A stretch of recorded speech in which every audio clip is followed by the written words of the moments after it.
So this one I just put in my pocket. That's fine, or it's not gonna be on show. Yeah, and then how do we do, like, I start and then I kind of like introduce you? I can leave the stage for now.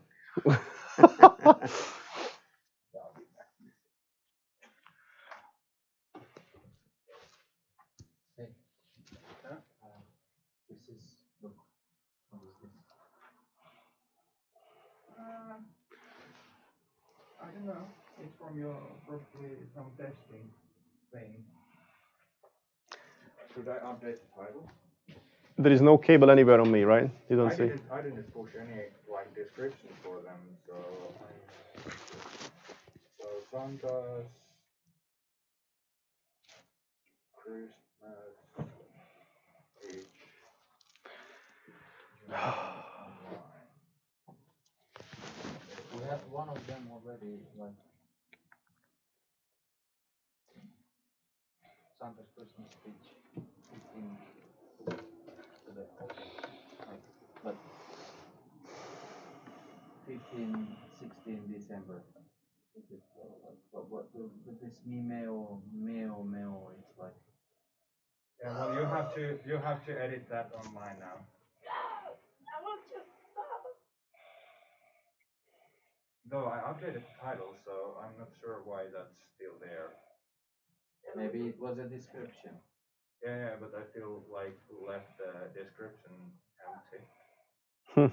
So I didn't even put the backspace there or like space. So we have one more learning here. The learning is when we are dealing with the official accounts, we never use anything personal stuff. So let's. I was just putting it text in there, so I. Now you see. Let's not use any stuff out of official stuff.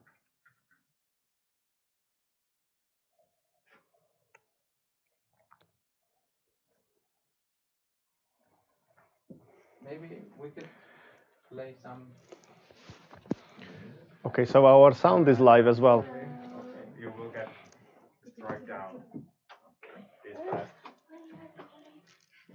Yeah. Yeah. Yes. Huh? How they can hear you? Santeri.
but then we need some kind of timing when it starts.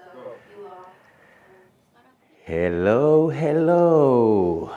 It's Jan here from Santa's office today. Very excited. Brand new event and pitching Christmas time. So excited here. And maybe I'll tell you a little bit about the background, why we're here today and what's going to happen today. And then after I'll introduce the main man, the big guy, he will come and take over the show. But before that, Santa's Christmas pitch.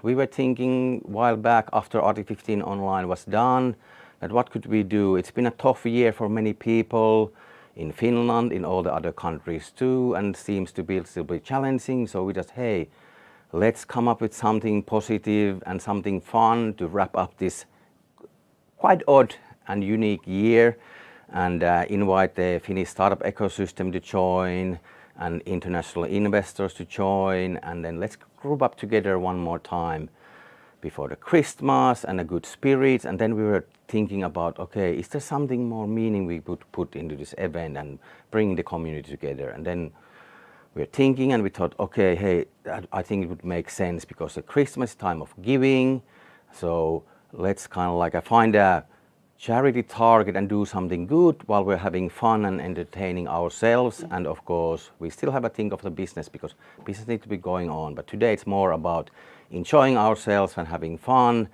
And then coming back to the charity part, yes, we discuss it down with the Startup Foundation and the new CEO, Jouni Lounasmaa. You will meet him later in the evening.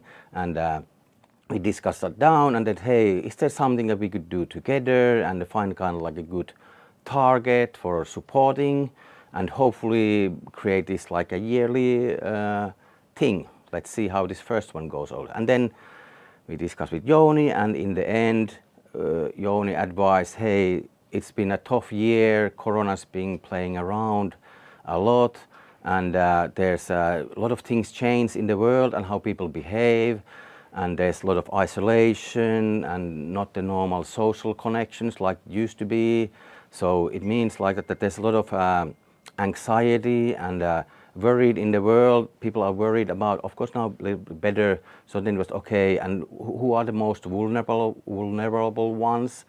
Of course, it's the children and the young people growing up. So then we together decided, okay, let's this year focus on supporting children and youth mental health, and through the Finnish Medical Foundation, who's actually having their 60th anniversary year today. So please, please, please, you can log into or go into the Santa's website and click there the link to go to the Medical Foundation website where they have the landing page for us, so then we can put donations in there. So please, if you can support a little bit, go ahead during the day or in the evening part. So that's about the backside of the story of the event. And now I'll tell you a little bit about what's going to happen today.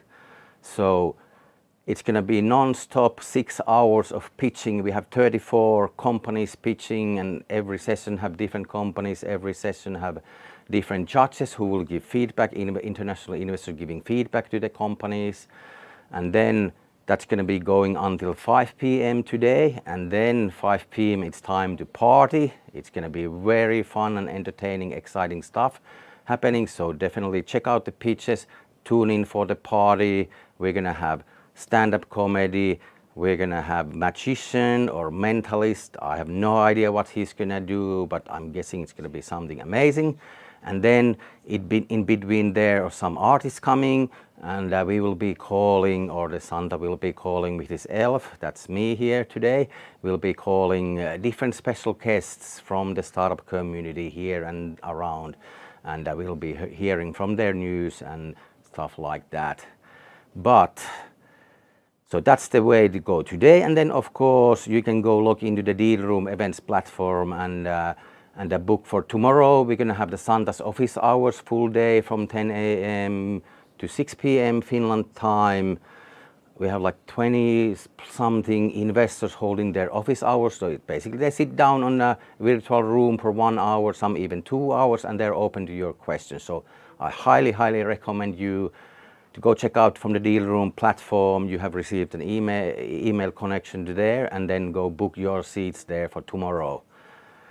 But I think it's time for us to invite the main man, the man of the hour.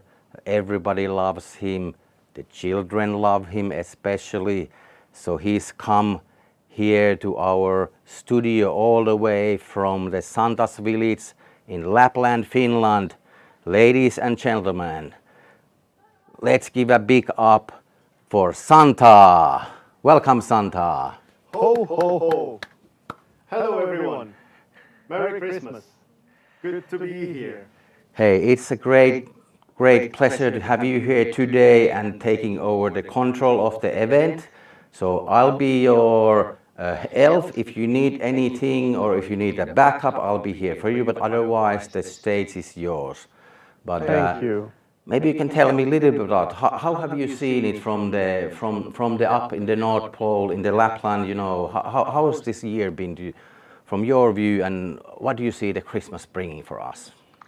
First of all, let me welcome all of you to my pitching session, to Santa's pitching session. And then let me tell you, I'm very proud to my elves because this event, what they put together, is going to be fantastic. This year was very challenging, right? But I was watching all of you kids, and I saw that you are very hardworking and you were behaving very well. So I came and listened to your stories and to your pitches. So this is what we're going to do today. And I'm very proud to say as well that we have over 30 startups who will tell their stories. So I'm looking forward to it. Mm-hmm. And also, as my elves mentioned, doing something good is very important. So that's why we do our best, and we're hoping you will help us through the Finnish Medical Foundation to raise some funds and resources to help children's and youth mental health in the future. Excellent.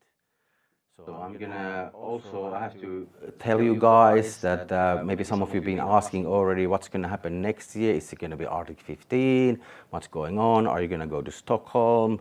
Well, we won't be going physically to Stockholm, but definitely we're gonna do Arctic 15 Nordic Road towards the end of February, so you can stay tuned for that. And then by then we're gonna be checking out if we can do Arctic 15 in Helsinki in the summertime, but we can figure out that part out a little bit later. So I don't know, how much do we have time? We still have a little bit of time before everybody will join us. Okay. I'm wondering how many people already watching us. I would love to know. Yeah, because now we are in many different platforms. It's going to be difficult to track everything. You can watch it on the Deal Room, on YouTube, on Facebook, on maybe not Instagram, no, but LinkedIn also. So you can see it's pretty good, very variation. But I'm really excited to be here today. And then Santa. So how do you see? You're such a busy guy, very busy guy. Of course, you have a army of elves supporting all you do, and it's lightning fast, reindeers flying to the sky, they're over there parked. So can you tell us a little bit more about how do you see have you seen the children's, how their minds, how their thoughts, have you been, because you can look very close into their eyes, into their souls, and see if they're nice or are they naughty. What's the overall naughty and nice meter showing for this very odd 2020? No, well, obviously this year brought a lot of changes, and we know changes are actually can be really good. It's very tough to digest and it's very tough to adjust, but it opened up lots of opportunities as well, despite the challenges. And if we spend enough time with learning, education, and also networking, even we have to do it virtually, we still can do something to make our future better. And that's why also we are here today. So yes, it was tough, but we're looking forward.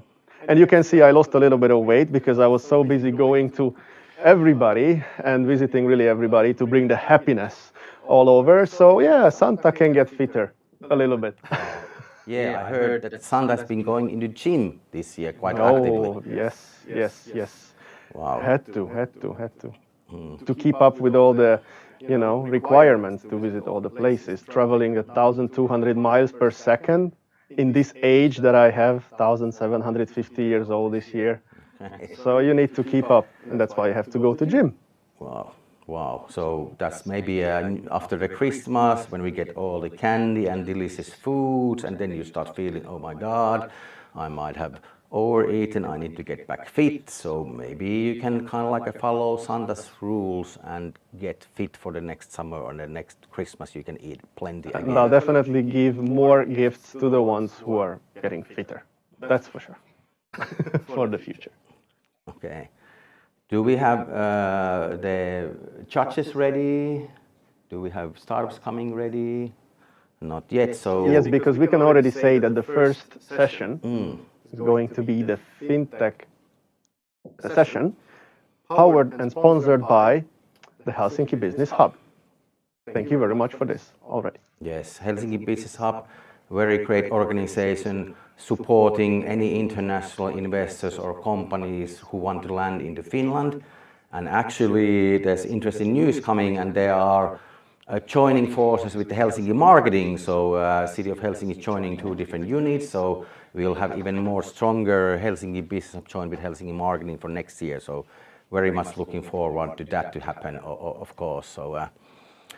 But definitely, just to remind you, everybody, be there and remember to go check out the Medical Foundation and the supports and even little, is it 10 euros, 20 euros? Everything matters, everything counts. And we'll be, later bit during the party then, we will be raffling a couple of small gifts for randomly to those who have been donating over the day and during the party.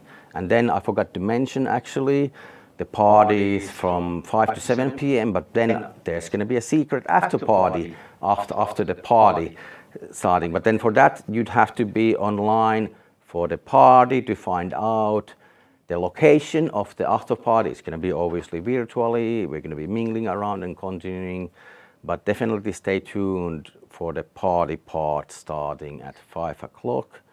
And the after party at 7 o'clock. And then one more reminder, I see there's more people coming in the line. Hey, it's Jan from Arctic 15 here and ArcticStartup, and it's first time ever we're doing this Santa's Christmas pitch. And we're very excited and hoping that everything will go smoothly and you're going to be enjoying, discovering new companies, hopefully connecting with some interesting people and maybe making even deals right before Christmas. But remember, it's about giving, it's about having fun, it's about feeling good together and then supporting everybody maybe who's in not as good position as yourself. So it's very important to kind of like let's make things more even in the world, and that's very important our doing also. Every time we're doing something, it has to be more meaning there. And then of course having Santa here with us today from Finland. That's amazing, and we're so excited about today. And Santa. We should start introducing the judges for the first session. Okay, are we ready? I think we should be ready then, yes? Getting soon there, but maybe, yeah, let's start introducing the judges then. So today we will have on the FinTech pitch session, Gunita Bashin from Speed Invest. Also welcome Hampus Montan from TrueSight VC. Sweden. Yeah. And Kaisa Gattenbeck from Schibsted. Also from Sweden. Lovely to have our neighbors here. That's so wonderful, wonderful.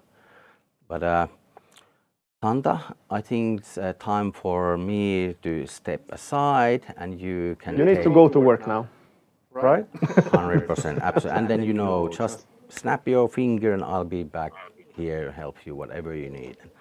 So everybody at the home office, behind the screen, thank you so much for being here today. Let's have a wonderful day. And if you won't see me, you might see me during the day, but definitely you're going to see me at the party, yes?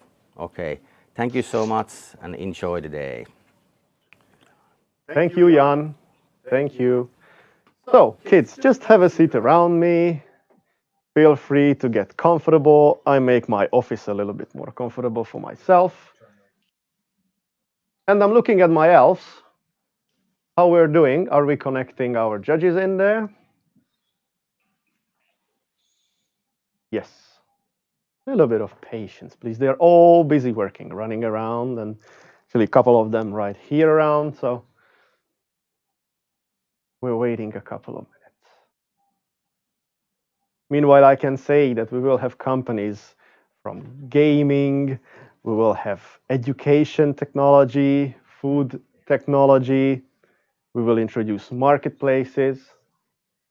Also, SaaS session gonna happen right after this one. Gonna be busy day, busy day, busy day, but we still have lots of time to educate before the Christmas holidays come. And as I heard, you all entrepreneurs and startups don't really take holidays. Is that right? You're working quite a bit. So maybe it's time.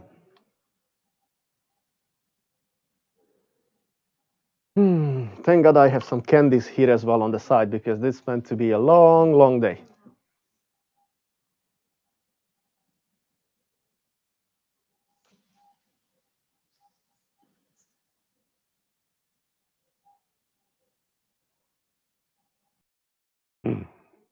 A lot of things happening behind the scenes. You don't even want to know.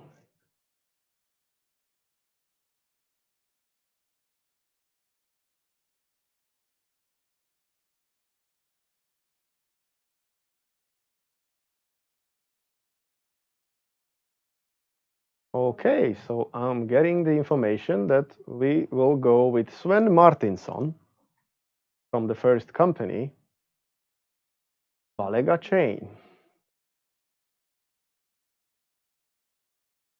I hope he's ready.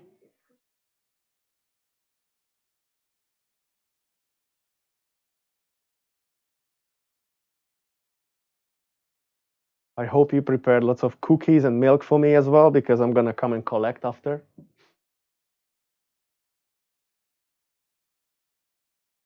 And something for my reindeers as well. They have a lot to do.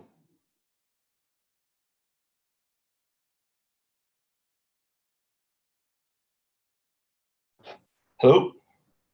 Okay, hello, Sven. Is Yes, that you? yes, that is Sven from Valega Chain Analytics. Very nice to meet you. Very nice to see you here with us today. Thank you. You Thank are you the for very first one. You are the very first one. Are you excited? Yes, very excited. I'm Well, we enjoying are excited for you as well. All right. Just give me Should I one just second. go ahead and share my screen then, I guess? That would be fantastic. Please do so. See if I can do this effectively.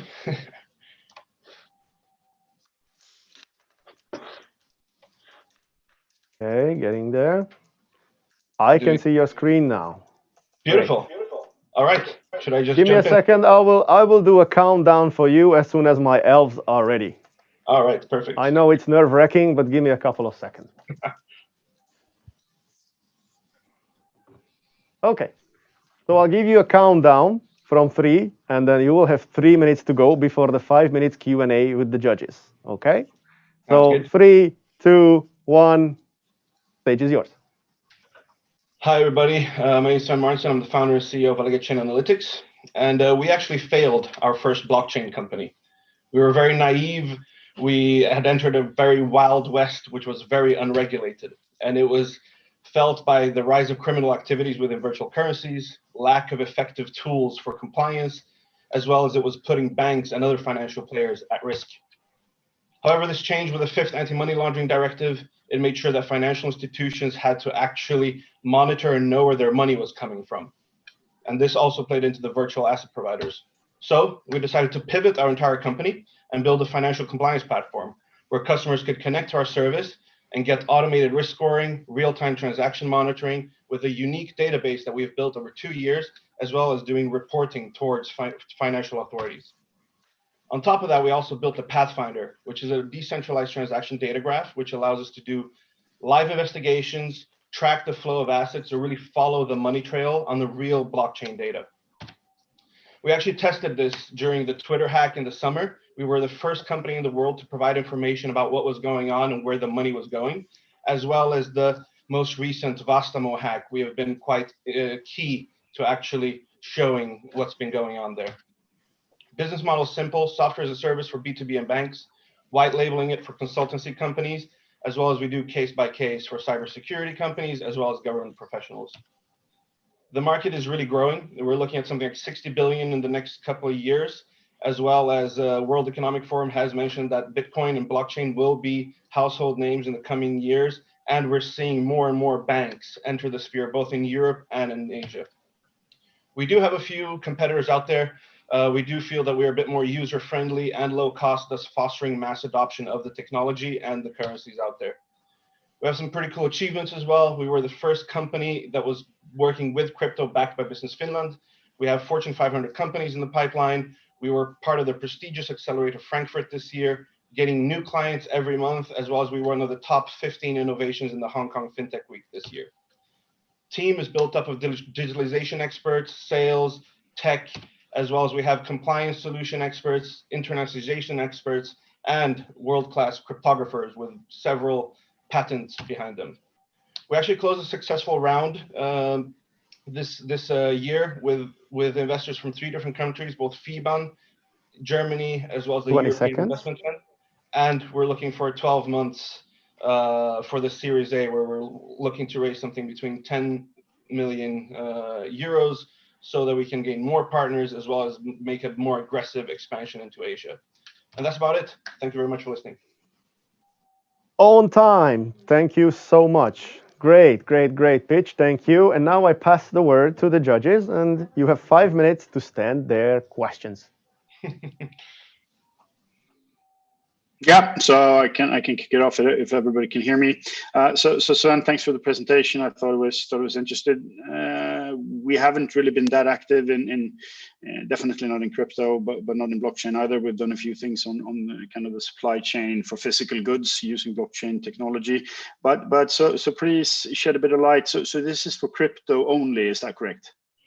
Well, these would be our early adopters, are of course these virtual asset providers.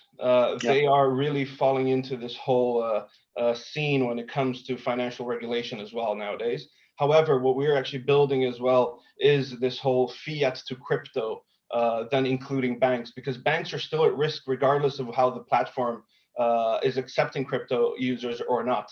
So we're seeing this increasingly not only in Finland and the Nordics, but also globally. So having these kind of enhanced due diligence processes that we do to really know your customer is very important. So we're definitely playing into the banking sector as well. So you're seeing more and more kind of institutional capital flowing into different cryptocurrencies. And Absolutely. Can you handle kind of all the bigger cryptocurrencies then, Yes. or what kind of the... Our database has been built over 2 years, and we have something like 215 million categorizations associated with different things like money laundering, financing of terrorism, human trafficking, and for purchase of weapons and such. So we have really worked on making this as transparent as possible. Cool. Okay, Don't want to hog the mic. Sorry. Go ahead. No, go Thank ahead. Thank you. So Sven, thank you for a great pitch. My name is Kajsa and I'm from Schibsted, and I have an additional question. You mentioned some of the customers such as banks and also consultancy firms where you were going to offer a white label version. So what do you think will be your main target group in terms of different customers and sectors and so on? Of course, yes. Well, like I said, when it comes to the early adoption, it will, of course, be the cryptocurrency exchanges, for example, because they're handling big transactions constantly, right? So they need to be covered with the new regulatory measures. So once we do that, we also have to play into the banking sector. So we are looking at actually having banks, insurance companies, and of course, when we're looking at accounting firms as well, they are the ones who would play into the kind of future segment that we're building. And we are already in talks with major banks about how to be able to pilot these new enhanced due diligence processes so that we can also analyze fiat to crypto. So not only the crypto to fiat, which is right now, but also once traders are actually purchasing cryptocurrencies from the banking platform. Sorry, did you have a follow-up, Katya? Thanks. So I'm Gunita. I work with Speed Invest. I think you were actually in touch with some of my colleagues earlier, several months ago. I actually have a question around. So I think thanks for the great presentation. I think it's interesting what you're building. I have a question. It's a two-part question around how you think about the defensibility versus, for example, companies like Chainalysis, and also how you think about your beachhead use cases as well that will enable you to become like the go-to solution.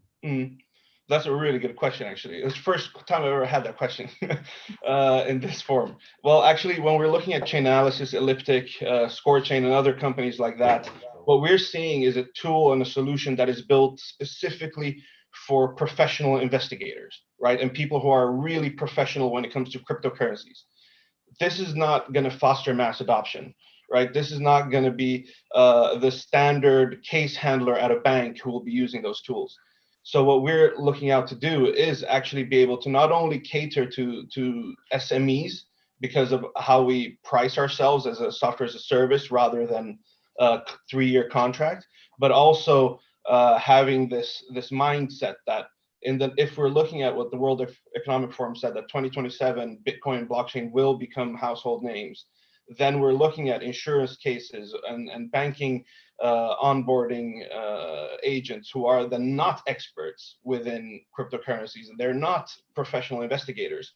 So this is where we stand apart, having a very easy solution that has removed a lot of the bells and whistles to just show like, hey, this is the compliance you need to fulfill so that you're retaining your license even towards the crypto sector.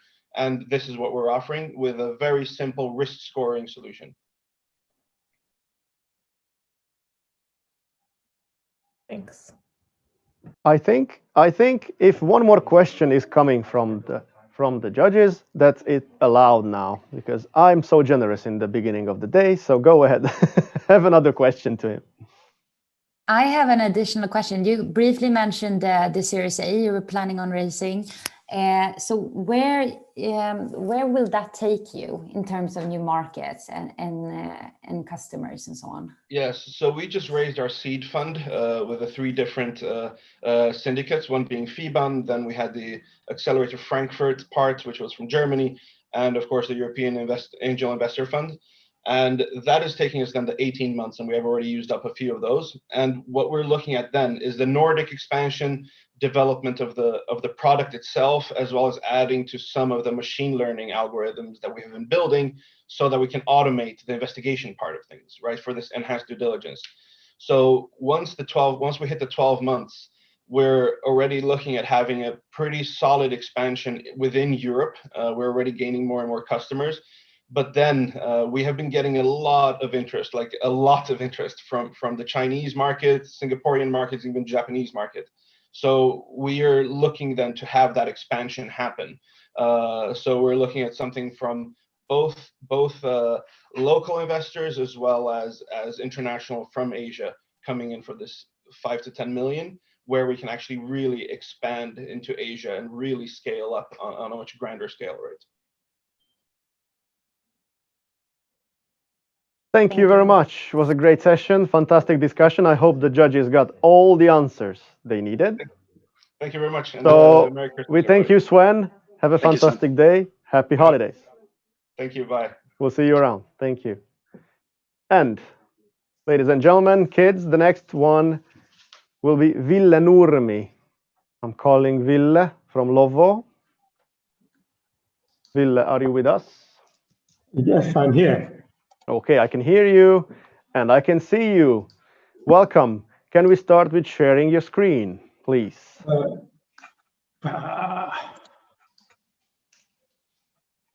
Which one is it now?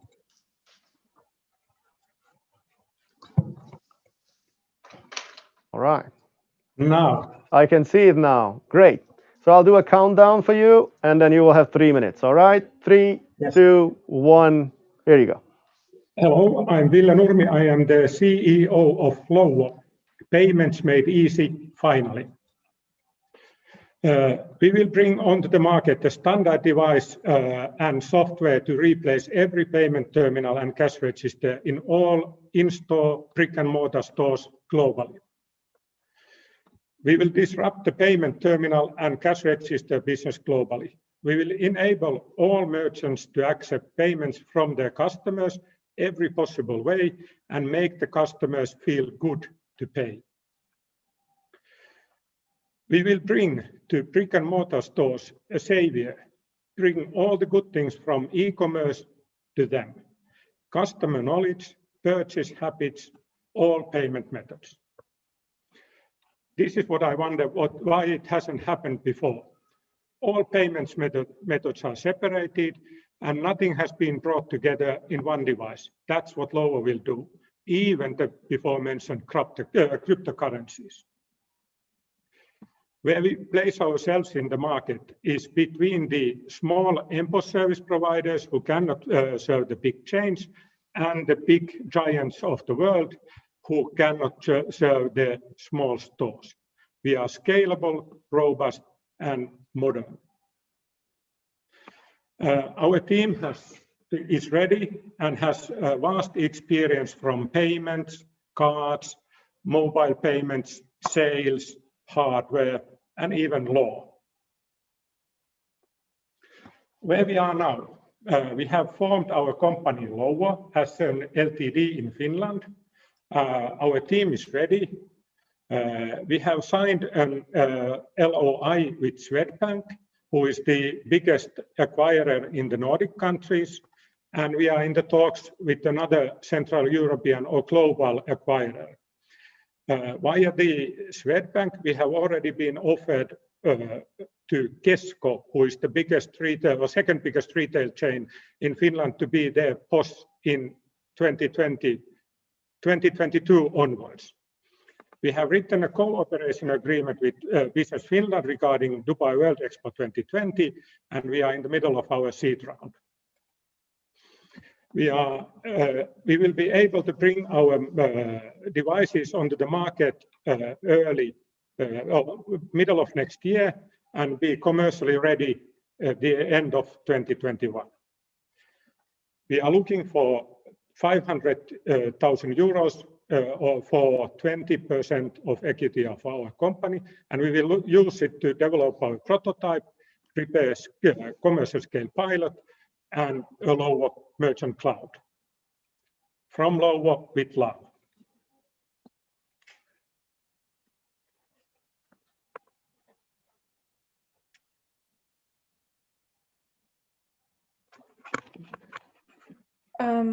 Okay, maybe I could start with a question. Thank you so much for that pitch. Interesting to hear your ambitions and missions around this. I think for me, one question I have is around your go-to-market strategy and also like how you plan to get customers hooked onto the product. So you mentioned you have the LOI with Swedbank and you're in talks with the Central European acquirer. Could you expand a bit more on how it is that you plan to acquire customers and get them hooked onto your product amidst like the other sea of other services out there? Well, we are not only service, we are also hardware. We will be the last POS device the merchant will ever need. We will go to the market via the acquirers because it is quite tough market. But our device and service is similarly priced as the current systems, but it is much more versatile and easy to use.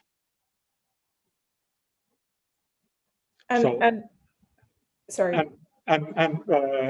When we have developed our first markets with the acquirer, with acquiring cooperation, then we will bring ourselves into we will be able to bring ourselves to new markets with our own sales force. Got it. So first, like partnerships to get to these markets, and then develop your own sales force. Yes. Okay. I also have a question. First of all, who would you regard as being like the main competitor today? And another question is, what does this require in terms of customer support and so on? Once you have the customers onboarded, how much do you have to work with the support and maintenance for existing ones? So two separate questions. Well, the competitors are obviously the MPOS services and on the other hand, the big players, Verifone and Ingenico. Because of our device and the hardware are off the shelf, directly Android devices, it is easy to come to market, and the software system is modern. So it is really easy to bring new services into the device, and that gives us the edge. And also gives us the possibility to tick boxes if you want to get new payment methods into the device for merchant to use. And the second question was? Yeah, customer support. What have you estimated in terms of how much support you will need to provide each customer with? Well, we see our system, both the software and the hardware parts, being so good that not special kind of customer service will be needed. And also, the first line of customer service, of course, comes from the acquirer partners. But when we go to the own markets, then of course we have to form the customer help. And we will only be, in the beginning, we will only be the second line of defense.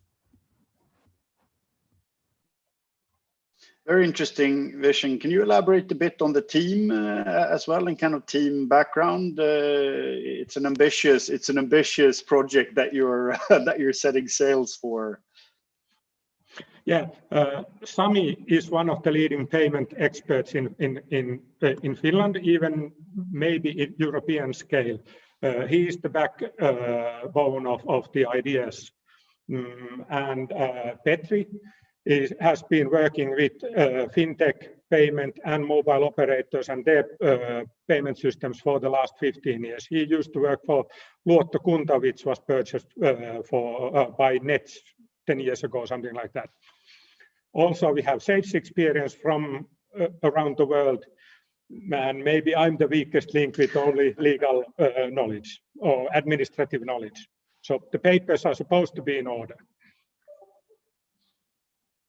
Thank you very much. And is this something that you're going to build out of Finland then, or do you need to go kind of on location to scale this product as well?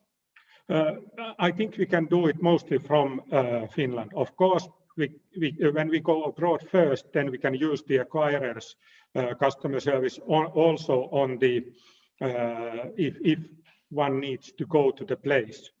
But we see that happening rarely, and then the normal thing would be to change the device if that's needed. Thank you very much. Thank you so much, Ville from Lovo. Great session, lots of questions. Now we're moving on, and I saw already Ilya on the screen. He already joined us, I believe, a bit early, but that's good. Ilya from Bleem, can you hear me? My elf just got into the picture. Look at this guy. Ilya, can you hear us? Unfortunately, we cannot hear Ilya. Would love to know if he can hear us at all. Oh, time is going. And we are so busy today.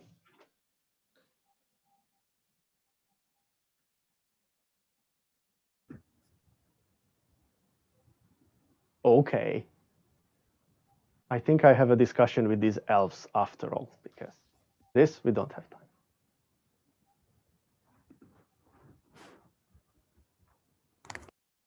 Ilya, can you hear us? Hey guys, sorry. Hello. Can you share your screen, please? Like, welcome. Totally silent. Totally silent. So I'll try to reconnect or do that again in some time. Sorry for that, but that's all right. It's just gonna be less Christmas gift for you. No, I'm just joking. So, can you share your screen?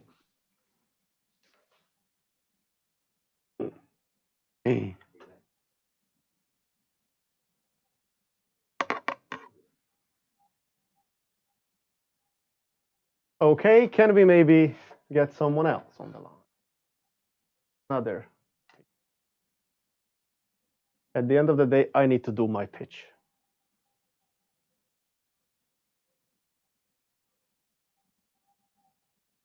Sorry.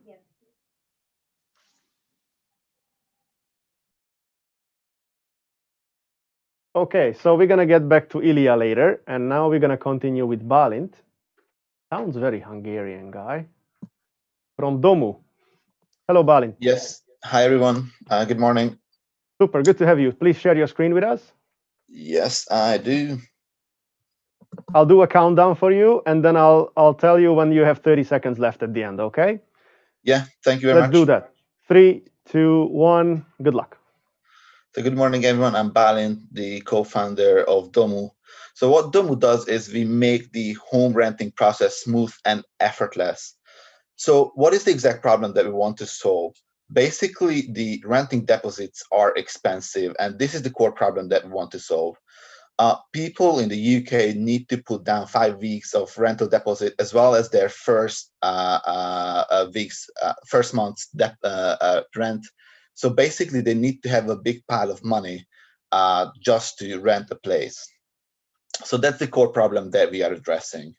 How our solution works is that customers tell in our app how much deposit they need to put down, what is the payback time that they can support, and basically we are giving them a quote to pay the deposit for them, and we are going to get this back because obviously this is a credit. Obviously we have a mission, we have a problem, we have a solution, but is there a market for that? And we do believe there is a market, and actually a growing market with a few competitors and very expensive competitors. So a little bit about the market. The market is growing year over year. More and more people are renting places as house prices are going up. So more people are kind of guided into the private rental space. With all these people need to pay deposits. So about the size, it's about 1.5 million are in deposits in London at the moment, and average moving time is less than 2 years. So like this money moves in every 2 years, and this is the market that we can address and exploit. What we have so far, we have £30 invested in the company, which is all our investment, no external funding at all, and we have 100 people signed up for our wait list. After all of that, we also have an app in development, basically that provides the technical foundation of the company. But more importantly, what we have is a really strong founding team. I'm starting with myself here as I'm presenting. I'm co-founder and co-CEO, and my background is business operations, and have been involved in a property tech startup as an early employee. 30 seconds left. We have scaled that startup globally, so we have operational expertise on the team. We also have product expertise on the team.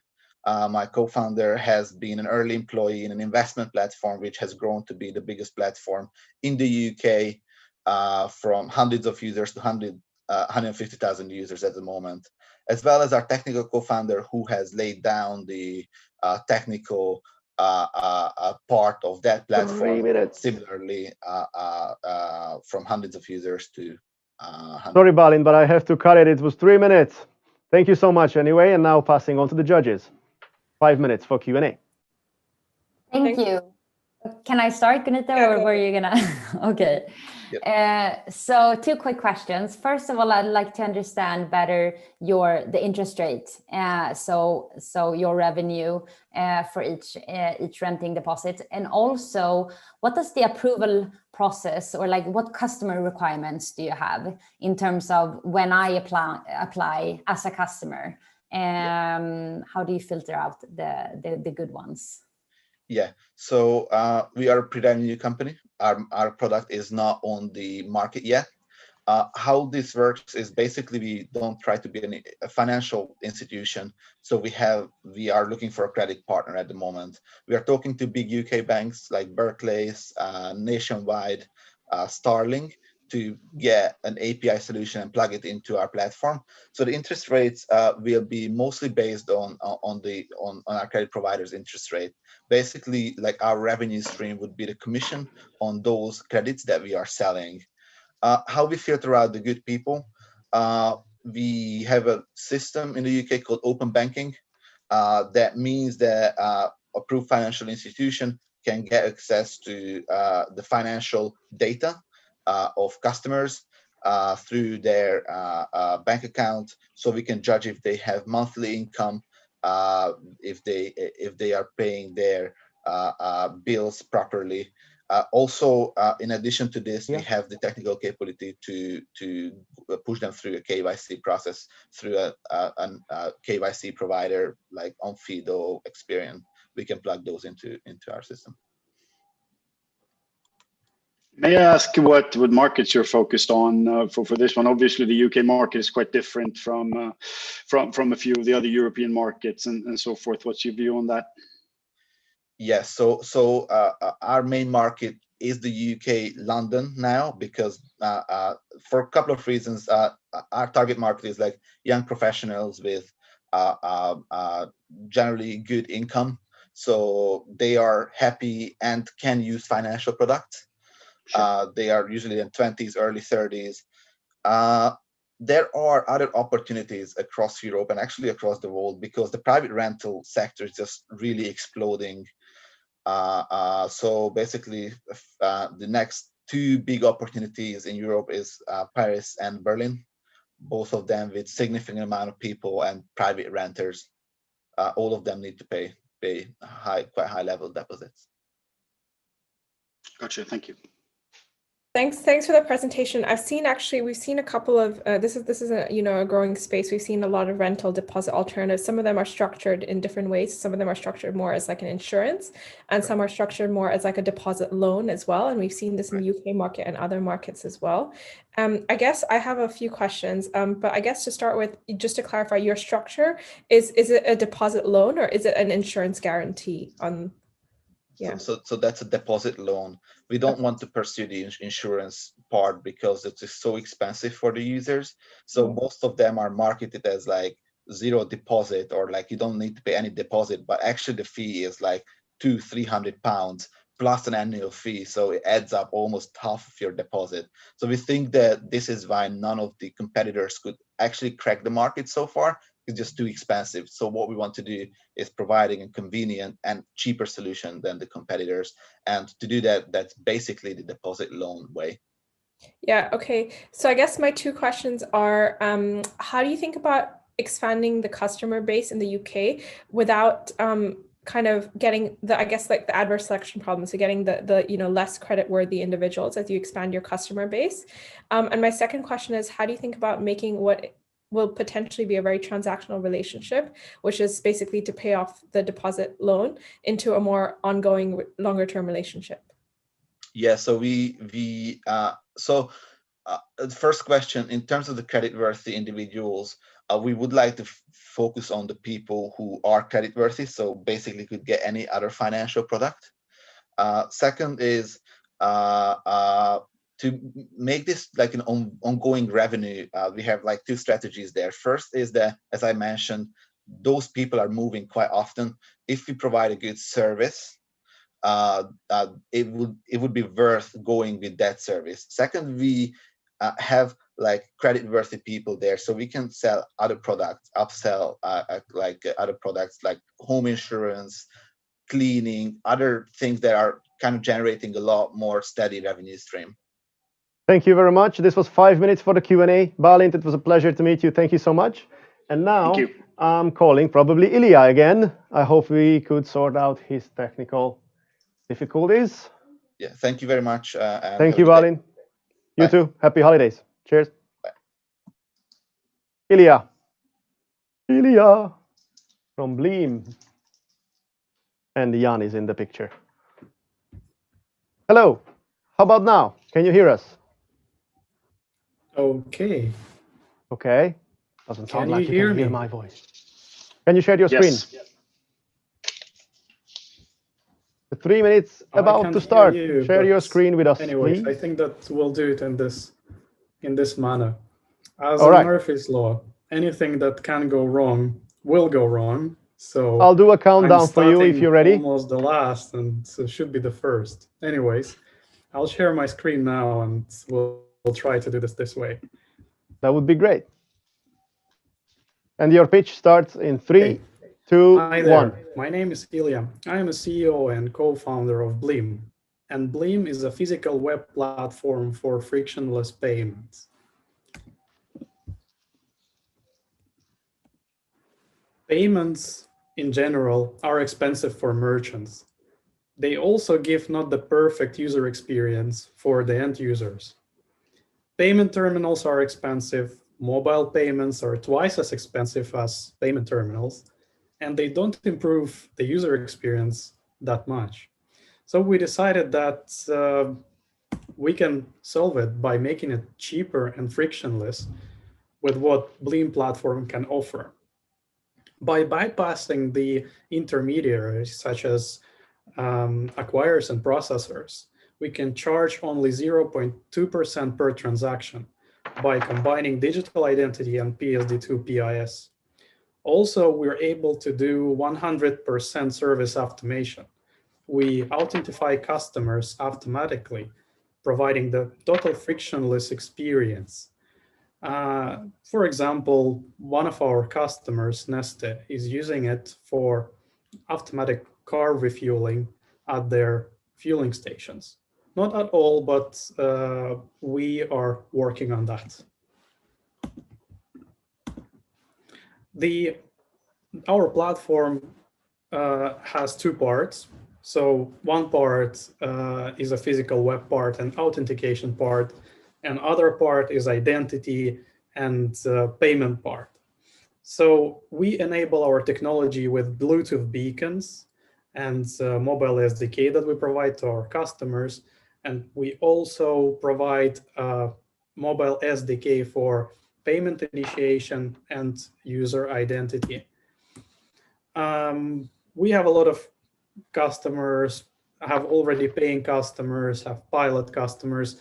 What would be interesting to mention is that one of our customers who are building unmanned store here in Finland, Korttelikauppa, would actually remove Nayax payment terminals by using our technology, making the per transaction fees lower, and also a user experience much more frictionless than it's now. Our business model is simple, so we onboard our customers to a demo account. It's free for one location, about 30 euros per beacon, and quite a big price for a transaction, but it will change in the premium and enterprise license accounts. So then for a premium account, it's 2 to 15 locations and much less for beacon. But actually, our sweet spot is in enterprise license, where what we actually do is we take unlimited locations, we take a sweet price per transaction and only 20 euros per beacon. The market potential is huge, so it's about 1.5 trillion euros. Thank you, Ilya.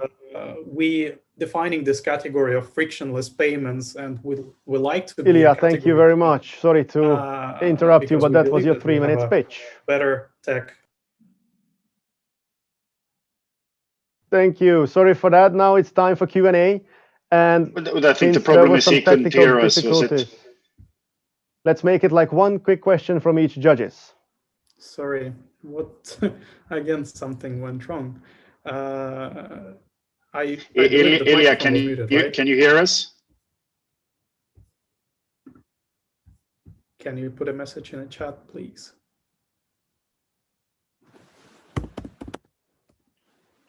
My voice doesn't go through all the way to Ilya.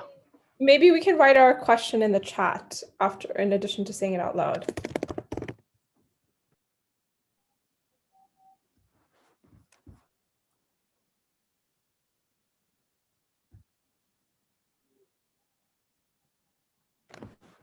Okay, looks like found the solution in chat. Yeah, I think that it would be better to write in a chat the questions that you might have. Let's put it this way, that let's have one question in the chat, and then unfortunately we need to move on time-wise. So Ilya, if you can hear us, please answer that question coming from the judges. Next one. Technology.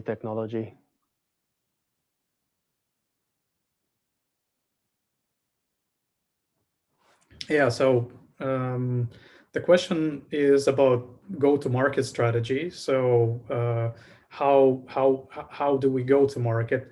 Actually, we have two target areas: automotive and access control and automation. So in automotive, we do this deployments with gas stations, with EV chargers, etc., etc. There we help to decrease the per transaction price and decrease the amount of payment terminals. And on the other target area, we actually help to automate the process. So thinking about unmanned store or thinking about loyalty program, that's also a big thing.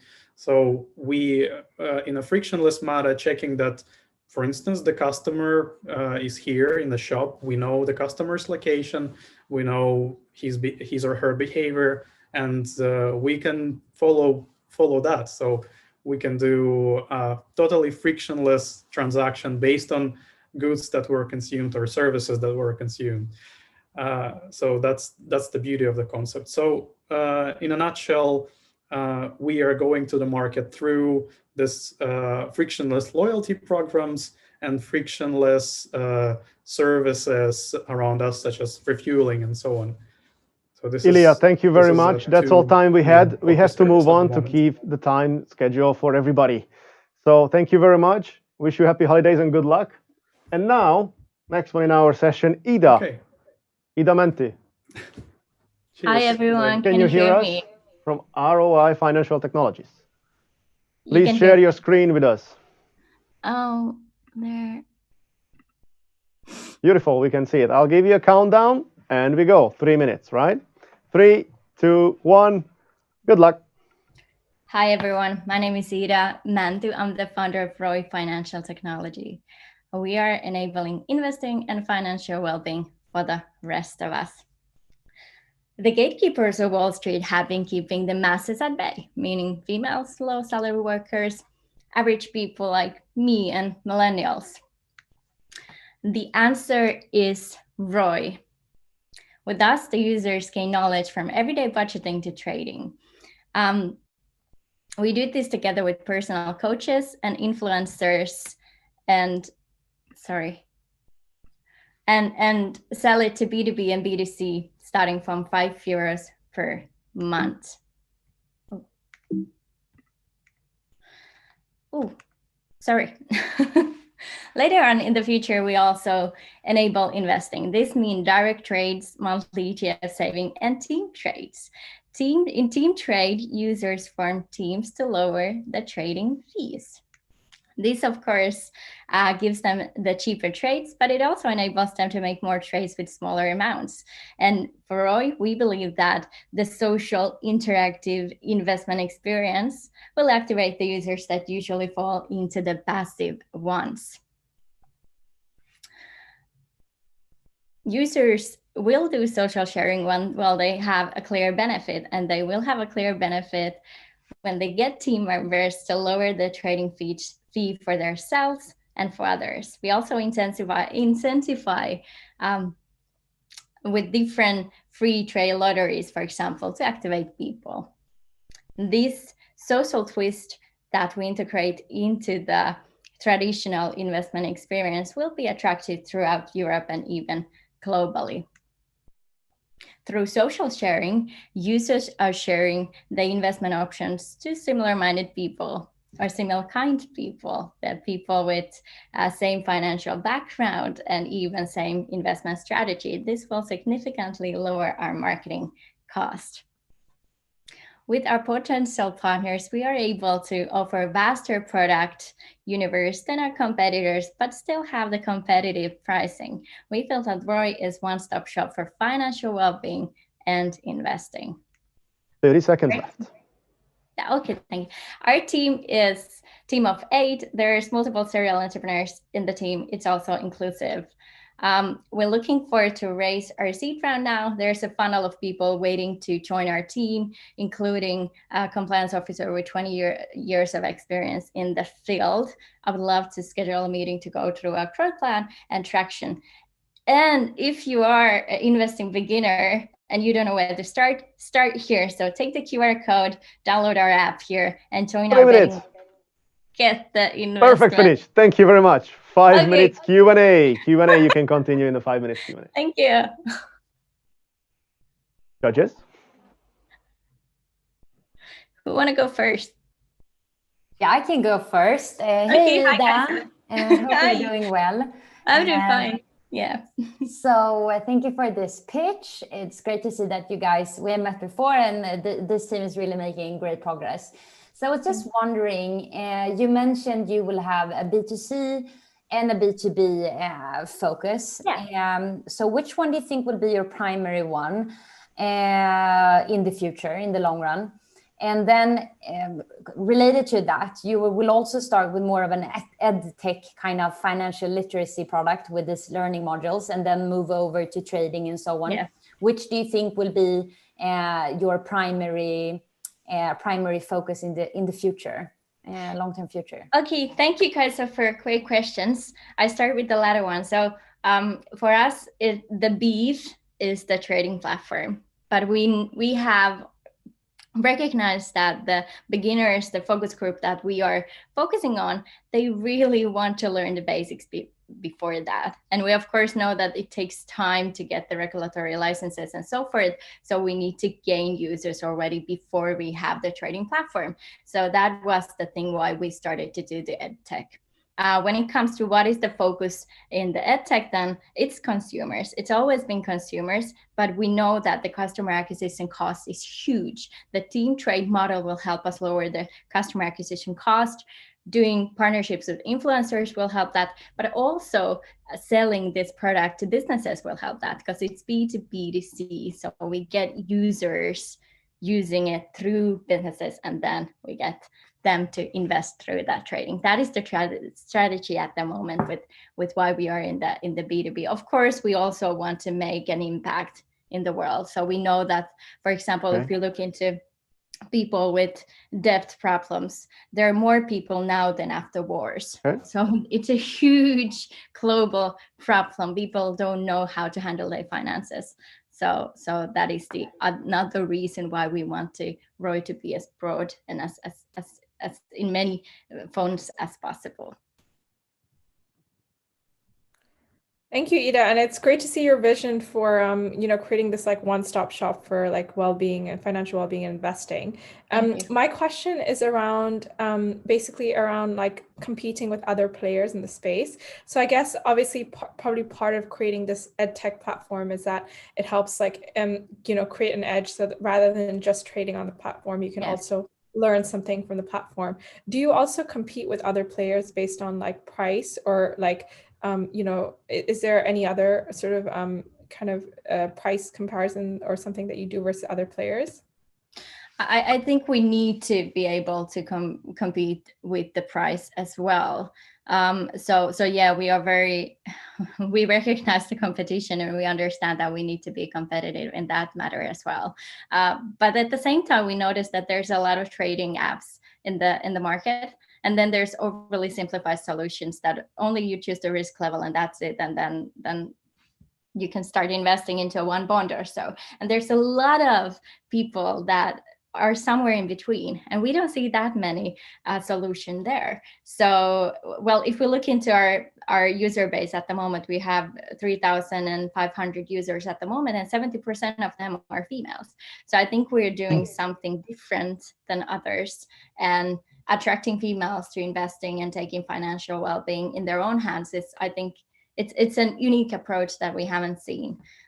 There's some in US, for example, Elevest, that is doing something very similar, but in the EU, we haven't seen competitors that would be focusing on low salary workers or average people or females. So I think if we are able to provide unique services for them, we can be a little bit more expensive than the trading apps, but we still need to look into the space and understand that there's a competition there.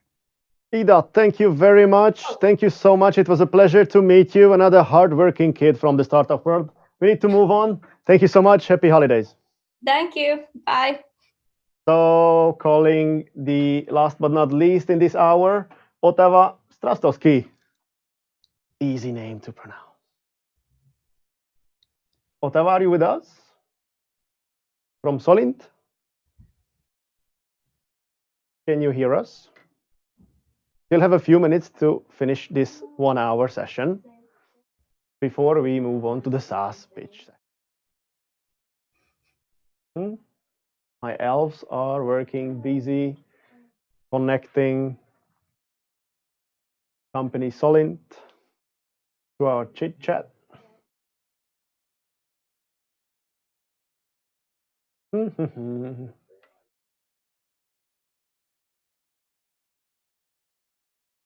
I'm asking the judges, meanwhile, how do you see the first few startups?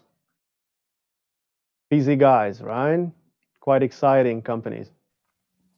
Yeah, really exciting companies, great pitches so far. It's not easy to pitch in such a short time, in only 3 minutes. So Wish to have work so all far. the time. Yeah. Yeah, I didn't even have a chance to ask my question to Ida. So things are moving fast, but very good pitches so far, I think. Yeah, and I think it's also good to see like the diversity of different startups that are there, everything from crypto to like prop tech to like financial well-being. So it's good to see all the different types of startups that you picked out as well. Amazing. And a huge thanks to you as well, joining us today and share your expertise. That's really important nowadays. Help each other. I have a feeling that we will run out of time and we will be moving to the SaaS pitch, but let me just... I had to sit down meanwhile, I'm old. Why don't you sing a song, a Christmas Carol, Santa? That I was planning to do it in the evening. First, we need to work. All right, gotcha. But feel free if you want to. Should we do a judge caroling contest or something? No, you go, Hampus. I'll pass on that one for now. Don't want to be ruining people's earphones before Christmas. just to probably we'll wrap it up soon this hour. What do you wish for the startups for 2021? Any special wish or a special tip in general to everybody, since we are between us? Wow, that's a hard one. Keep just between us. I can tell it to them afterwards. A Christmas wish from everyone. No, I think everybody did a solid job of presenting their ideas, and then it's about long-term vision and a lot of grit, a lot of hard work, and if you have enough determination, then I'm sure most of the guys will get there. I thought there were a lot of good ideas in the room. Right. Yeah, and I agree with that. And also, it's been a challenging year for many companies, and I really think that the ones that are like really succeeding in these difficult times and are still continuing to grow will have a really good start in 2021, and they will really have build up the confidence needed in order to really succeed going forward. All right. Yeah, I agree. And I guess to add to that, I would just say like keep the customer at the focus of what you're doing, whether it's in terms of when you're building out the product, you're looking to test it, but also like roll it out and grow and scale, like, keep the customer at the center and build something that customers will love, and then it's onwards from there. Amazing. Thank you very much for this. So what I'm getting information is that we will have the next company only for pitch, but we will have no time for the Q&A. But if we want him to at least pitch, we'll need to invite him.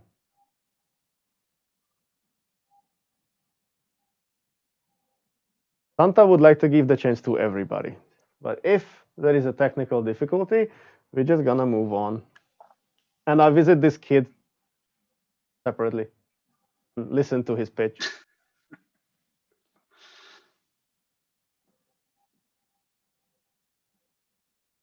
Okay, hard decision. Another 3 minutes we have. I'm looking at the technician elves, if there will be any chance to have this company be heard.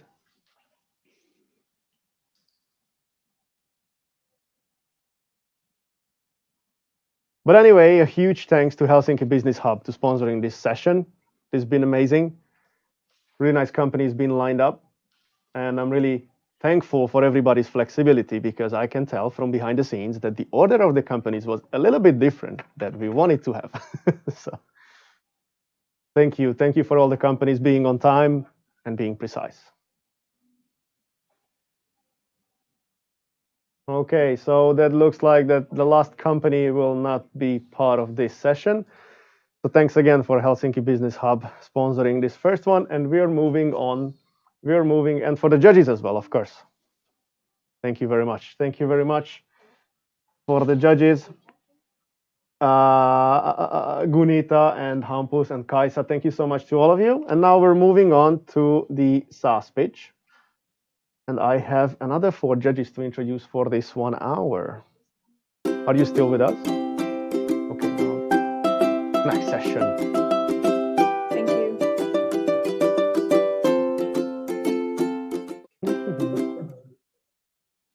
I'm back.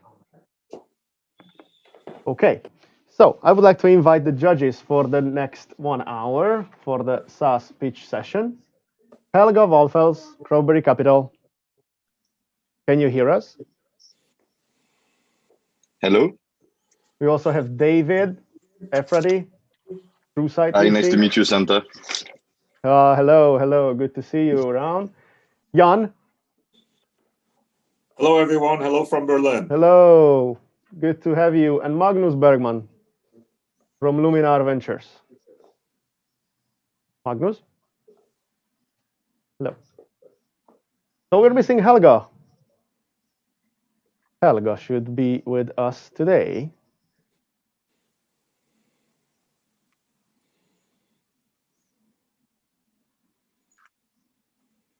Okay.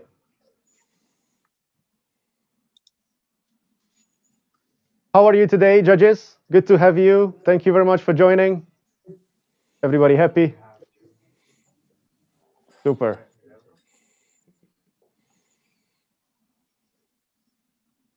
Okay. So my elves, can I call the first company? Daniel Enquist. Then tell me who I can call. Normally I know everything, but today I need to rely on my elves.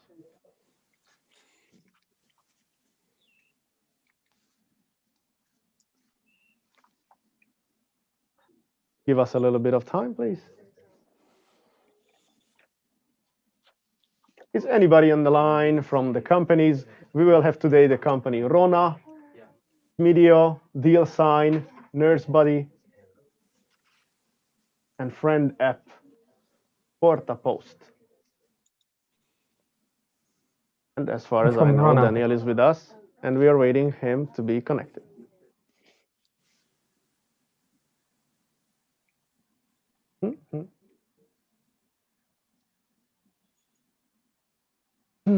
Soon I need to eat my milk and cookies. Okay. Hi, nice to meet you all. Hello, hello. Good to have you. Daniel.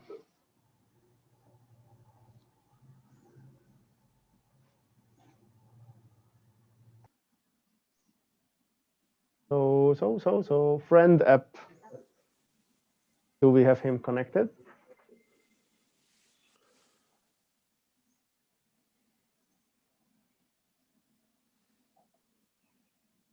Friend App, Friend App, Friend App.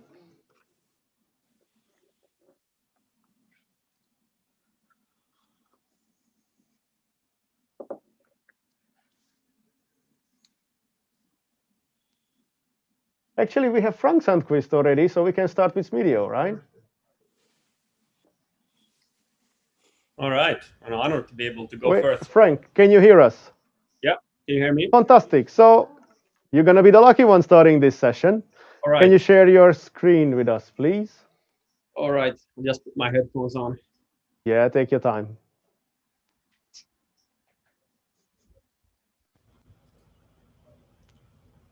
All right. A good kid being on time. I appreciate it. Thank you very much. Please let us know what you're going to pitch about. Share your screen. Yeah, so I'm going to pitch Smidio. And yeah, I guess I'll just share my screen here. So you will have 3 minutes. I will do a countdown for you. And I also will let you know when you have 30 seconds left. So don't bother. I'm just going to tell you 30 seconds. So you continue with the pitch. And then we're going to have 4 or 5 minutes, depending on our timing, for the Q&A with the judges. Are you ready? All right. I'm ready. Do you see my screen? I can see your screen, so I'll give you a countdown. And we go.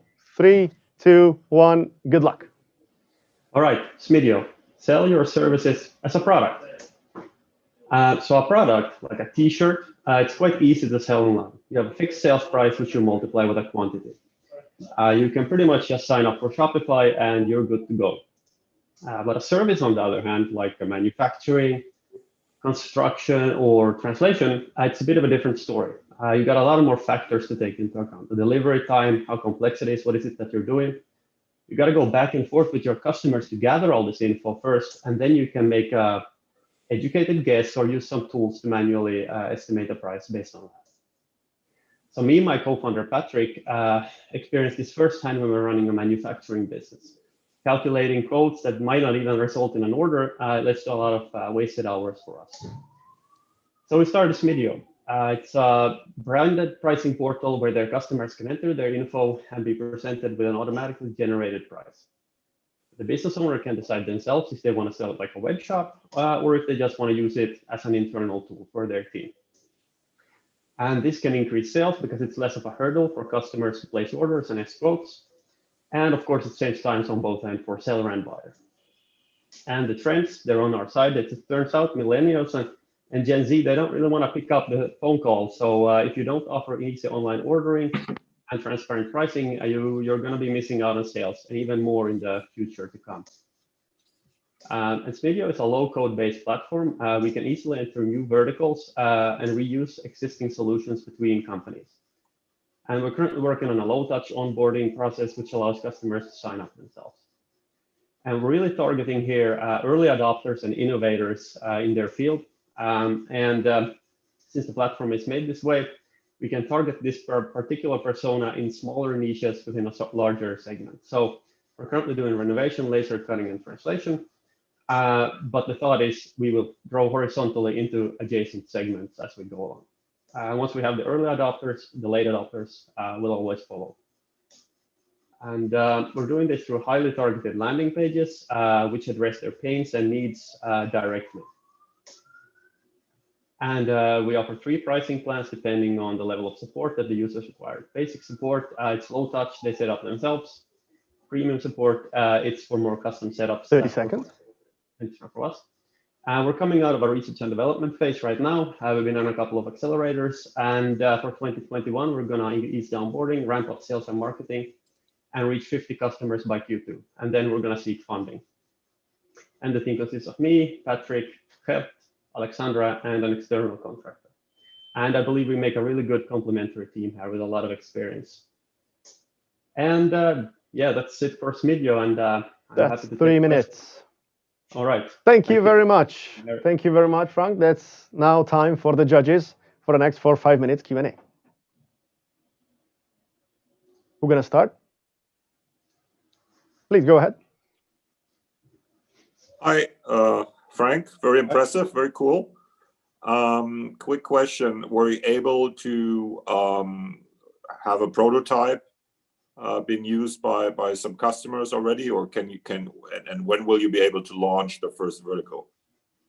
Oh yeah, basically, I think I went a bit quite quick in the end there. So we do have a functioning product already, actually, and it's operating now 6 paying laser cutting companies and 1 paying construction company, and they're really happy with it, and they're kind of been pilots for us to work with us with their needs and everything. So, but we are working on a new version in the background, which will at some point take over the current one, which will really hopefully allow us to grow fast. So, but it's already up and running, and it can already take more customers. Cool. Yeah. I have a quick question. Thank you. It was a really comprehensive and good presentation. Well done, Frank. My question is just about the customers. How international is your current customer base? And obviously, this is a solution that could be, I assume, is born global. And also, do you see yourself as a consumer play? I mean, is this for people that are renovating your houses, or is this like maybe for small businesses? Wasn't quite clear. Oh yeah. Thanks for the question. So we are quite international already. We have two users in Finland, two in the Netherlands, one in Lithuania, and also one in the UK.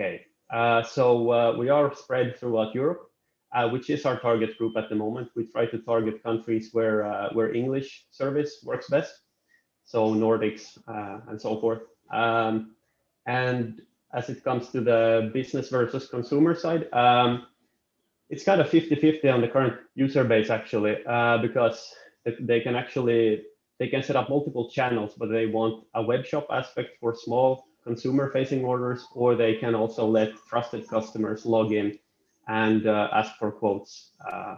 So we're really doing a hybrid thing there, actually. So on that front.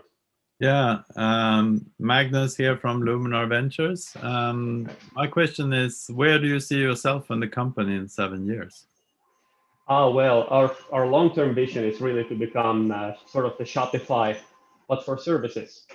So basically Shopify with complex pricing. That's really where we'd like to see ourselves. Because we see a lot of potential in this. And I think the e-commerce space and e-commerce space in B2B, I think it's really a growing place. And also we're really doubling down on the no-code aspect of it, the customization ability and all of that. So we really see a lot of potential to grow. Hi, Frank. David from TrueSight. Thanks for the presentation. Quick question. When was the fund? When did you start working on this company, and what's your headcount today in terms of team? Yeah, so we started in early 2019, founded late 2018, but really 2019 was when it started. And then it was very manufacturing specific. But then during these 2 years, we've been doing a lot of talking with customers and kind of broadening the platform's abilities. But yeah, over 2 years, we've kind of been developing. And as of recently, we've took 2 more, or actually 3 more members onto the team. So we're now 4, but 5 if we also count a external contractor who might actually become part of the team soon. So.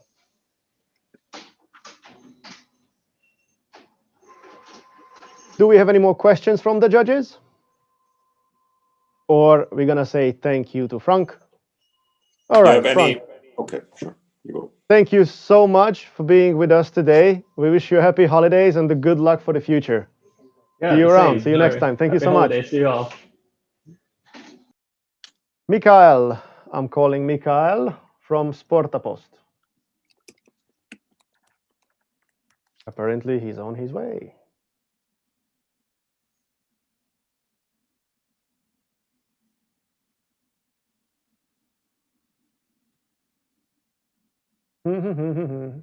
Hello. Mikael. Hi. Hey, nice to have you with us today. You have a cool hat. Thanks. It's my my everyday hat at the moment. Yeah. Are you ready for the pitch? I'm totally ready. Yeah. Will you show anything to us? You share your screen, or you're just yourself? I can share my screen. Yeah. If you want to. Yeah.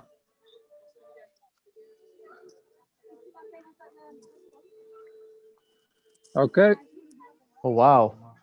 Should I start? Can everybody see everything well on the screen? Yes. All right. I'll give you a countdown and I'll let you know when you have 30 seconds left at the end. Okay. So get ready. 3, 2, 1. Stage is yours. Hi, my name is Mikael and our company is Sportapost. Do you remember these, the live events, the highs and the lows, the wins and the losses? If you weren't at stadiums, you probably were following your teams on social media. And that's what brings us here. What's the problem at the moment? With every sports club, they want to look like they play in the NHL or the NBA, but they don't know how. They don't have the tools, the skills, and at the same time, the big leagues and the federations are struggling with producing content faster and cheaper. So we came up with SportaPost, a premium app that literally anyone can post pro content. Mikael, I'm sorry to interrupt your pitch, but we cannot see your screen for some reason. I'm really sorry to interrupt, but I would like you to have the best experience possible. So if you have difficulties, maybe just speak in the camera and do your pitch this way. Okay, I'll try again.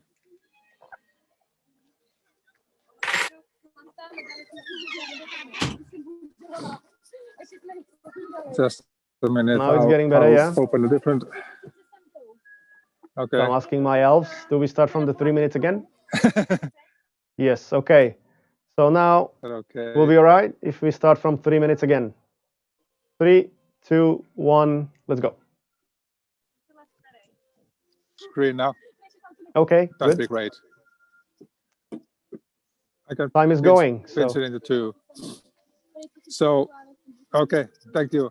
So the problem with the sports clubs and the leagues is that they want to produce content faster and cheaper, and that's what SportaPost is the answer. With the premium app, but also with a premium service where we actually automate the content creation for big leagues and teams and federations. We got everything from game day to lineups, match scores, player profiles, quotes, and more. Easy to edit templates. You can customize them on the go. But the magic really happens with the automation. We've integrated our templates with live results, live stats, so you get the content automatically. You can find every team logo right in the app. You can resize the images with just one tap. It's a really huge time saver and money saver for every sport organization. There's two ways we make money. The first one being the premium app. The free version is a limited version of with features. In the pro version, you get video backgrounds, all custom features. And then, of course, the premium service with automated post, we make the custom templates for you and integrate them with live stats. We got some of the biggest leagues here in Finland as customers at the moment, and some big clubs also. We believe there's still a big market out there for us. This is a rough estimate about the sports clubs in the world, and we haven't even started with the esports or individual sports at this time. We're solely focused on team sports at the moment. Our competition, here's the three main ones. They are much more expensive. They're not designed mobile first. It usually takes like a request for a demo before start using. So we have some advantages over them at the moment. Our users are mostly from the Nordics at the moment. There's about 1,600 teams using the app actively, but also we've been working with these leagues and federations and more to come in the following weeks. We've been growing pretty steadily over the past 18 months. We really haven't done any paid marketing, but good growth numbers anyway. And like I said, our users are mostly from the Nordics. We have a small team, 2 full-time, me and Jari-Pekka, and then we have freelancers, Rob and DJ, working with marketing here and in the US also. And what we are seeking now is a 250,000 euro investment with a 1.4 million valuation at the moment. And we will, of course, apply for the Business Finland. Time is up, Mikael. Thank you. Thank you so much.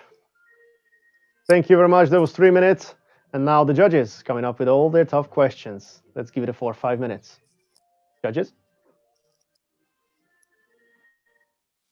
Okay, I have a question. Thanks for a great presentation. Love the atmosphere as well. Clearly Christmas where you are. Just in terms of, are you sort of a white label solution, or do you promote your own brand? And I guess, is there a sort of, if you're direct to consumer or direct to your clubs, I mean, is there any virality built into the solution?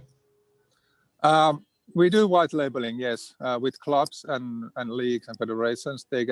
We can bring in their own graphic designs if they want to, or we can make the custom ones for them. In terms of virality, yeah, it's been going pretty much word to mouth at this time, from team to team, from user to user, here in Finland and Sweden.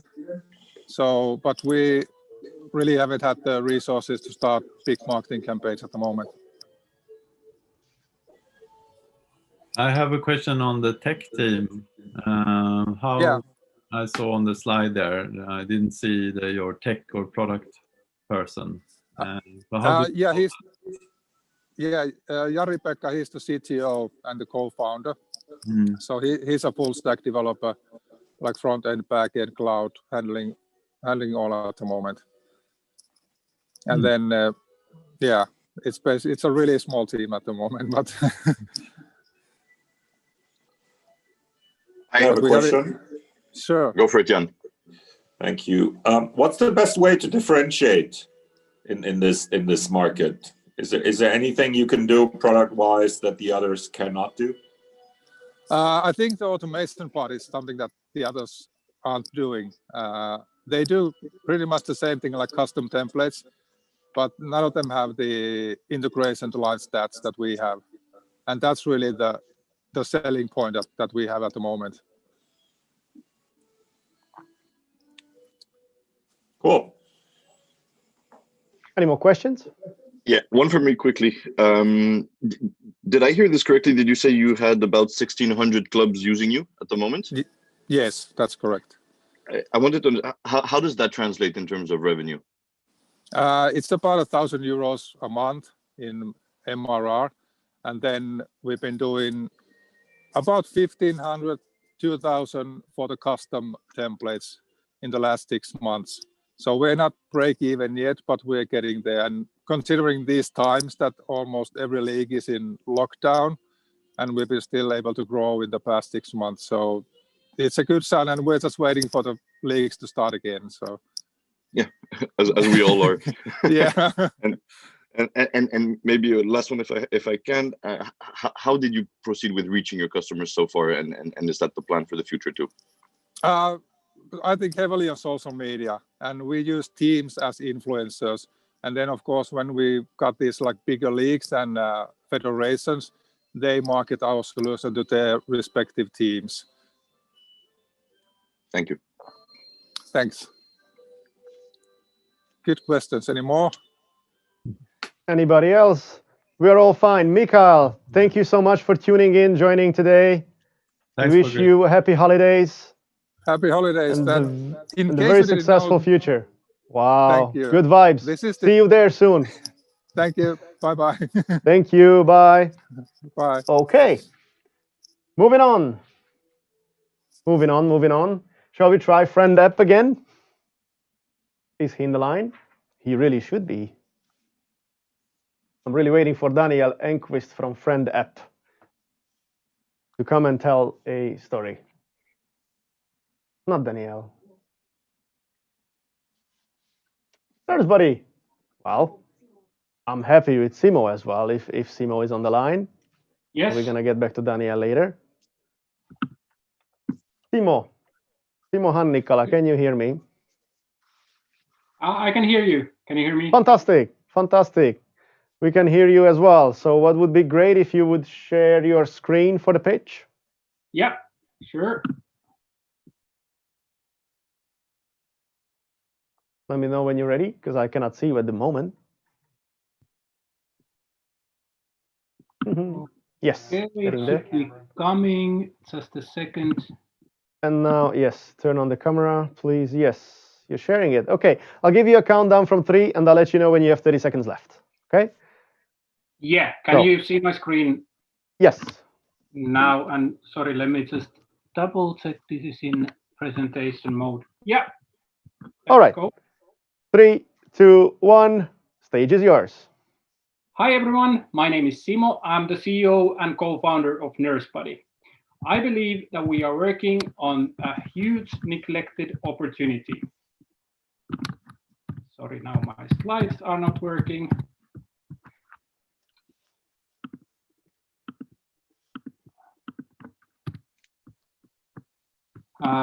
Okay.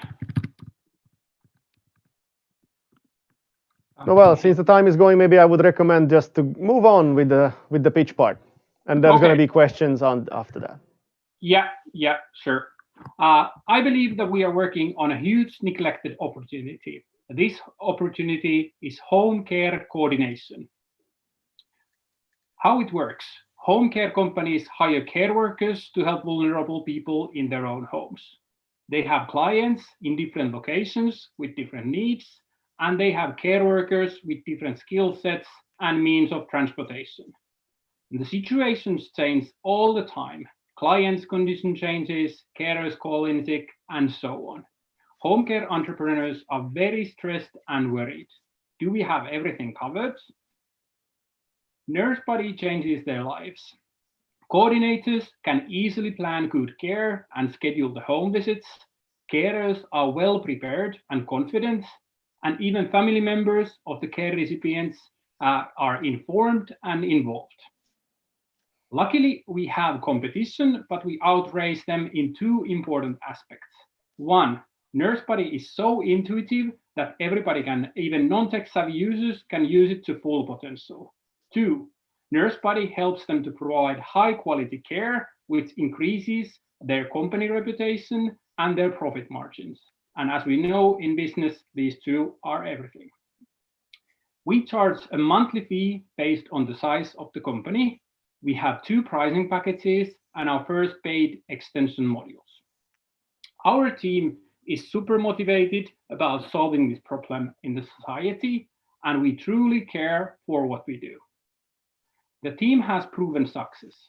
1 million euro annual run rate, over 300 customers, and 70% of our revenue comes from the UK. 30 seconds left. Is done by the locally hired inside salespeople and inbound marketing. Founders are not crunching it anymore. This company is truly scalable. Home care is estimated to be a 15 billion market by 2025, and no wonder. Many countries have an aging population, nursing homes and hospitals are risky and expensive, and when doing high standard healthcare at home, solutions like Google Calendar just cannot do it anymore. We believe this is a huge neglected opportunity, and we're raising 700K. If you believe so too, let's book a meeting. Thank you very much for the 3 minutes pitch. And now, judges, please put your questions up. Yeah, what's your revenue now, and how many customers do you have? Yeah, so currently we are at 1 million annual run rate, and we have 300 B2B customers.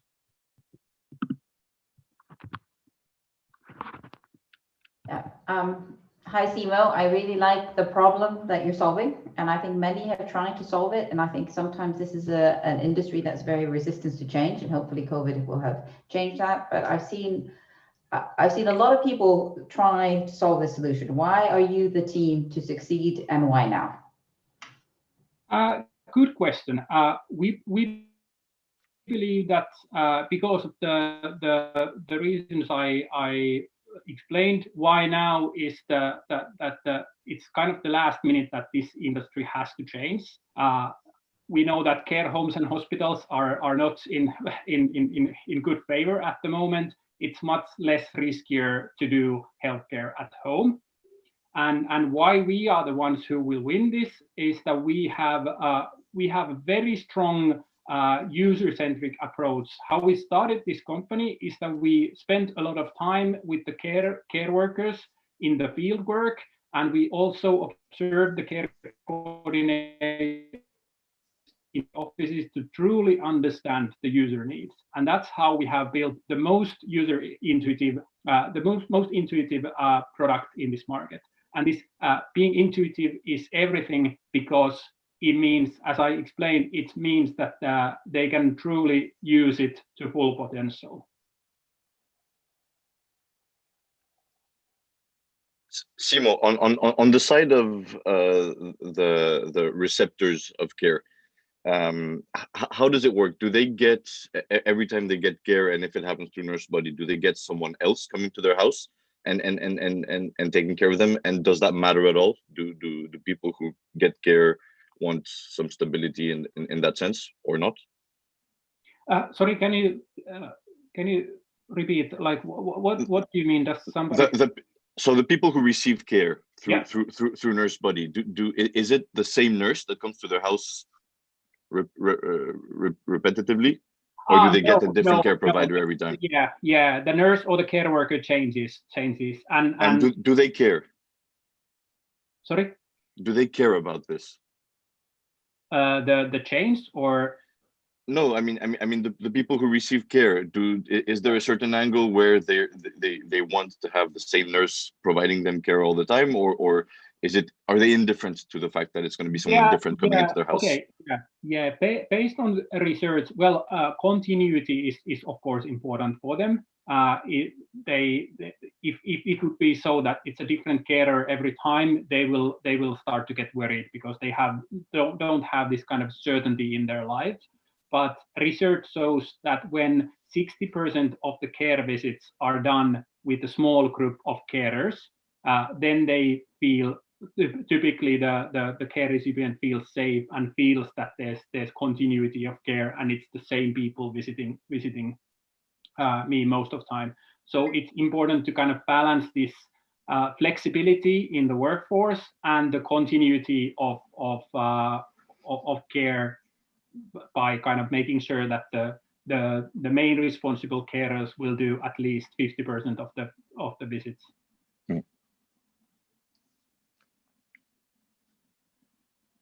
Any more questions?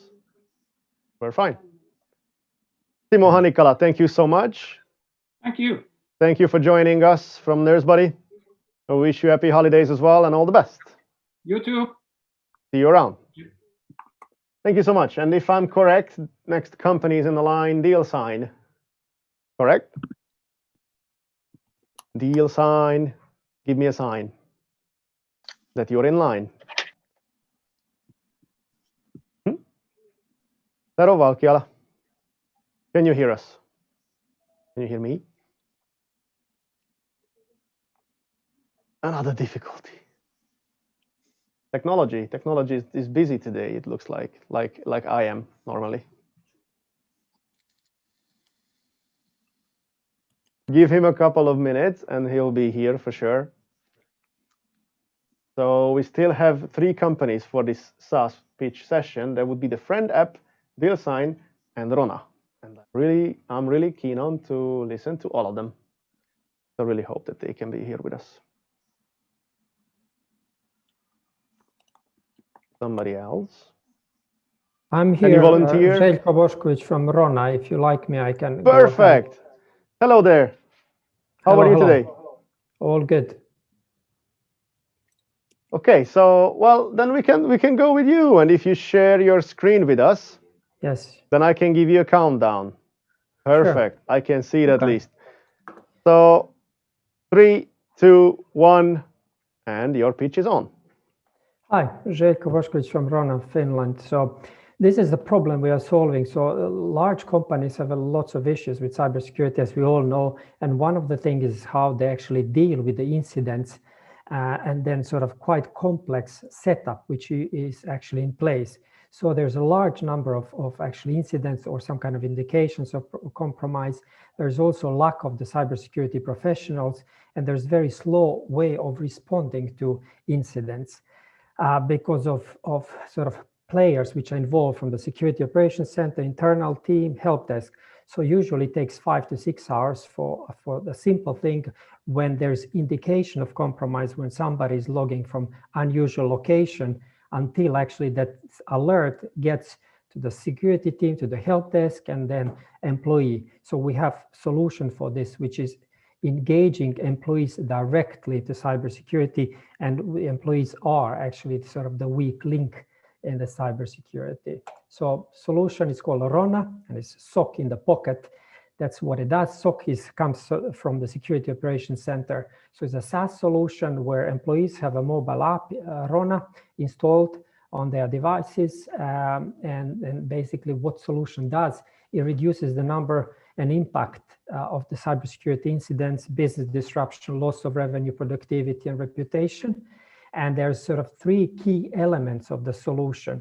One is accelerating really incident response by engaging employees directly into cybersecurity. So instead of going all the way around, actually employees will get the message, for example, in this case, did you log in from this unusual location? Yes or no? So employees don't need to have any technical knowledge. They will have the application to respond to. There is also piece which is actionable awareness, where employees are actually getting timely, relevant, actionable, and trustworthy information which are tailored for them, and they depend on the sort of threat intel which we are having.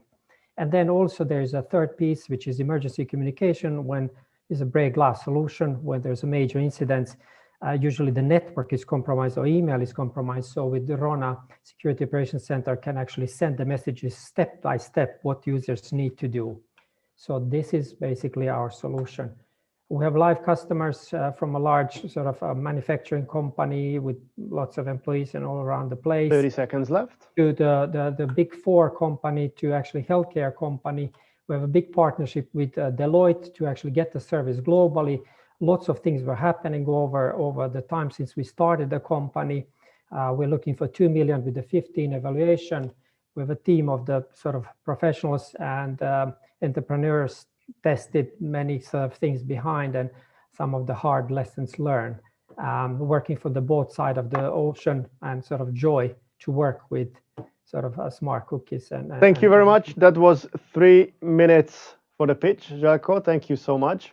Sure. And I'll pass you on to the judges for the next few minutes. Enjoy the questions. Shoot. So here's Jan. So this works on mobile phones that are provided by the company to the employees. Either way. Either way. Okay, any device. Okay. And what about other devices that they're using? Is this restricted to mobile phones currently, or? Yes, smartphones. Of course, it works actually on tablets, any mobile device. Okay. All right. And how is this synced with the security items on the laptops, for example?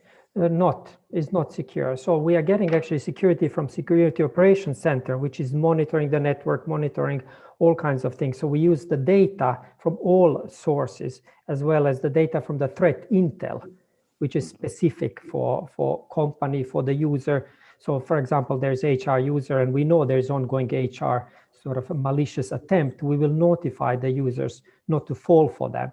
And we'll provide them also the training, which is relevant exactly to that. So they're familiar with the solution when actually they need to respond to. Okay. Thank you. I have a question. Yes. First of all, thanks. It's a very important space that you're addressing, sounds like. Quick question just in terms of pricing and what type of customer you're looking for. Is this something that you clearly sort of is more of an enterprise solution than an SME solution? And how do you price it? Yeah, great, thanks. So we'll have actually to sort of currently full focus on the large corporations between €1 and €2 price per customer. And the aim is to arm basically the whole workforce. Usually starts deploying from the smaller group and then is increasing. The SME solution is coming. And this is in the roadmap. And healthcare seems to be picking up actually. And one of our customers is similar to what Simo was talking about, by the way. And because they're dealing with the sensitive private data, and there has been a major breach here. So there's a bit of awareness. Did I answer your question, Helga? Okay. I have two questions. One is your MRR, and the other one is I'm wondering about the competition in this space. Okay. It's really good to have a mobile solution, but yeah. So competition, basically companies which are addressing the cybersecurity, they usually have some kind of solution for security team, not really engaging entire organization. And that's the major difference. So companies do have some kind of awareness programs, but this is it. They don't really engage. It goes always through the help desk. And that's where we sort of step in. And that's what is very kind of different. So we kind of engage entire organizations. Same like Army, you have the reserves in Finland, 900,000 and 23,000 sort of only active soldiers. So we do this, make the whole company to be cyber defense team. The other question I didn't understand. What did you ask? The revenue. So we have 100 kilo this year, but then again, the focus is to have customers to learn which you keep doing and really have a solution which sticks. And now we're exactly on the right track when it comes to that. All right. David. Question. We still have another minute. Maybe somebody else. Maybe bouncing off a question we had earlier. How long average are your sales cycles at the moment? Okay, so with the large company, it is long actually. It's not less than 6 months. True story. We have a big partnership with Deloitte and integrated to their security operations center to automate their response. And this is a regional, not Finnish center. So in a way, for the next year, we do have a plans to offer service to some kind of around 200 customers, which are using actually Deloitte Security Operations Center. So that's the sort of the channel how we plan to increase our sales significantly. And the whole point is actually outside Finland. Mm-hmm. But otherwise, how long are they? There is around 6 months it takes for the large company, not less realistically, to make decision. And you said you're charging between 1 and 2 euros per user. Yes. In-house. So how big on average are the contracts you're signing? So the contracts are going to be around larger companies, around 40 kilo euros, 40 to 50 kilo euros most likely. Understood. There are many other services on top of it. So the aim is really to get SOC in the pocket, but there are additional services which will be. So, but still we charge for that because we do offer also awareness. Even if there is no incidents, there is awareness service, which the users. Thank you. Thank you very much for your time, Jelko. That was great to have you on our session today. We wish you as well a happy holidays and a good luck for the future. Thanks. See you on the next pitching sessions. Bye-bye. Bye. Okay, and now Tero apparently will be with us. Successfully could join. I already saw him on the screen. Yes. Hello. Oh, hello. Cool hat. Having the vibes already. I like it. Good to have you. Please share your screen if you'd like to. Yes, just a moment. So I'll give you a countdown from 3 to 1, and I'll let you know when you have 30 seconds left before you have to finish. All right? Yes. Clear? Can you see it? Can you see it now? Yes. Yes. Good. Get ready. 3, 2, 1. Have a good pitch. Hello, everyone. My name is Tero Valkeala. I'm from DealSign. DealSign is a SaaS solution to make better contracts, negotiating, signing, and manage contracts in the cloud. I'm going to tell you a story about Santa using DealSign this special year. As you all know, Santa has a big workshop where he produces all the toys and gifts for the children in the world, and they're going to be delivered next week. It's a big operation, but that means they need to work around the year. And during that year, they need to make a lot of agreements with their vendors and demanding clients, for example. Sometimes they need to negotiate the deals. That typically means editing and emailing the messy documents, and that takes many hours. It's very unproductive collaboration, and no one has real-time access to the contracting overview. And this traditional contracting process is broken. Even with the simple contracts, you need to take from document to PDF and then to the e-signing and make those multiple steps to get the deals done. Typically use document management like Word, Google, emailing, e-signing, Drive storage, spreadsheets, reporting, multiple steps in the queue. It's really broken process. The way we work has changed, but contract management software hasn't. So we're providing an alternative to this. This year, Santa used DealSign managing their operations. So Santa was able to negotiate the deals using DealSign without sending any emails, sending any document files between the companies, no redlining, commenting, and waiting for those comments. All the participants were always able to access the relevant information in real time in this cloud solution. Very efficient collaboration. Also improving the contract compliance. Santa is among the very first happy customers of DealSign. We have a few stock-listed companies who have also gone through piloting, renewing the subscriptions, annual subscriptions, and we have SMBs, mid-market companies, and startups. Santa is very happy there, as you can see. Well, we have senior team, including software development expertise, service design, lawyer, legal expertise, procurement expertise from enterprise side. And recently, a couple of months ago, we added a salesperson accelerating our growth. So we're looking for the first pre-seed investment, invest into growth, especially the go-to-market sales and marketing, as well as continuing the product development to cater also some mainstream user needs that we're not yet fulfilling all the needs. So as a Santa, I encourage you all investors to take a closer look at this and helping all the other companies in the world to utilize DealSign next year. Thank you. Exactly 3 minutes, Tero. Special thanks for that one. Thank you, thank you, thank you. Judges, I hope you have lots of questions that you can start asking now. Who's going to start? Helga? Yeah, happy to start. Thank you for the presentation. Good to know that Santa is using it. And here in Iceland, we actually have 13 Santa Clauses, so it might be a good market for you. But I'm just wondering, in terms of your competition, you said everything was broken. Is there nobody else working to solve this problem, to modernize sort of contract management, or are you the only startup in the space? There are many contract management startups. Many of them are focusing on the archiving and sort of handling the documents.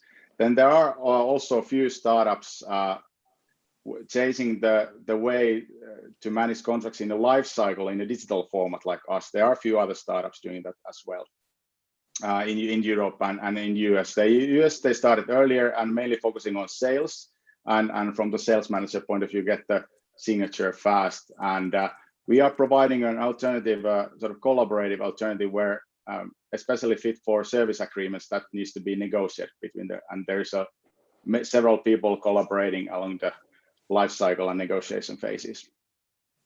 Okay, thanks.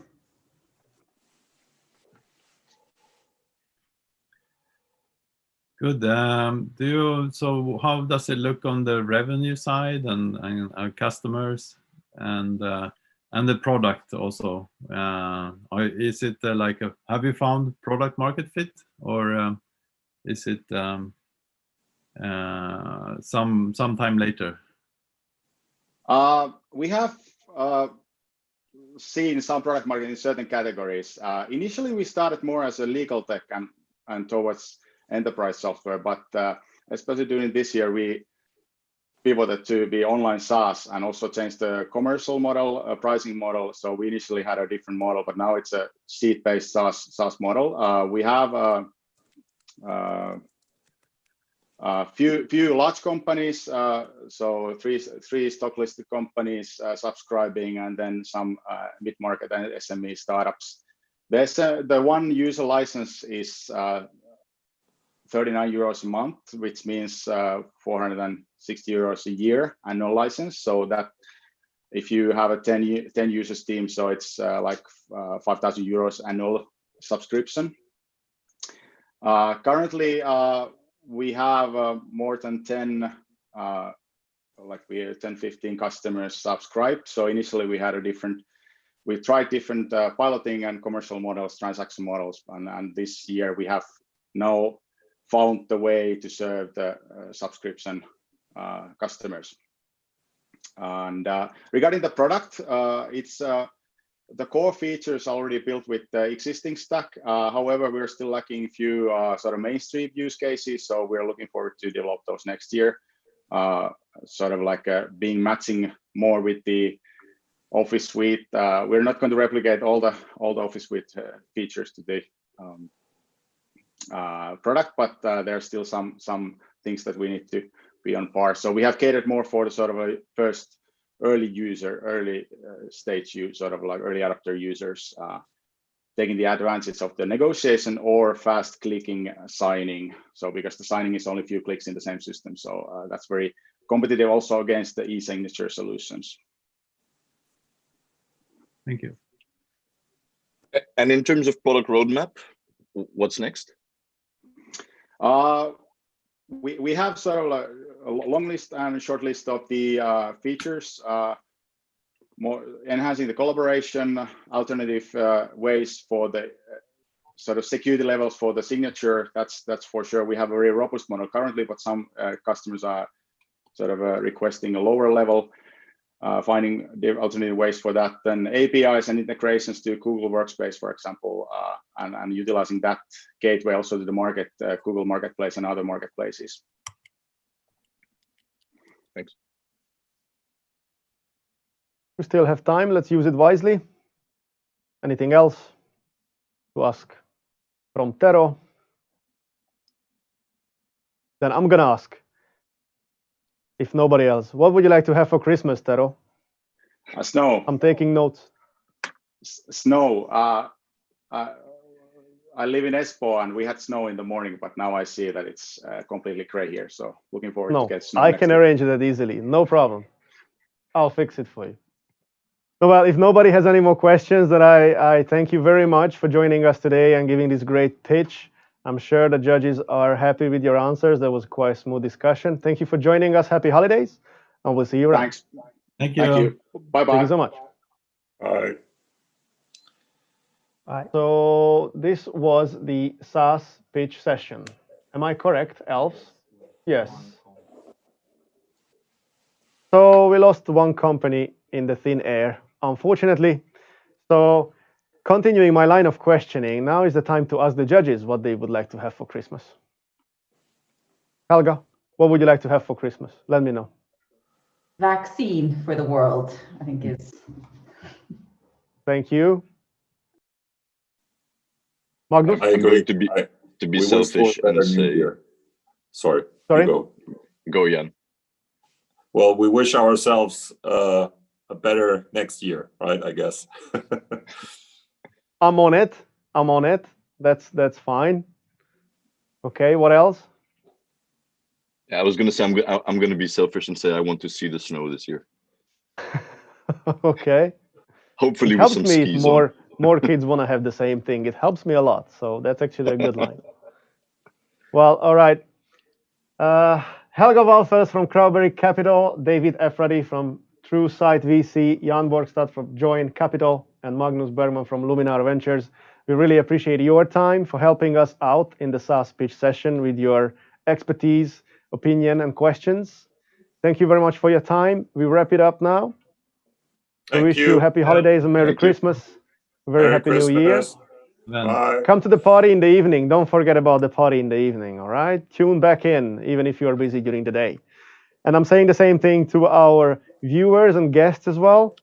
Now we're going to go for a little bit of break, but at 1 o'clock sharp, even a few minutes before, you can already start tuning in, because we will move on with the next pitch session, which will be, it will be about healthcare. I had to cheat and watch. So tune back in at 1 o'clock. See you soon.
After the short break, I also stretch my legs a little bit, in this age.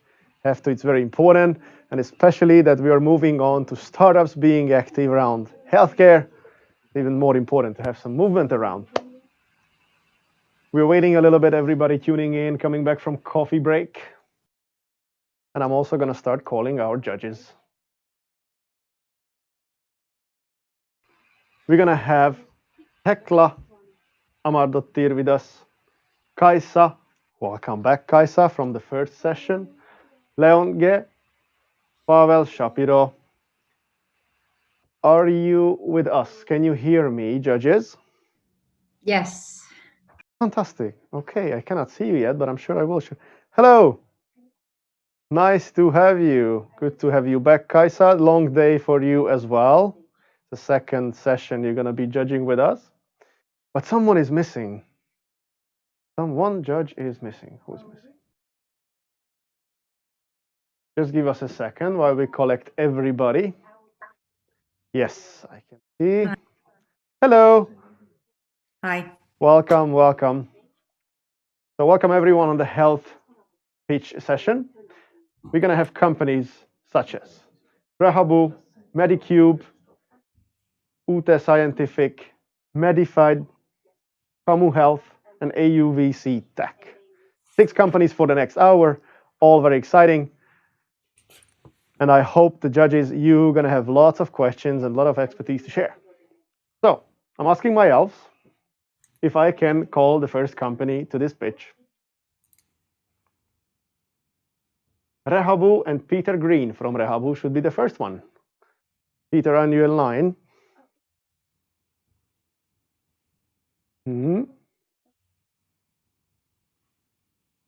Actually, this is the sentence I heard the most this year from all of you kids. Can you hear me? Can you see me? Can you see my slides? You all repeated it very many times since the spring.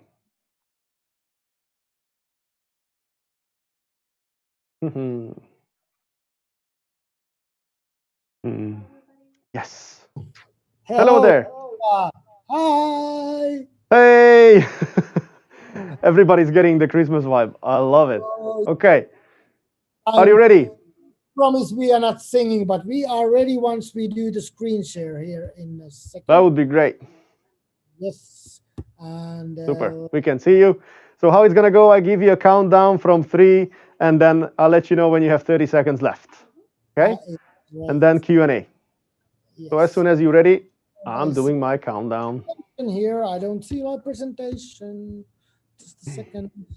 Getting there, getting there. Getting there. It was Peter there Green. On the other room.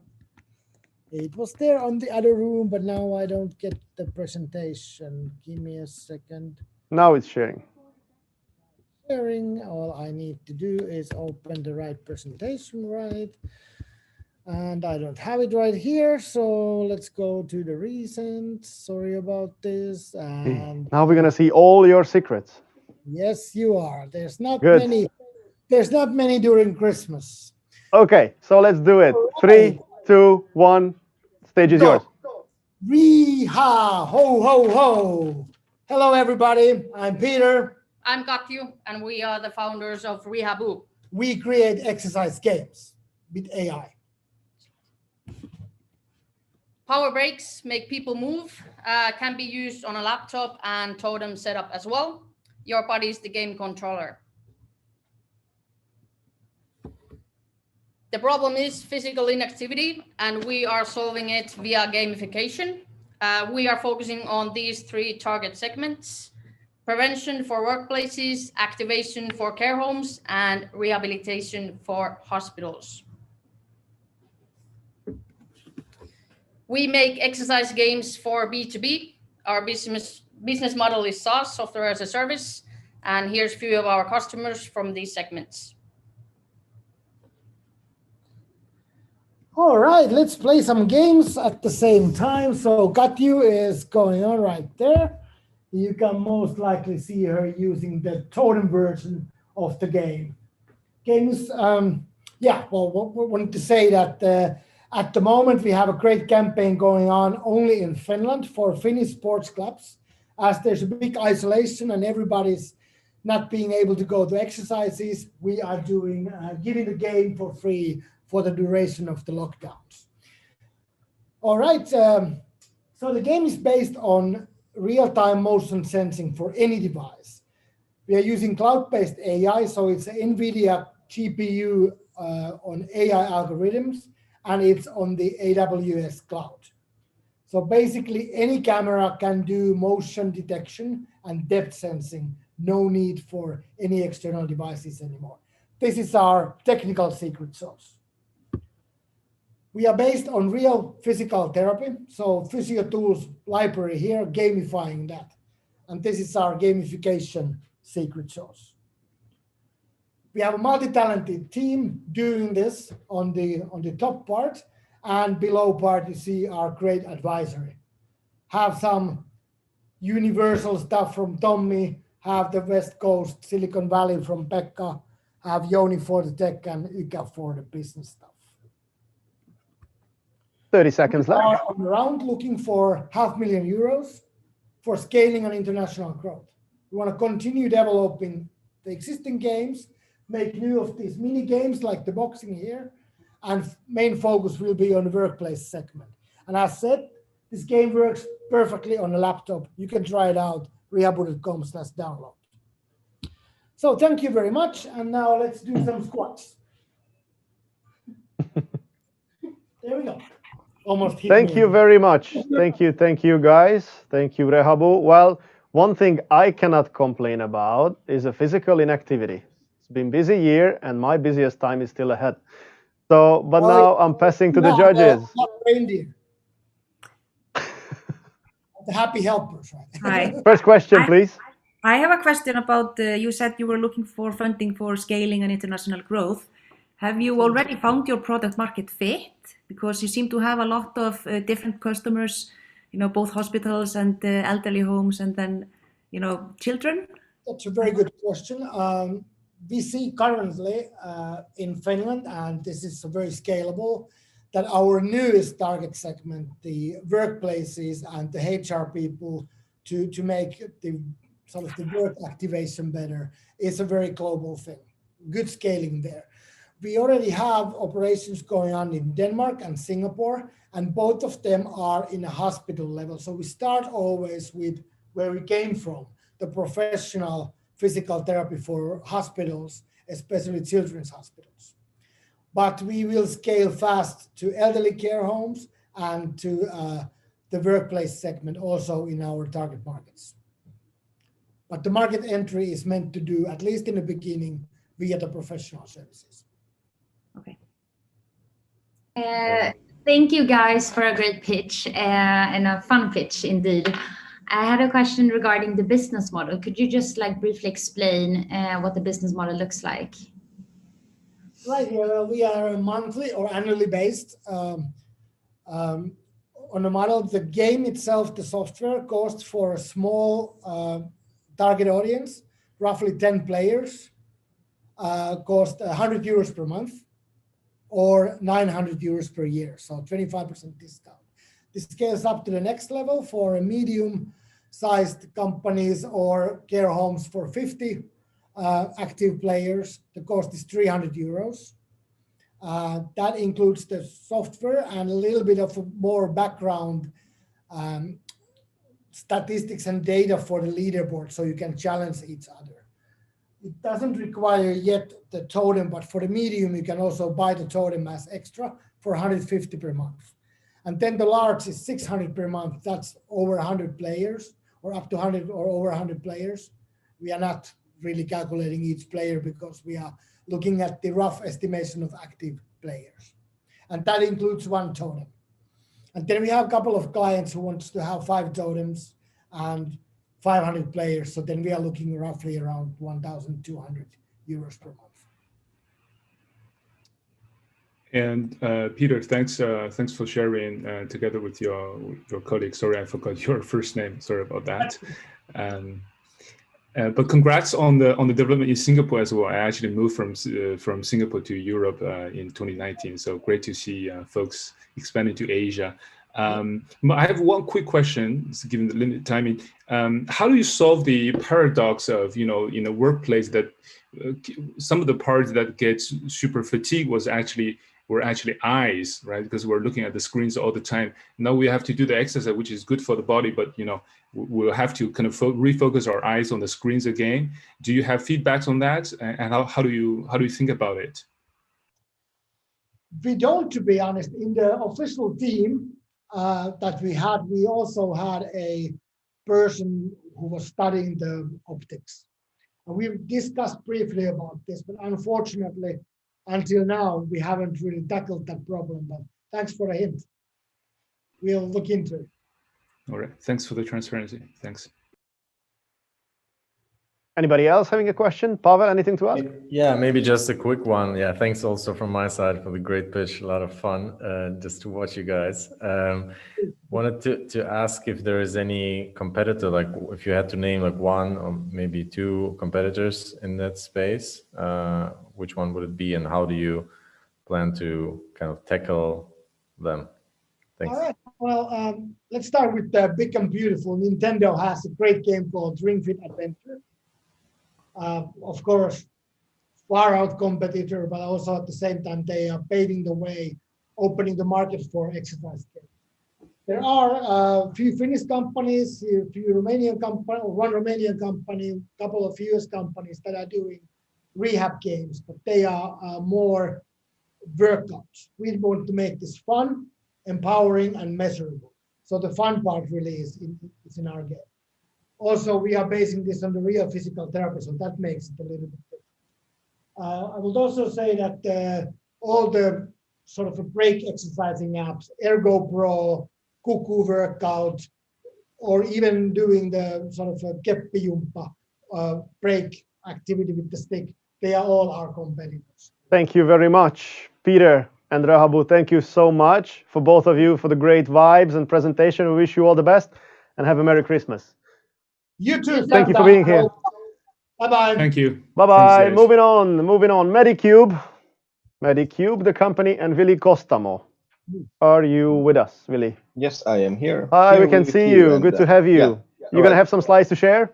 Yeah, and I will Alright. share them now. And I apologize for not packing the same amount of Christmas theme equipment, because I practically came here directly from my I'll final bring you some examination. candies later on. I'll Yeah, pop thank by you. and you're going to have the vibe. So don't worry about it. Yeah. We can All see right. your screen coming up. All right, great. So you know the rules. I'll give you a countdown and then you can get going for 3 minutes, okay? Yep. So if you're ready, 3, 2, 1, stage is yours.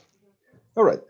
Very nice to be here. I'm Vili Kostamo, the CEO of MediCubeX, and I just came directly from my final examination at the Helsinki Medical School, and that's why I am lacking in Christmas decoration. But now, today, I'm here to talk to you about MediCubeX and our eHealth station. And now we aim to solve two problems. Currently, it takes a medical professional to examine a patient and take their vitals in the clinic, in the ER, anywhere you go. And current existing personal monitoring devices are intended for fitness and wellness use, not for detecting or following up on disease. And our solution, our station, can be summed up so that we can measure vitals and cardiovascular risk factors in less than 5 minutes without any personnel on board. And this information can be used for physical appointments at the physician's office or for entirely remote appointments. And if placed in communities, these stations could be used for automated checkups for anyone, basically. And our concept includes light-based disinfection, which should keep any nasty bugs or viruses out. And our value proposition comes from this automated measurement that frees up professionals to do more valuable and value-adding things. And all of these measurements are integrated in this one user interface.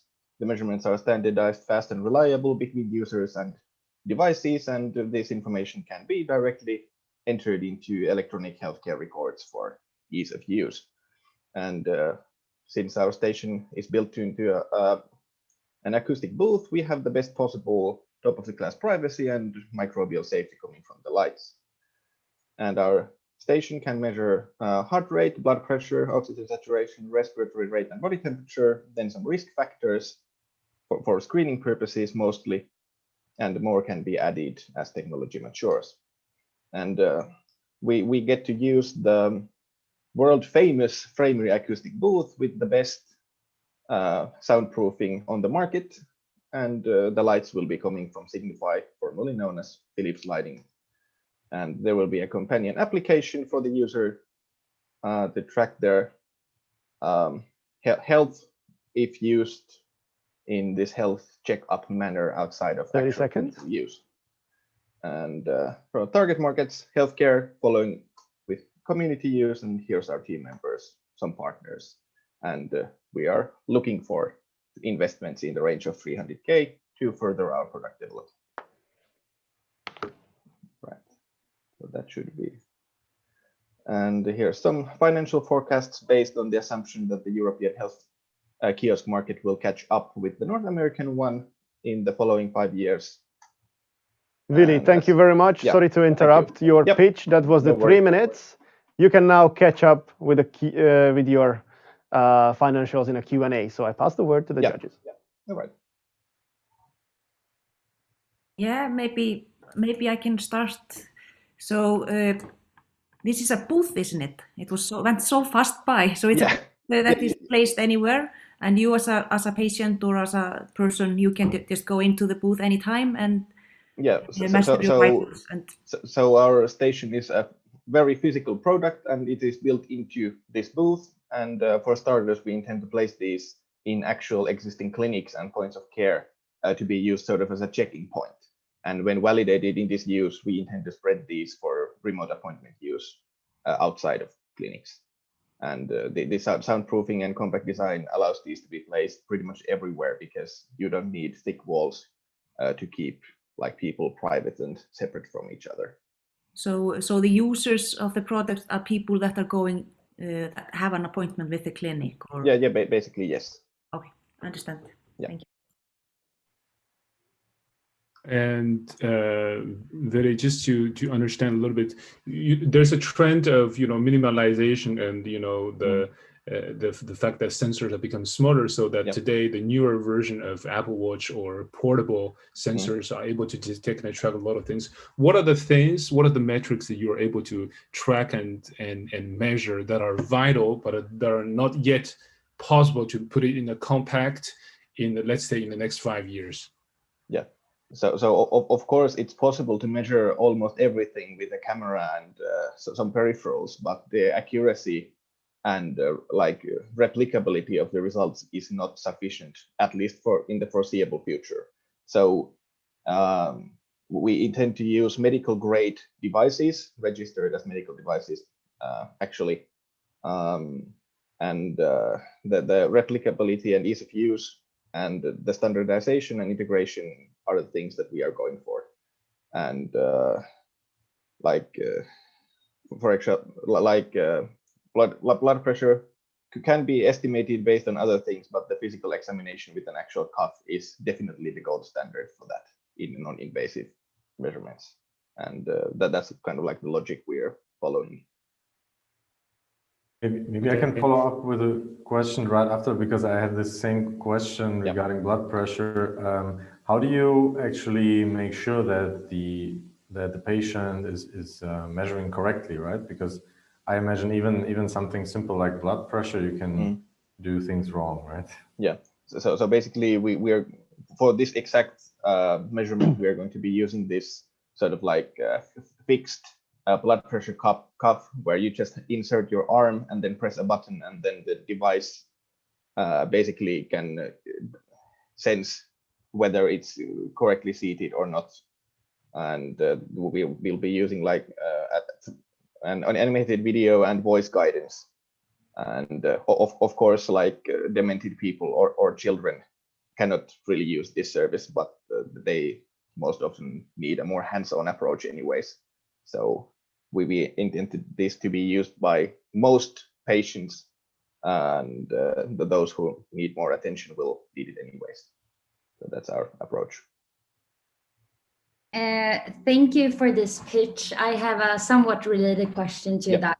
I wanted to understand more of like who you would regard as your main competitor, and what really that you have that empowers, like from a customer perspective, that empowers customers to do something that it couldn't do before, or do you actually have that is like 10 times better than what's already on the market? All right, so I will answer the later question first.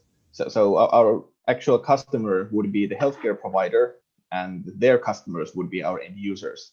And that there are maybe two main competitors coming from France who have this sort of like in booth design for their self-measurement equipment, and based on personal user experience from those, I can say that our privacy and placement are leagues ahead of those, and our concept has been like designed so that this disinfection lighting that is, by the way, also effective against coronaviruses has been like designed from the ground up, so that we think that we have the lead in the privacy and safety departments. Yes, Time is up. Time is up. Time is up. Thank you very much, Vili Kostamo from Medicube. It was very nice to have you here with us, and great to listen to your story. Thank you so much for it.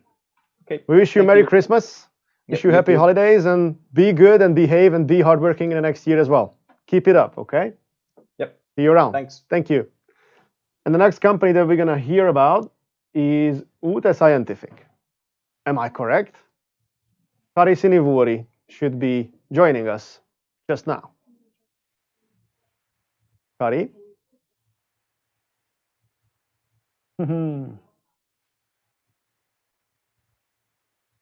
Kari, Ute Scientific.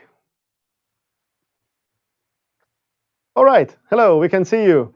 Hello, welcome, hello. welcome to our pitching session. Thank Are you you. sharing your screen? Yes, just a moment. Beautiful. So I'm happy to see that I'm creating fashion with my hat, and lots of All companies right. actually representing Santa as well. nice hats. Good. So I'll give you a countdown from 3 when you're ready. All right. I guess you can see Super. it now. Yes, we can. All So, right. So Get ready. 3, 2, 1. Have a good pitch. Well, did you know that kids who have big brothers or dogs have less so-called immune-mediated diseases, allergies, and such? At least I didn't, but the reason is actually obvious, because when those guys go out and play, they will get dirty, and when they come back inside, in addition to dirt, they bring lots of microbes, and these are very much needed for the development of your immune system. So my name is Kari, and happy to present you Ute Scientific. The problem is epidemic of immune-mediated diseases, and this is caused by urbanization. People are moving away from the nature and its microbes to cities, and we are not exposed to microbes anymore. And this will cause our immune system to fail, and it will attack against harmless particles and cause you allergies, or even worse, against own cells, causing you diabetes. And this is really an epidemic. About 150 million people are suffering allergies in Europe, and the cost is about 100 billion euros per year. And the situation is about the same in Asia and USA. The solution is patent-pending biodiversity mixture that can be added to consumer goods. This is scientifically proven to be able to modify your immune system, and it will decrease your probability of getting this type of diseases. It is a 2,000 billion euro market for this type of wellness products. And at the moment, the competition on the market is against so-called probiotics, which I guess you probably all know. Those are relatively simple species of microbes, just a handful or maybe even one engineered against something, in comparison to our microbe cocktail of about 5,000 different microbes against all kinds of problems. Now, our business model is ingredient branding, and this allows us to scale up fast because we have 4 license agreements, and what the first products are actually on the market already by our customer, and we expect to have the next launches relatively soon, early next year. 30 seconds. Yeah. We have a team of 4 researchers from the University of Helsinki and Tampere, and then 3 business executives. So far, we have raised 700,000 euro, and now we are raising an additional €1 million in equity for operating capital to do small-scale clinical studies to prove the efficiency of the actual products instead of the science results, and also improve the security of supply of our facility. Thank you very much. Time is up, Kari. Thank you so much. It looks like you have a great team of facilities, quality assurance systems, and these type of things to match the demands of the really big companies. At the moment, the startups are happy to use our innovative prototype powder that we are producing at the moment in their products, but the really big companies, they require something completely different. At least you completely sold me this, you know. All right. You can even buy it here in Iceland. I'm wondering about your go-to-market. You know, this is probably a very small company, isn't it? Yeah, it's 7, 8 ladies, brilliant types of persons. Great products. I'm looking forward to try it out. I'm thinking about just the scalability of your approach. As you mentioned, you have to improve, of course, your production and stuff like that. But how about if you tell us a little bit about the marketing side? What is your strategy? Well, we have a own sales who are contacting business-to-business cosmetic companies at the moment. And as mentioned, we have sales agents in Brazil and Nigeria. And now we are in discussions with a person in Japan to have direct access to the companies in those regions. The European countries we are handling ourselves, and there are some issues with FDA for the USA regulation is something that we want to clarify before organizing USA. But the scalability is excellent because we are not producing products to store shelves ourselves, but we are going together with our customers who already have access to shelf meters. So they will get enhanced products and we get ready access to the customers.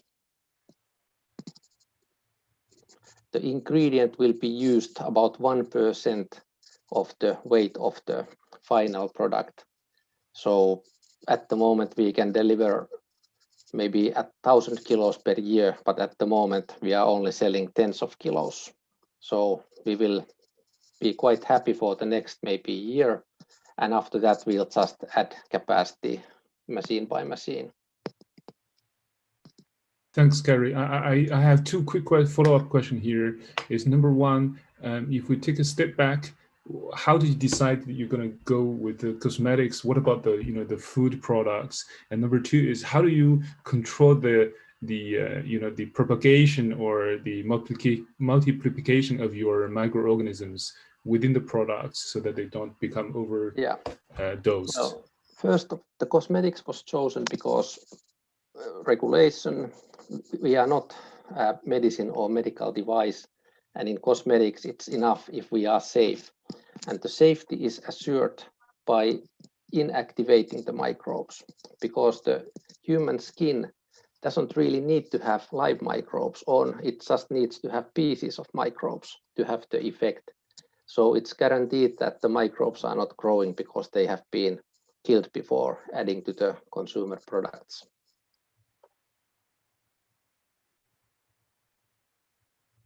Okay, super clear. Thanks. Anybody else? Yeah, maybe I have a quick question. Last quick question. Where did you take the market size from? Like, how did you calculate the market estimation? This is wellness market in general, and it's a over 4,000 billion euro market. But out of that, cosmetics and these type of sort of wellness edible products are about 2,000 billion euros. Okay, thanks. Thank you very much for all the questions and answers. Kari Sinivuori from Ute Scientific, I really appreciate your time and being with us today. We wish you and the whole team a Merry Christmas and a very Happy New Year as well. All the best. We'll for sure see you around on other pitching sessions as well. Yeah. See you. Bye-bye. Thank you. Bye-bye. Thank you. Okay, moving on. We're going to be busy during whole day. And if I'm correct, Jussi Kurikka is already tuning in. Am I correct? Jussi, can you hear us? Medified. Hello. Yes, I can hear you. Hello. And we can hear you too. Good to have you here. You ready to pitch? Just a sec, I'll share my deck. That's a good idea. Meanwhile, I tell you that I will count down from 3. I let you know when you have 30 seconds left before you have to finish, and we can move on to the judges' questions. All right. Coming up. Okay, we can see it. So are you ready? Yes, I'm ready. Beautiful. 3, 2, 1. Stage is yours. So mental health disorders are an unfair enemy for patients, professionals, and care providers. I'm Jussi Kurikka, a medical student, and we are Medified. Did you know that every 5th of us will suffer from mental health disorders? Unfortunately, the COVID-19 is a great challenge also for mental health care. Demand for effective digital healthcare has peaked. Mental health disorders are a real issue for both professionals and patients due to the complexity of the disease and limited resources. Ways to monitor treatments are outdated, which often leads to unoptimized treatment decisions. Medified is developing a cloud-based system that enables data-driven mental health treatment and creates a secure communication channel between healthcare professionals and patients. We combine multiple data sources to create a more extended and unique overview of the patient's personal recovery journey. The software system is validated, documented, and registered with CE certification, and the data privacy is built according to GDPR. We sell our SaaS to healthcare providers. Next January, we are launching customer projects in both the public and private sectors, where we are able to co-develop and co-develop the product and SaaS business model. In the future, we want to transform business model into more AI-enabled data management. We have proven international traction and recognition from several competitions and programs. We have started a collaboration with one of the biggest European mental NGOs. We're selected as one of the best university startups. And also just last month, we won the Nordic Mental Health Tech Innovation Challenge. We are currently generating first revenue, developing a product market fit, and exploring potential international partners and customers. Our successful pilots have validated the proof of concept, and even our prototype version was able to improve the current care. We have been able to generate traction with low capital expenditure. Our client testimonials are well aligned with our mission of developing mental health care. 30 seconds left. All right, yeah. The potential and the diversity of the team have been systematically developed, and it is optimal for the future of health tech. The core team has unique competence cocktail with clinical, tech, and business backgrounds. Company advisors and partners network have been systematically developed to enable competitive advantage and growth. The need for personalized care hasn't changed, even though mental health care services are offered remotely. Our solution is there to support digital transformation while maintaining the quality of care. And we will Thank you very much. Time is up. 3 minutes pitch is up. You have time to recover now, the rest in 5 minutes with the judges. I'm sure they have lots of questions. That was the last slide. Thank you. Maybe I'll start. I have a question regarding the differentiators that you started at the end of your slide. Maybe you can quickly go through, like, how do you differentiate against quite a few players in the market and also in the long run? Thanks. All right, yeah, thank you for the question. So most of the apps or this kind of digital healthcare solutions in the market, they are more patient-centered applications, and they're not useful for the healthcare professionals. So they are not really used in the healthcare and as part of the treatment, because the healthcare professional doesn't get the value of it. So that's how we differ. So we create a value for the healthcare professional also. That's the main point. So we have a really clinical aspect or point of view with our solution. Maybe to continue on this question, what is like the killer feature that you have with your product, and how what role do the clinics play in delivering that feature to the patient? Okay, so the main feature of is to main feature is to this daily questionnaire, which is really fast and easy to do, but it accumulates and it collects very clinical knowledge what the professional of the healthcare need. So the questionnaires have been built with the clinical experts, even though we are also founder team is healthcare experts ourselves, but we are students still, so we have used the help of psychiatrists. But you had another question, Edith. What was it? Yeah, I think you have answered it, because it was about how the clinics help, and they probably help with designing the questionnaire. I'm just also wondering if you have if you can also just measure how people feel, so they don't have to fill out a questionnaire, because you get sometimes tired of all these forms that you're filling out. Yeah, that's the trick. So we have this very short. It takes only half a minute to do the questionnaire. But the thing is that we don't do the big 21, let's say, depression questionnaire at once. We do a couple of questions for each time. So the information accumulates over the time when the patient does it, let's say, every second day or every day of the week. Okay, I have a question. So you mentioned earlier that you were going to use multiple data sources in order to track patients' mental well-being. Is there anything else or any other data source then, except for the questions from the questionnaires?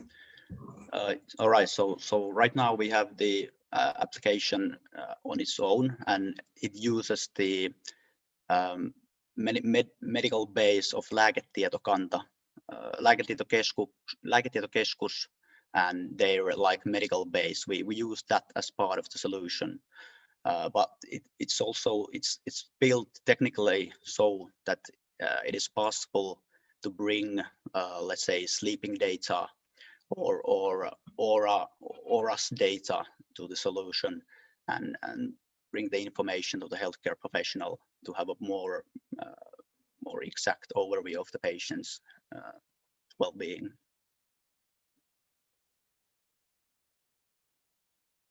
Okay, next question. Let's use the time wisely. We still have another minute. All right. Juicy, maybe one last question from here. What are the clinical studies have you guys conducted to display the measurable results?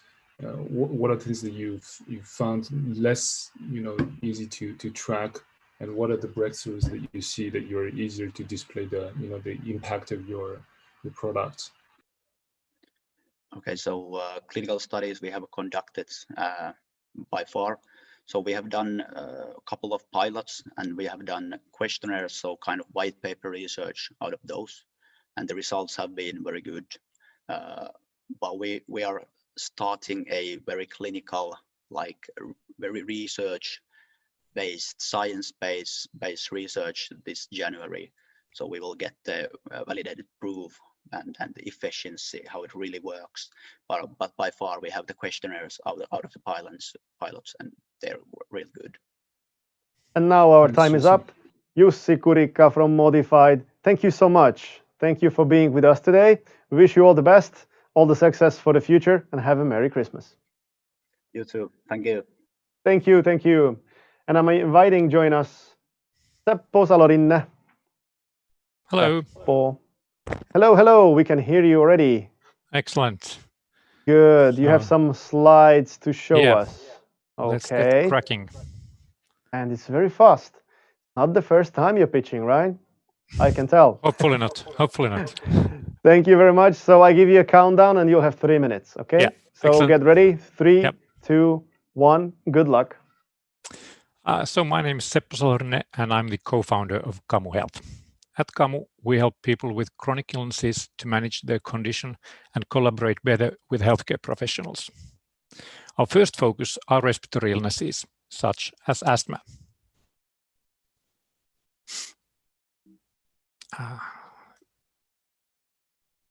Asthma is a non-curable, yet increasingly more common disease.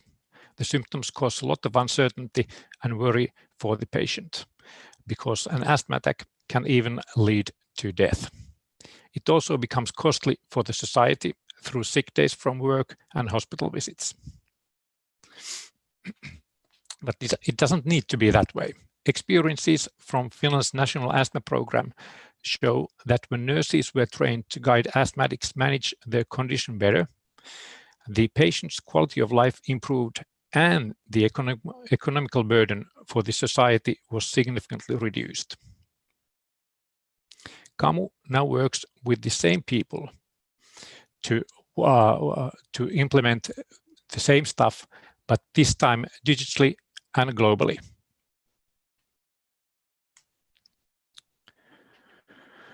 The solution is called Kamu Asthma. It includes a hospital-grade mobile spirometer that the patient can use to measure their lung function reliably and detect condition change prior to any onset of symptoms. The spirometer works together with Kamu's application, where the patient keeps journal of symptoms, external triggers, and use of medication, and can view the spirometer results and their correlation. The application also gives reminders, for example, for tracking medication, and it includes a local weather and air quality forecast to help prepare for the day. But Kamu is much more than just a measuring device and an asthma journal. A unique AI solution turns all Kamu's users into a network of sensors, looking for similarities and patterns in anonymized data to be able to provide meaningful, personalized forecasts for the users.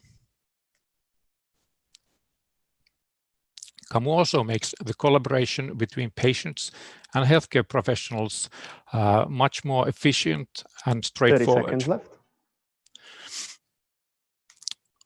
Together with our very experienced leadership team, including 3 professors, we've built a CE-marked service together with our partners from Finland and abroad that has first commercial customers, B2B customers, and happy end users. And we are now starting our €2 million round to accelerate our commercialization outside of Finland and continue on R&D. Time is up, Seppo. Thank you very much for the great pitch. Happy Christmas. And I'm sure, don't go anywhere yet. I'm sure that the judges have lots of questions in the next few minutes. Stay with us. Yeah, I can start this time. So thank you, Seppo, for this. It's great to see that you guys have been making such a progress for the past year. I think we met like a year ago. Yep. And I was wondering about, because I know of 2, and I've met 2 Swedish companies within the similar area. Nuvo Air and Aston Tuner. Yeah, exactly, and Aston Tuner. So how are you unique comparing to those other Nordic players? Yeah. Nuvo Air is really simple. They are effectively a device manufacturer. So their business model is based on selling devices and consumables for those devices. So every time you do a test, you need to have a single-use mouthpiece, and they actually license the hardware, and as such, they could be a potential partner for us in terms of the hardware. We don't make hardware; we just make software and services. Asthma Tuner is similar in concept in terms of what it provides for the end user. But where we differ is that we don't just provide a silo between the healthcare provider and the patient for remote monitoring, but we actually utilize all the data from all the users to really build these engagement features to retain the customers. The hardest part with any chronic condition is not how to provide treatment when the symptoms are acute, but how to keep the chronic patients involved and stick to their treatment paradigms when they themselves feel that, hey, I don't have any problem, why should I take the medications, for example? And that is really key in any chronic condition. And we've actually built a generic platform for chronic conditions where respiratory conditions are the first indication we utilize it for. Next question. Thanks for a good presentation. I'm wondering about reimbursement of your solutions and what your plan are with regards to that. Yeah. We have actually 2 partners pipelined for efficacy trials, one in US and one in Germany. And actually for Germany now that the DIGA rules changed a bit, allowing also hardware to be included in the service, our plan is actually to apply for the DIGA fast track in 21. So and within that gain the data necessary for reimbursement in Germany. And obviously we'll utilize that together with other clinical trials we have in the pipeline to show the efficacy also for other markets. But in most markets, they value, the payers value most studies done in the local market. So it's likely that we will need to do multiple markets or to get reimbursement. Did you say that you also started a trial in the US? Or We have one set up and defined and partner for it, but we need additional funding to run through it. Great. Maybe one question from my side. Also, thanks a lot for the pitch. Really good and concise. What do you think about the importance of, I would say, the hardware versus maybe the data that you produce with this?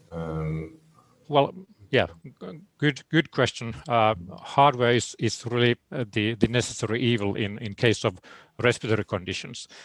Problem with respiratory conditions is that once you start to have symptoms, you have already deteriorated quite a lot.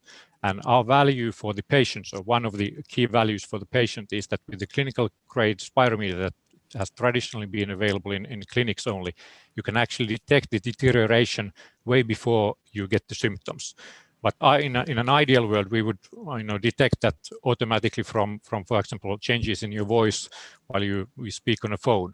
And there are companies trying to do that, but at the moment, at least, none have been successfully shown that could be done.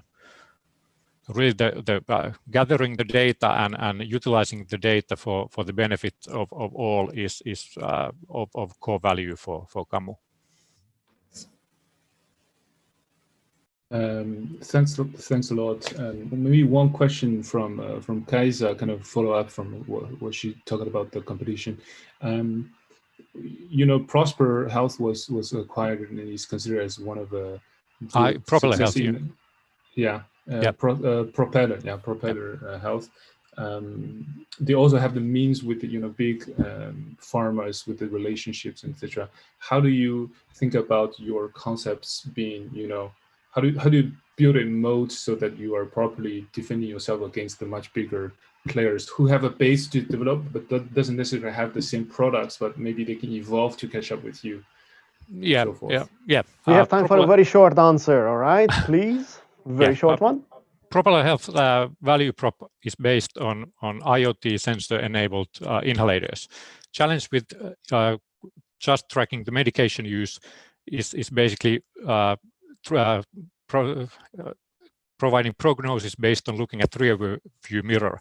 When the medication use goes up, you already have symptoms. And if you value to the patient is that you provide them symptom-free days, you cannot detect that from the increase in medication use. We have patented actually our prognostic models for detecting the change based on other persons like you. Thank you very much, Seppo. So he was Seppo Salorinen from Kammu Health. Really thankful for joining us today.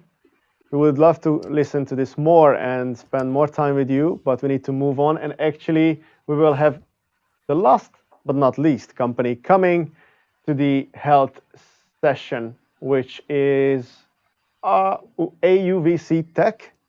He will correct me if I pronounced it incorrectly. Ilkka Manner. Yes, hi, I'm here. Hello, good to have you. Thank you. Nice to be Thanks here. for joining. Are you ready to pitch? Yeah, let me ready to rock. Do my yes. Hold on a second. I'll share my screen. Yes. Okay, can you see that? Yes, we can. Go into presentation mode. Here we go. So I'll give you a Okay. countdown and I'll let you know when you're 30 seconds away from the end before the Q&A. All right? Get ready. Okay. 3, Yeah. 2, 1. Stage is yours. Good luck. Okay, thank you. My name is Ilkka Manner. I'm the CEO and a founding partner of Advanced UVC. Hold on, I had to push the cameras. Okay, I want to tell you how we can cure chronic wounds and how that is a business opportunity. Non-healing wounds cause an enormous economical problem. Majority of the non-healing wounds are colonized with microbes, difficult to eradicate conventionally. This prevents them to heal. Wound care costs 230 billion euros globally and takes up to 40% of hospital beds, resulting in 3 to 4% of the global annual medical care costs. Cost of chronic wounds is estimated at 96 billion euros per year. Our Ava Care device emits UVC light, which can kill almost all microbes in infected wounds within minutes, even the antibiotic-resistant ones, and accelerate healing. Our clients are all medical and elderly care professionals dealing with chronic and non-chronic wounds and skin problems. For them, we have developed this medical device to help solve this global problem and to save costs. The Ava Care device stimulates cellular mechanisms which are known to accelerate wound healing. It reduces microbial colonization, including viruses, bacteria, fungi, and yeast, enabling faster healing. We have also noticed that it reduces pain and scarring. Due to the low energies used in the device, the risk of the treatment for the patient or the care person is extremely low. The device is portable with a rechargeable battery, touchscreen, and optical cord with a treatment pen. The tip of the treatment pen is disposable single-use accessory. This makes the business case, of course, very interesting. Compared to other wound treatment technology, our device performs well. It is lightweight, portable, kills microbes, including MRSA, heals chronic wounds, and is affordable. A Japanese device using low wavelength UVC has emerged to the market recently. It is not portable, needs high energy, is expensive, and not mobile, but it proves that UVC works in wound care. All other competing technologies are bulky, immobile, and costly. And most importantly, they do not kill microbes. Our team consists of experts in biochemistry, dermatology, veterinary medicine, business strategies and sales, and of course in technology. We are 4 founding partners, 2 angel investors, and 3 advisors. We have a working prototype, which we need to industrialize, do the clinical trials and the certification as an MDR Class 2A device and the FDA certification. Our secondary path to the market is the veterinarian business, which is not regulated. If we project our device, one device for the treatment of 100 chronic wound patients, we should have 80,000 devices sold within EU and USA, needing 160 million healing heads. With 30% hit rate, we would generate 300 million in sales. We are raising 1 million euros, of which 500k euros come from investors. We will double that with Finnish governmental soft loans and grants. Next time is up, Ilkka. Thank you very much. Market entry. Great pitch, lots of Thanks a lot. information, but I'm sure the judges need more information. So the next few minutes you will spend with the judges. Okay, thank you.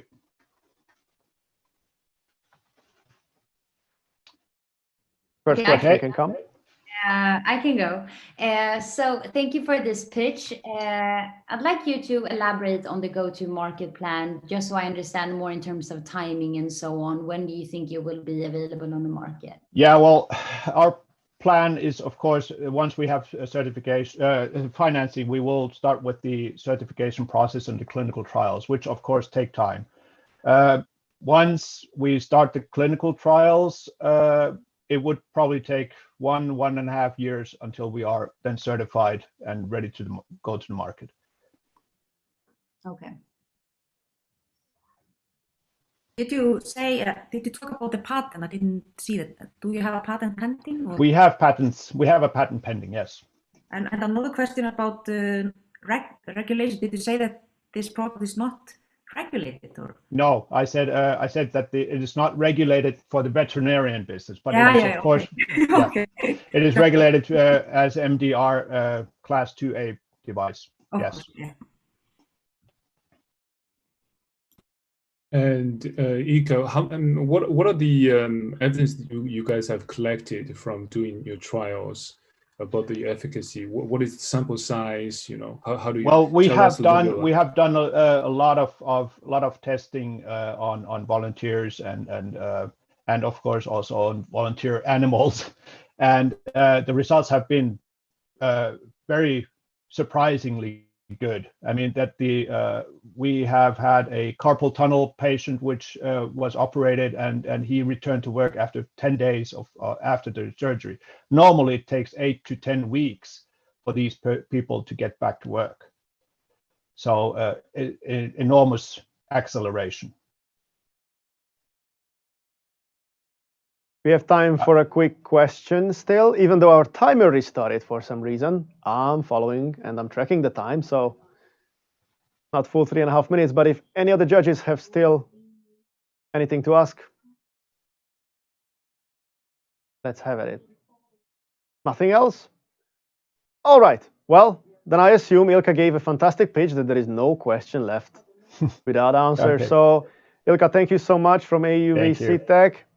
Okay, Merry Christmas thanks a to lot. you and to the whole team. Take care of yourself and all the best Merry for the Christmas to future. you. Okay, thank you. Thank you. Bye-bye. And look Bye. at that, our health session is now over. That was so smooth. All the companies was fantastically on time. Thank you very much for the judges as well, again, joining and sharing expertise, putting up tough questions and being with us. Kaisa, thank you, Leon, Pavel. And as far as I know, Hekla is staying with us for the next session, which is going to be AI and data pitch, right? So no time, right? For break, no time for coffee. No, not at all. We move on. We're at work. So, okay, you see, I'm strict again with my elves. They just told me we have 2 minutes. So, well, then we can stand up, stretch a little bit. You know, we just had a healthcare session. So I think it's a good time to follow up on the things we heard there. So that's what we can do. But as I said, AI and data session will follow. See you soon.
We are back, ladies and gentlemen. We are back with the AI and data pitch. For the next 1 hour, we will have 5 companies. And what I would like to do first is welcoming our judges. Are you here? Hello. Yes, Hekla stayed with us from the previous session. And also welcome Herman Kienius from New Ion. Please help me to pronounce it. Yeah, New Ion. New Ion. Thank you. Jan Bergstad, Join Capital, and Chloe Giard, ID Invest. Yes. Super. Good to have you. How are you today? Very good. Everybody happy. Good vibes. We are very busy. This is going to be already the 4th session we're doing, so amazing vibes here. Oop, one elf, you see. They're jumping around. So great rhythm that you have here. It's good to Sorry? have it's good to have 6 pitches in an hour, not like 15.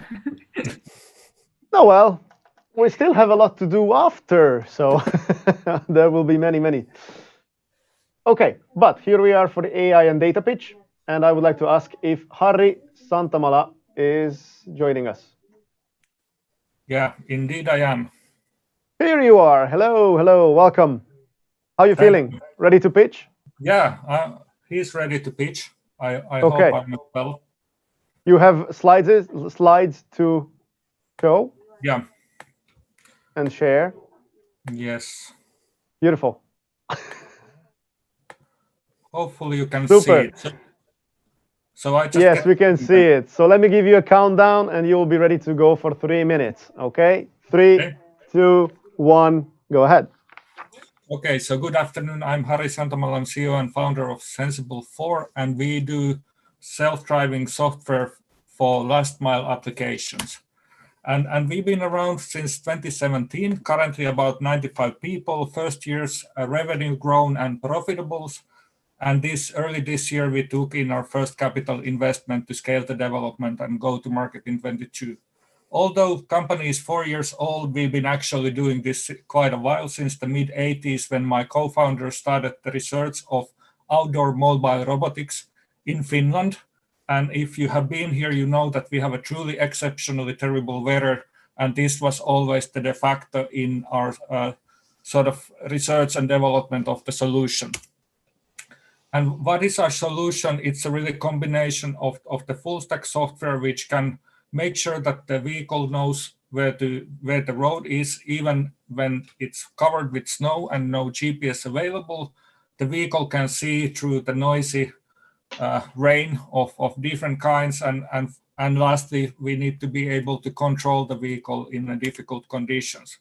And why the weather is important is that actually majority of the global population live in an area where you have heavy rain, fog, or snow, which if you think about making commercial self-driving vehicles like public transportation or commercial vehicles, it's really a game stopper for the end user and the business. Our solution is something that we sell to automotive OEMs and tier 1 suppliers to be integrated into different types of vehicles. It doesn't matter big or small, it's more about what is the use case, how does it fit to our technology in order to be able to do it. And the business model is licensing, but actually it's more complex than that, as we need to go through a joint commercial go-to-market project to ensure that we have something which is validated and safe for automotive use. And over the years, we've been actually able to attract some of the leading OEMs and tier 1s around the globe. And with the first ones, we are currently in the contract negotiation for 2022 market entry, followed by several others on 23 and 24. And to make that happen, we are currently seeking for investors to join our second closing of the A round, targeted to close by the end of or early next year with up to 10 million euros from 3 to 4 different investors. And we are offering this as a second closing with exactly the same terms which we closed already early 2020, and looking for investors who can actually bring more than money, meaning active involvement and helping us to scale and grow. Thank you very much. Thank you so much. Perfect timing, Harri. Amazing. I'm sure that your solution would help out when I'm riding my reindeer sledge as well. But now I'm passing you on to the judges. I'm sure they have lots of questions. So next few minutes is yours. Very, very exciting times that you're going on the market. And in Iceland, we have also, I think, possibly even worse weather and a worse situation than you have in Finland. And the roads are terrible as well. Yeah. But, it's probably a good test market here as well. I'm wondering what you foresee, you're going to be pointing on market entry 22. What do you foresee could be the roadblocks in you achieving that?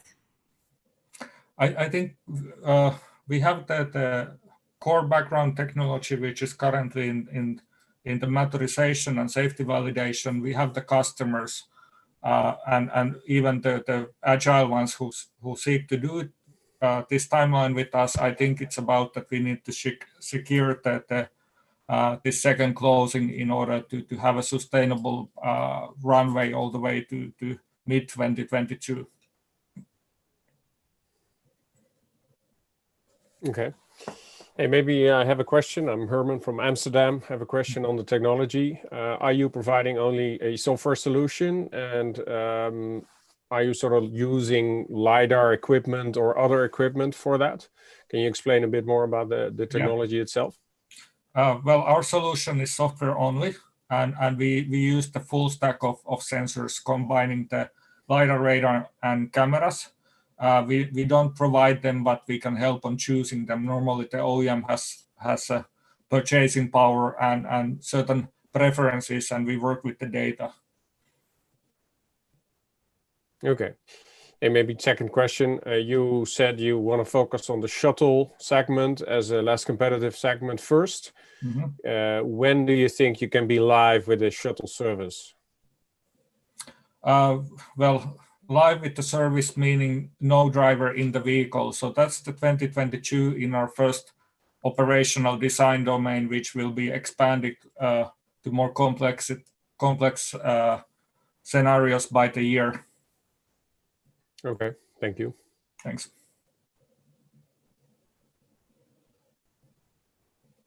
Next question. We still have 2.5 minutes. Yeah, here's Jan. I'd like to know, how does this work, or your solution work with other autonomous software that these OEMs might be using already for normal road conditions? Is this in conflict? Is this in addition? And how does it solve conflicts? It's not in conflict, because we normally, almost all the OEMs have their own development, and then you have robotaxis and tier 1 companies. So we can offer them sort of modules which are like a partial solution of the full stack, and integrate it as a complementing, usually redundant or increasing the performance. So we have sold this to quite a few customers. So we are trying not to be too keen or strict on what do we actually provide, as long as it's part of the same solution. It can be the full stack for last mile transportation of people or goods, but it can be just a module to increase the performance of a robotaxi or driver assistance.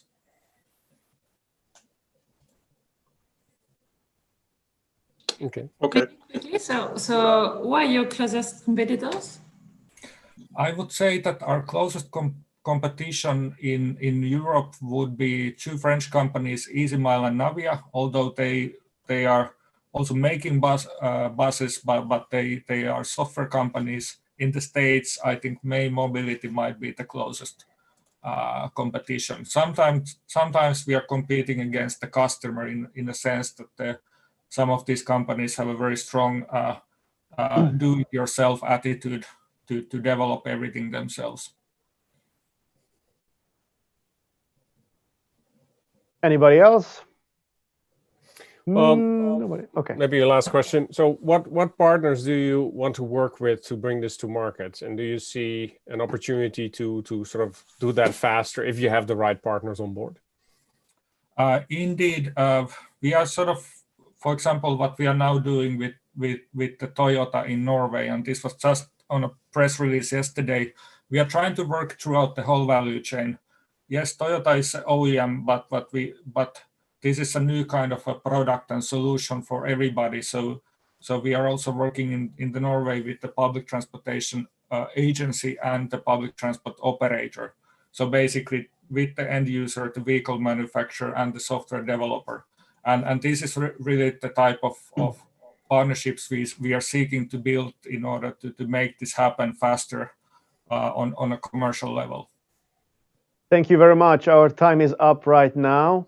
It was great to spend some time with you, Harri, and we wish you all the best for the future. I'm sure we still see you around at some point, other pitching sessions. For now, we wish you Merry Christmas. Thank you. Likewise. Bye. Thank you. Bye-bye. Thank you. Next one. Next company, Unbiased. Sukesh Kumar Tedla. I'm calling you. Can you hear me? We should be connected through the air already. And we are very excited to hear your story. Company Unbiased. Hi. Oh, hello. Hi. Good to have you. Hello, hello, hello. How are you feeling today? I'm good. I'm good. I hope you're How are you guys excited. doing? I see a lot Thank of you very Christmas much. spirit here. You have anything to share with us? Would you like to show some Yes. slides, any presentation? Then please share your screen before I give you the countdown for the 3 minutes pitch. Can you see my screen? Yes, perfect. So I'll give you a countdown. It will be from 3, 2, 1. Good luck. Great. Thanks for giving me the opportunity. My name is Sukesh. I'm the CEO and founder of a startup called Unbiased. We are building a transparent and trustworthy data platform at Unbiased. So at Unbiased, we are addressing 3 main problems in the AI and the machine learning industry. So one is access to quality and trustworthy data sets, and then the ethical issues related to data privacy, fairness, and bias, and the issues related to data provenance, the origins of the data or the source of the data, and in relation to the potential regulations.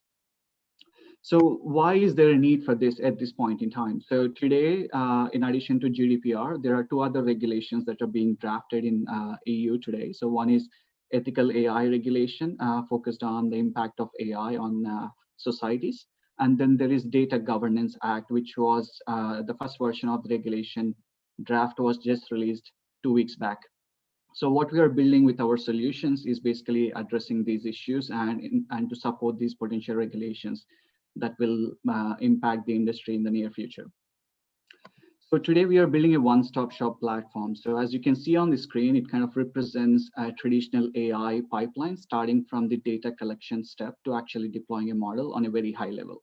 So what we are building is we are building an ethical AI development platform where in each and every stage of AI development, we provide the ethical aspects of transparency and trust. So we are bringing the transparency and trust to the AI pipelines. And how do we do that? We do that with the help of blockchain technology. We are bringing the transparency, and with the advanced machine learning and data science concepts like federated learning and encryption techniques, we are enabling the privacy in data sharing. So today our services include data collection and annotation services. So any data science or any AI application needs data, and we provide the data today. And we just signed our first customer, and it's in the final stages. And then we also provide a tool called Bias Checker, where you can just upload a data set and it will just provide you an insight whether this particular data set is fair to both men and women or any different kinds of biases that data set has. And we have a marketplace where you can kind of exchange data or trade data or AI models. 30 seconds left. Our business model is simple. So we provide platform as a service. So for different services, we charge different fees. So if it's an annotation or data collection, it's like 35 to 45% margins. If it's a marketplace, we have 10 to 15% margins.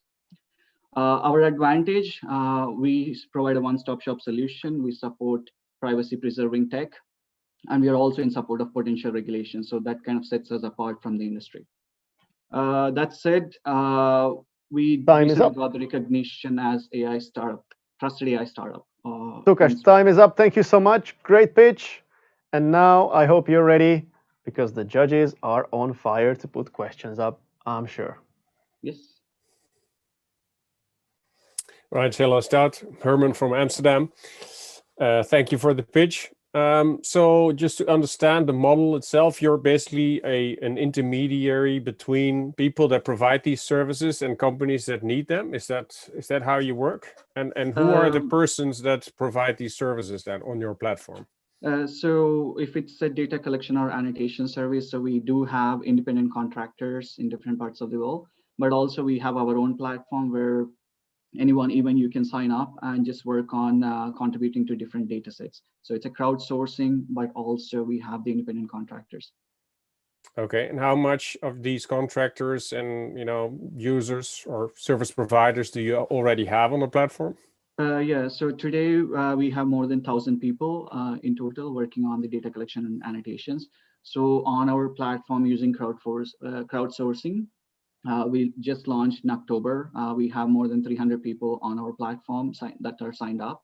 And in addition to that, we have 700 plus professionals in India and with multiple contractors. And maybe to continue on this question, can you maybe take an example of a typical customer and how they are using the product? Yeah, so we just got a request from an automotive company in France, a big client. They are trying to automate their manufacturing processes through robotics. So in order to do that, they need a lots of images that needs to be annotated. Okay, here is the part in this particular image. So we are basically providing them with the data sets that they need to train their AI models for quality assurance or for also to compliance with the regulations and so forth. Because of our audit and the transparency services, that kind of helps them in the compliance stage as well. Yeah, so this can be adopted in multiple sectors, not only like in the automotive, but like in healthcare or like in fintech or any other sectors where you need data, textual data, image data, video data, audio data. We can do all kinds of data. Thank you. Okay, when you have customers already? Oh, sorry. Go ahead, Chloe. So do you have customers already? And so yes, so we launched in October, 1.5 months back. So we have 5 clients in our sales pipeline, and one of the customers is in the final stage of signing the deal. So which is the big automotive company I just described. Okay. In the other top priority market, so what would it be? So would healthcare be your priority, or are you planning to have other customers in the automotive market? We started with the focus on automotive sector because we are based in Gothenburg, Sweden, where we have access to Volvo cars or different companies here. So we thought that would be the industry where we can start with, and then our tool set that we have can support like service industry where you need like AI chatbots or like audio models or algorithms. So we will expand in the coming days, but right now we're just focusing on the automotive industry to establish ourselves. Hey, I have a question on the bias. So if you crowdsource the data collection and annotation, how do you make sure that this is not as biased as any other way to do the annotation, like the automated one, or doing that from another group of people that provide these services, like your competition, like Amazon's Mechanical Turk? Yeah. What's your special approach there to avoid or reduce the biases? Yeah, so one of the important aspects before determining the bias is to have an insight on what happened with your data set in terms of annotations, like who worked on it, or like what kind of people contributed to it. Is it a machine that was doing the annotations, or it is actually people? So we provide the transparency as the first step with the blockchain audit and everything. Each and every step in the annotation process is documented. So that's the first step. And then we also provide insights into the data set. If we also do like validations between workers. So we're trying to reach data consensus among the workers in random. So we provide all these kinds of insights when we are giving the data set. So that kind of sets us apart. Even though we use some kind of automation ourselves, we even provide that as a transparent audit information. So at the end of the day, the customers have complete insight. and it is in the form of a certificate, so that if they realize that in 1 or 2 months that this data set is not needed, so they spend thousands of dollars into this data set. So now they can sell this data set in our marketplace. And in the existing setup, someone has to trust you, or you have to share part of the data set so that they can buy the data set and trust it. But Time is right up, now, Sukash. Sorry to interrupt you. Would love to listen further. I need to listen to our others as well. So thank you very much for you joining, tuning in, sharing your story. Yep. Wish you happy holidays, all the success possible for the future, and see you around. Thank you. Yeah, see you. Bye. Bye-bye. Thank you. AI Spotter. AI Spotter is the next company. No, it's not. Sorry. Which one? Safety for Traffic. Some technicalities here and there. But so the order is going to be a little bit different. Eric Lindbaum. Eric, are you with us? So the name of the company, Safety for Traffic. And make sure your camera is on when you're pitching. Eric was here, and how now he's not here. I supposed to prepare with a pitch just in case. So I have something to tell to the judges, but not right now. I have a couple of business ideas, actually. Eric, apparently you're here, but your camera is off. Let's change that. We would like to see you. And also hear you. Let's talk about mechanical elves. Well, if anybody has any AI-powered solution to replace my elves, which I would never do, of course, would never do that. Okay, anybody else online? We still have 3 companies, AI Spotter, Vimma, and Safety for Traffic. They all in this session, AI and data pitch. And you know, I was a bit over optimistic probably, because I thought, okay, we only have 5 companies for this 1 hour, so we have lots of time. Now it looked like we're gonna be behind on time. You will just get a little shorter. So nerve-wracking. I saw a message that Eric is connecting to audio, so I don't know. But he's still muted. But yes. Yes, now Okay. I got it. Eric. Hello, everybody. All right, hello. Good to have you. Thank you very much for joining. You have screen to share, slides to share with us? Yes. Beautiful. Let's do so. Shall I start pitch? Sorry? Shall I start with pitching? No, well, let's share your screen first, please, so we see your slides, and then I'll give you a countdown from 3, and then you can start at 3 minutes. But first, we want to see what you got. Yes, getting there? Okay. So if you put it on presentation, then I'll give you a countdown. 3, 2, 1. Good luck, Eric. Okay. Hello, everybody. I'm happy to be here to present our company called Safety for Traffic. We are 3 founders. Let's start from the right side. Juha Parikka, who has been developing traffic information services in the Nordic countries and in Europe since 2006. And then in the middle, we have Ahti Lahtela, who has been developing Porokello and wild animal warnings for traffic information provided since 2011. And then myself, I've been working with traffic information business development in the Nordic countries since 2016. And then we have 2 workers, one software developer and one social media and marketing specialist. Our competencies are in developing and delivering of traffic information services for media, car and navigation manufacturers. We have strong business expertise and experience in providing real-time traffic services in 25 different European countries. We have also been awarded by Finnish Police of Traffic Safety Award 2017 and also Skull Transport Cube of the year 2017. Our mission is to help drivers and autonomous vehicles to be more prepared to reach the destination safely with help of our traffic safety services. And as you know, so elks are one of the most common accident in Finland and in Nordic roads. We have annually over 2,000 elk accidents on roads in Finland, and that will cost more than 10 million euros per year. And the dynamic elk warning service is one of our services available. And I will show you a short video how it works and how it can look like when you hit an elk. So if you know, so a full-grown elk can weigh up to 800 kilos.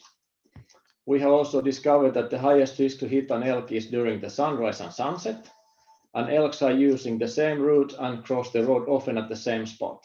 And now in these conditions, we have good roadway conditions, good visibility, and still when it happens, you have only 1, 2, and 3 seconds to react. So with help of our service, you can double your reaction time when you slow down with 25 kilometers per hour when you get the dynamic elk warning.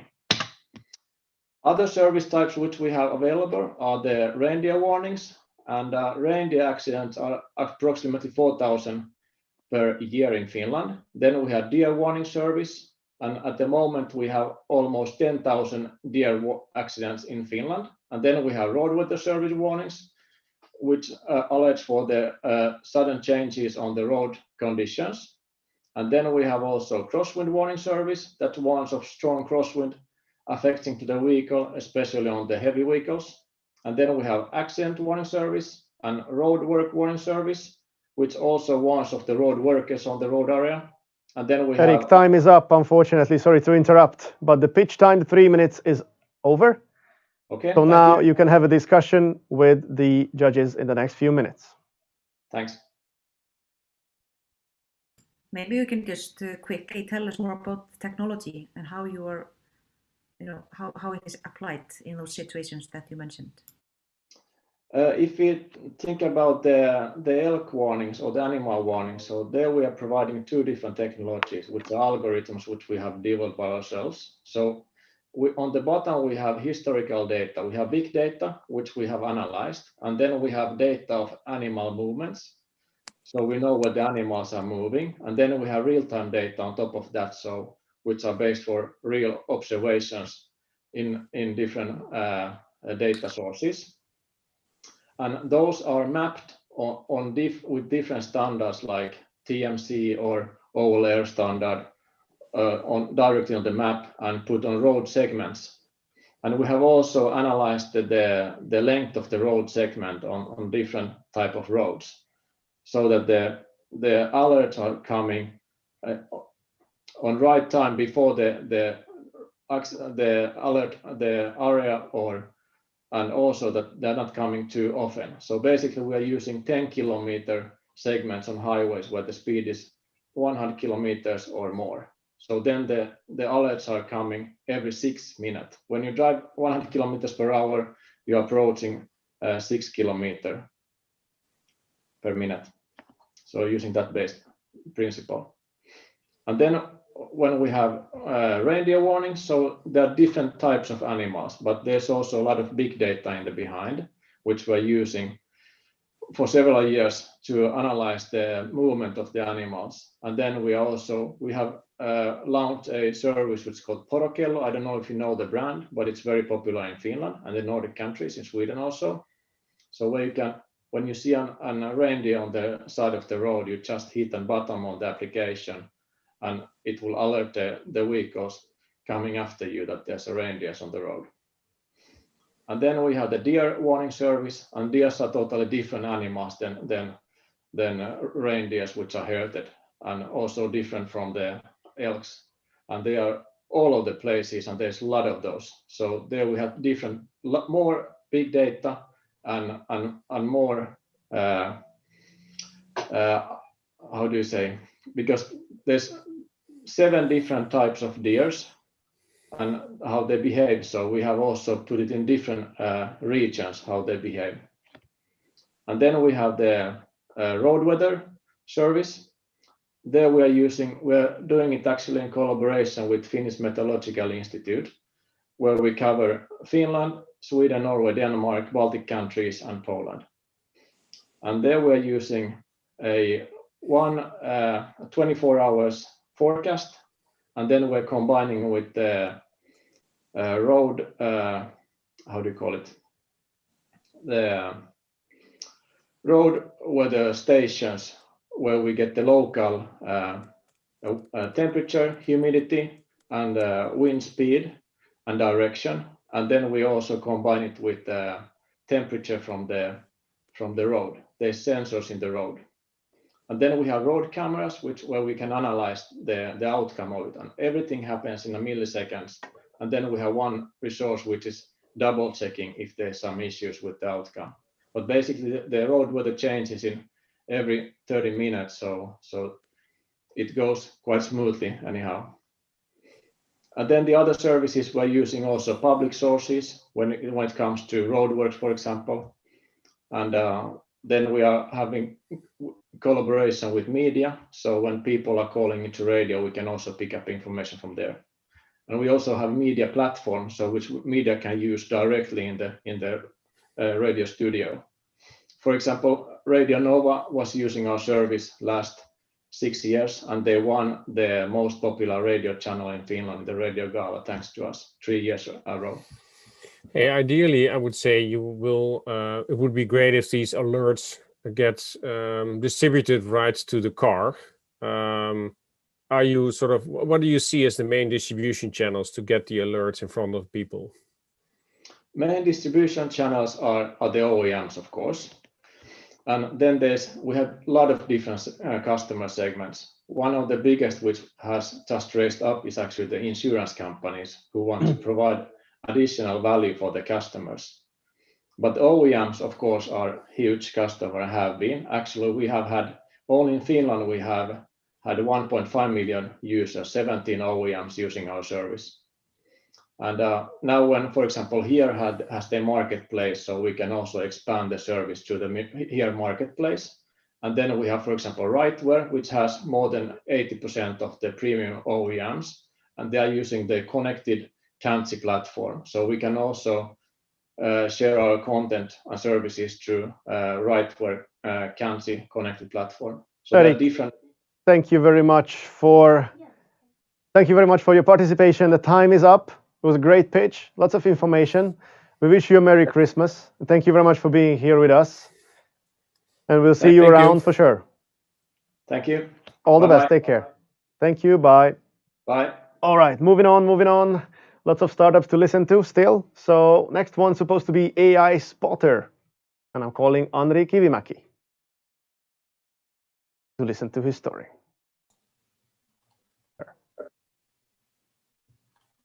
Hello. Hello, now we can hear you. Hello, welcome. How are you today? I'm all right, yes. Good to have you, and I hope you're excited. Yes, I'm very our excited best. about this. Super, we're doing our best to connect startups and investors, so this is going to be your 3-minute pitch now. I would like to ask you to share your slides if you have some. Yes, share your screen. Where is... If you have. I have, but it does not take my slides. I have a big problem with this system now. No, well, we can still give you the 3 minutes and you can do it without the slides if you're comfortable with that. Yes, I'm totally comfortable with that. Fantastic. But we have, a couple of seconds here if you would like to put up the slides, no problem. We can wait a bit. It seems so that it requires, some setups and something. It did not take the slides at all for some reason. So I think that I'm not going to. But do you have the presentation open? Maybe Yes, it's just I have. about sharing the screen. Yes, I'm sharing the screen, but it does not take. There is a sort of error. Mm-hmm. No, well, then. So if I just speak it, then maybe we go on. Sure. So I'll give you a countdown from 3, and I'll let you know when you are 30 seconds away from the end. Okay. So 3, 2, 1. Good luck. Hello all, I'm Andri, founder of AI Spotter. I have a background in business development and ICT. AI Spotter is spin-off from the University of Oulu. We provide the most advanced video streaming service, meaning that we find the highlights from any video automatically. And why highlights matters? People want to see short highlights, what is interesting for them, and created, for example, the football matches. Imagine our customer from Germany is streaming over 1,500 matches every month from second Bundesliga, and they want to share highlights and create highlights from those matches. How to make that possible? Our solution to this problem is that our own AI models that automatically, firstly, analyze, multiplies streams simultaneously. Secondly, we detect any event from the match automatically, for example, corner kicks. And thirdly, we create automatically highlights from any video. Our service works that we integrate our service to our customer existing infrastructure and run video through our algorithm and find from the video previously defined highlights, for example, corner kicks, and finally provide for customer the highlights or timestamps. And the target market for us is streaming analytics markets. And in 2025, streaming analytics market is expected to be 20 billion euros.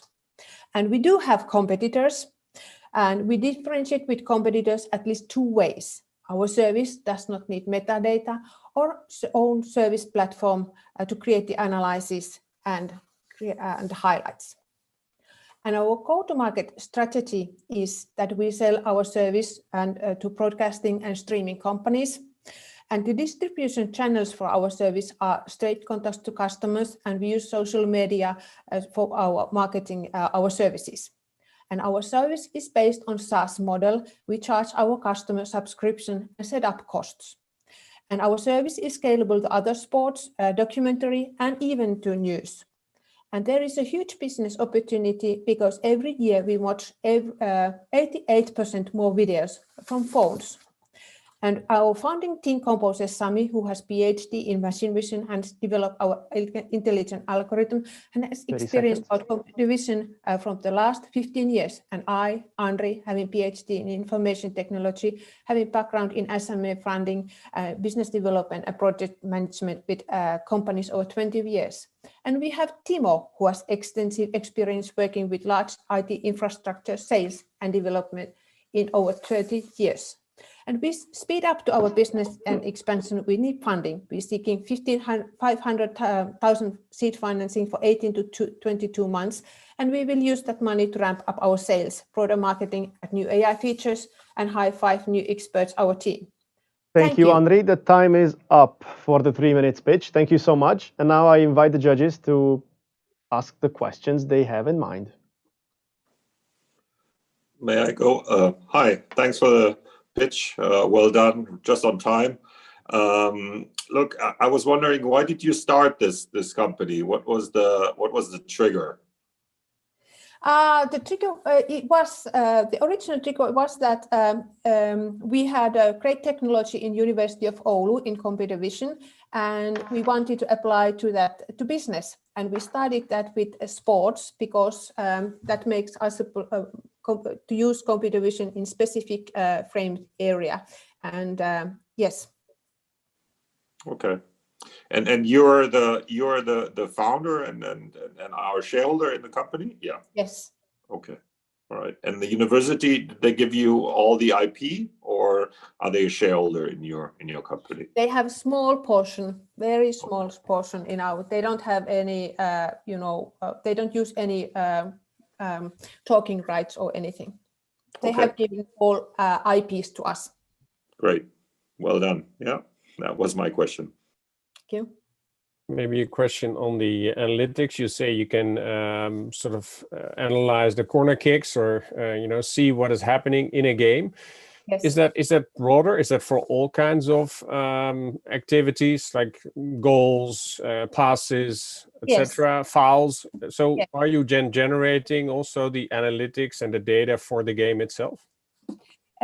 Yes, in the future, yes, but we have started to find for these specific events at the beginning, and we have started in sports, but also we are doing now with our national broadcasting company, we analyze beaver from the 4 open streams and find the events when beaver is moving and share those with the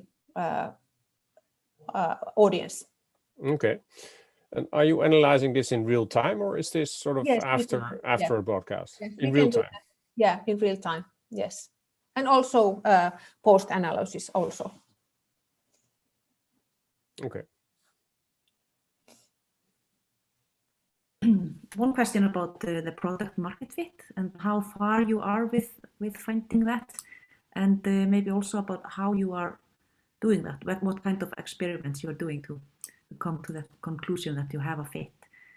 Yes, about the product market fit, we have 2 paying customers in sport streaming. We have 1 paying customer from Germany, and they are streaming this 1,700 matches every week. Every month from the Bundesliga, and also we are our national broadcasting company Yle is our customer, and we are working with them with the football highlights and also this documentary, national documentary site. And yes. And what was the other question you stated? Yeah, I'm just wondering how you are, what kind of experiment you are. Probably explain that as well. So working with a customer. Yes, we are working with the customer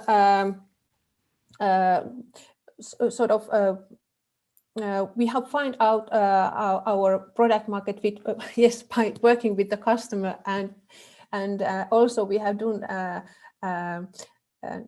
very many numbers of pilots and demos with customers to get the product market fit to our service. So we from the beginning we have known that our technology goes also for streaming and broadcasting. So now during COVID time we have expanded our service streaming and business, and we have found out our product market fit negotiating with customers, and now we have found these paying customers. Okay, maybe also a question on the ROI for these customers. Is it mainly because producing the highlights is cheaper, or is there another ROI or another value add for these customers? Because like if our customer is streaming 1,700 matches every month, so manually doing that is impossible, but by providing automation they can get the highlights accurate and more faster way for their customers. So manually that the work is impossible to do in proper time. Okay. Thank you very much, Anri, presenting and introducing AI Spotter to us and the judges. For now, we say goodbye. Thank you for your time. We wish you happy holidays, Merry Christmas, and I'm sure we're still going to meet on other pitching sessions as well. Thank you for being here today. Thank you. Thank you. Moving on. Next company is Vimma. So I'm inviting Outi to join us for the presentation and telling a little bit more about Vimma. Hey, Santa. Hello. Hi, how are you doing? Nice to have you. We can hear you, we can see you. So the next would be sharing your screen with us. Fantastic, let's go. Okay, we can see it already. So I'll give you a countdown from 3. I'll let you know when you have 30 seconds before the finish, before we move to the Q&A. Are you ready? Okay, fantastic. Yes, thanks. 3, 2, 1. Stage is yours. All right. Hey, everyone. My name is Outi. I want to ask you a question to start with. What is the fastest growing type of small business right now in the Western world? If you don't know the answer to this question, we just have to talk about passion economy. So passion economy is the phenomena where young, talented individuals, they're leaving their jobs to build a business around what they're passionate about. So these can be your bloggers, your vloggers, your YouTubers, people that are playing video games for their work, massively cute Pomeranians who make more money that you have ever made, or people like Lauren who just love to cook and love to share their healthy recipes to the world. The business model of these people is pretty much always similar, even though they're very various type of passion entrepreneurs. They typically create content around what they're passionate about, they build an audience around it, and then they monetize their audience and their community. And this is not a small industry. There are 50 million people that are considering themselves as passion entrepreneurs. There's more content creators that there is manufacturing jobs in the United States right now. So this is huge. But what exactly is the problem? So the problem is that building this kind of a business does not look like building a normal business, or does not look like the processes are not the same as you would be building a traditional small business. So there are different workflows, and there is no software to support this kind of business currently. So think about it this way. If you would not have access to your favorite productivity tools today, what would you do at your work? Like, for example, in my case, like if I would be stripped of the access to Google Sheets today, I would be a completely flipping mess at work, right? And that's really what this is all about. These people oftentimes are just complete flipping mess with their work. And that's why we built Vimma. So our product is helping passion entrepreneurs to organize their key workflows into simple and bite-sized tasks. So we have currently over 7,000 monthly active users. They come from different industries, but mainly they are using the productivity assistant to help with monetization and with audience growth. We launched our premium features in April. We've had amazing 20% month-on-month growth, both on user base and on revenue. And maybe a little bit about the team. So myself, this is my second business that I'm building in this industry.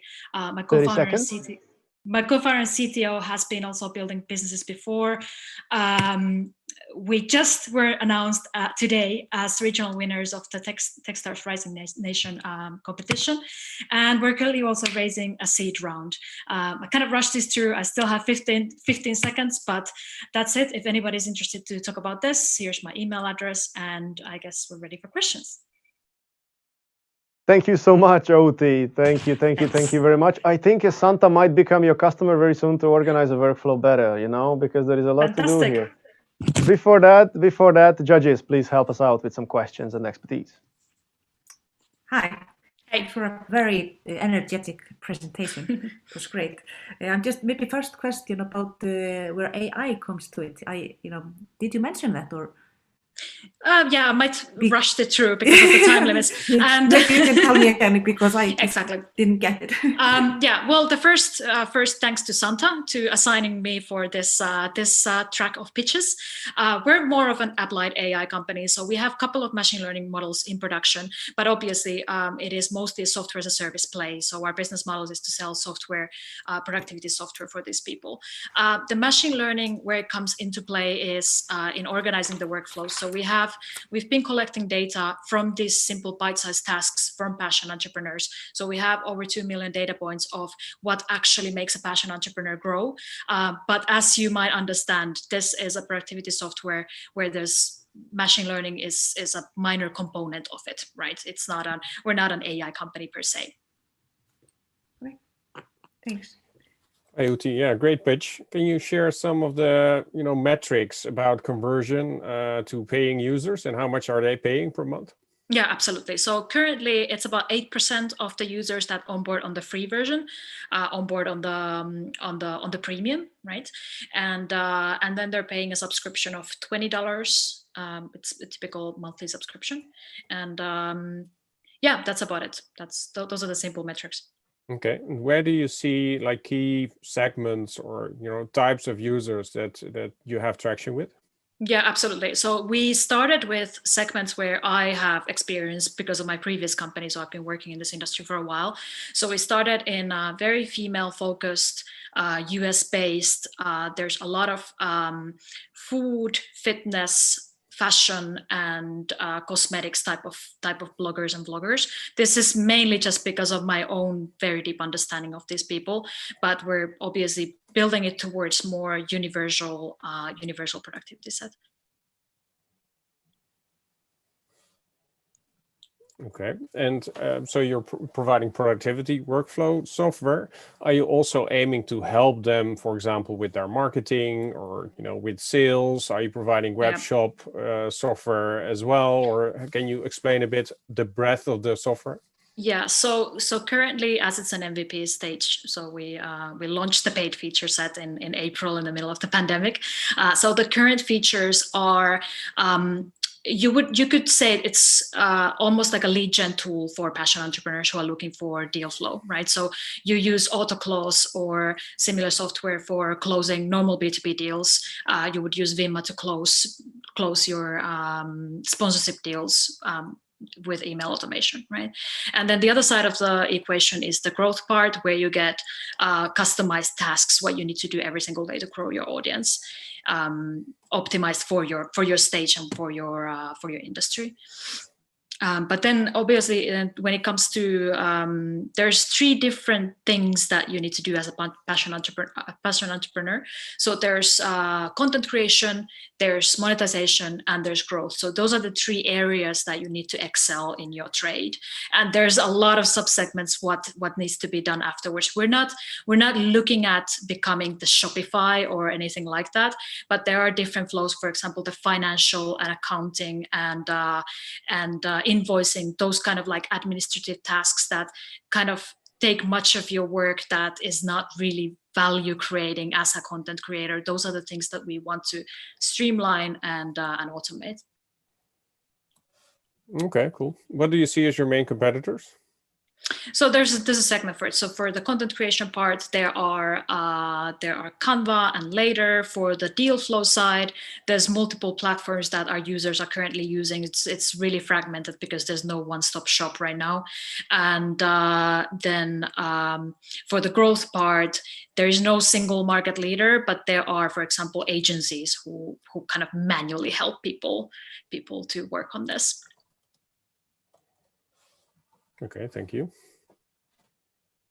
We still have time for maybe one question if anybody's brave enough to ask.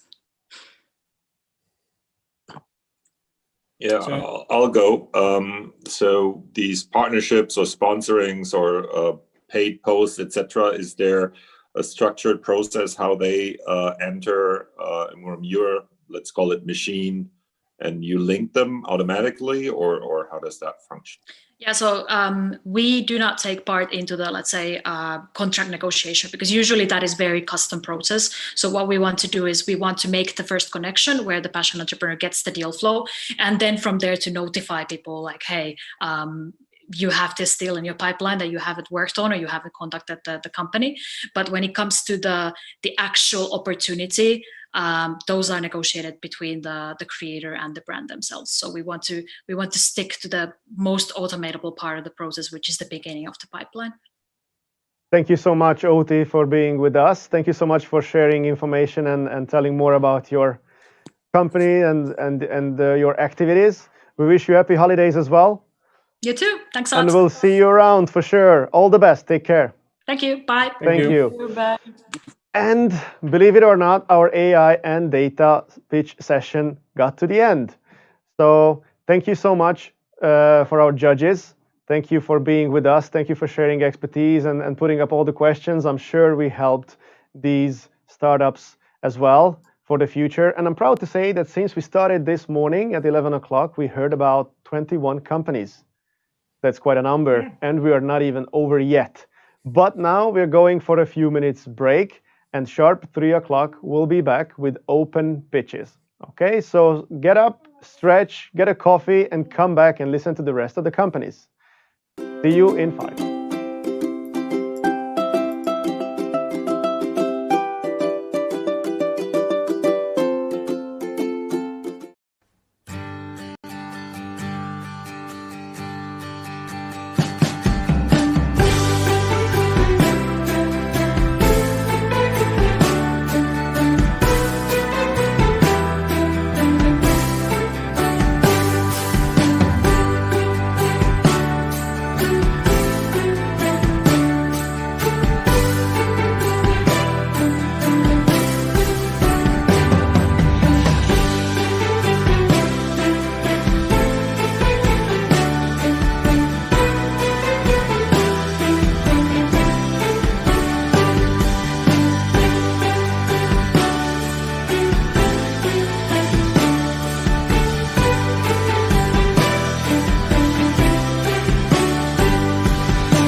ho, ho, ho. Hello, everyone.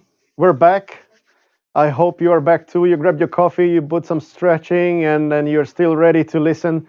Still have 3 sessions going on. So the next one will be an open pitch. And for this, I would like to invite the judges first. Herman, he stays with us from the previous session. Herman, can you hear us? Yes, I can. Beautiful. Thank you very much. Juuso Koskinen joining just now by Founders. Also, Marili Merendi from Karma Ventures and Magnus Bergman from Luminar Ventures is getting back to us as well. Are we Hello. getting all together? Hello, hello, welcome. Hey, who's missing? I'm asking my elves in the same time. But do we have all the judges now in line? Okay, we're gonna have 6 companies for the next 1 hour, so that schedule will be pretty tight. We're gonna have companies like Play More Games, Team Fluent, Poshi Interactive, DeskMe, Baud, and Rond.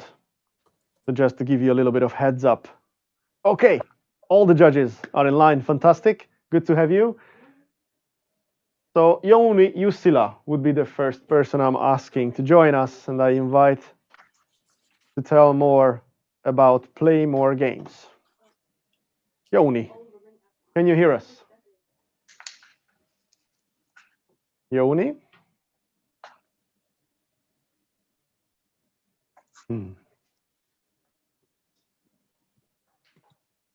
Okay.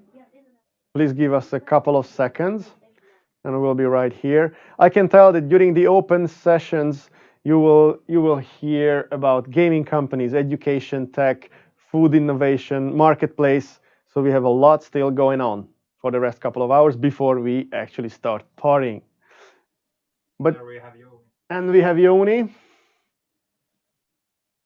Yes, can you hear us? Hello. Hello. Good to see you. Good to see you. You have some slides to share for your pitch? No, not this time. Okay, no, well, I'll give you a countdown. I'll give you a countdown and you will have 3 minutes to go. Okay? Are you ready? I am ready. All right. 3, 2, 1. Stage is yours. Hello. It's that time of the year again. The time millions of people will be reading rule books, trying to play new board games, and trying to do it successfully. Well, for many, this challenge continues all year long. Because you see, board games are more popular than ever before. Over 5,000 new titles are published annually, and the industry has been growing for over 10 years steadily. It's actually worth over $10 billion already. So our company is making the board game experience better with digital tools. Right here. Our initial focus is solving issues with these rulebooks. Yeah, these printed manuals are making learning games very difficult. And after all, a board game is an entertainment household product. It should not require studying. Interactive tutorials teach games just like a friend at the table. Game can start immediately and people will learn the game while they play. And after that, our digital manuals make sure players never have a problem with the game rules. Next year, we'll be bringing more ways for players to upgrade their games with, like additional questions. Let's say for Trivial Pursuit, you can just use your app and get more content for your game through a digital device. So we're teaching you how to play and we're allowing you to upgrade your game experience with the same service. And our service allows the board game publishers to easily utilize and monetize this digital content.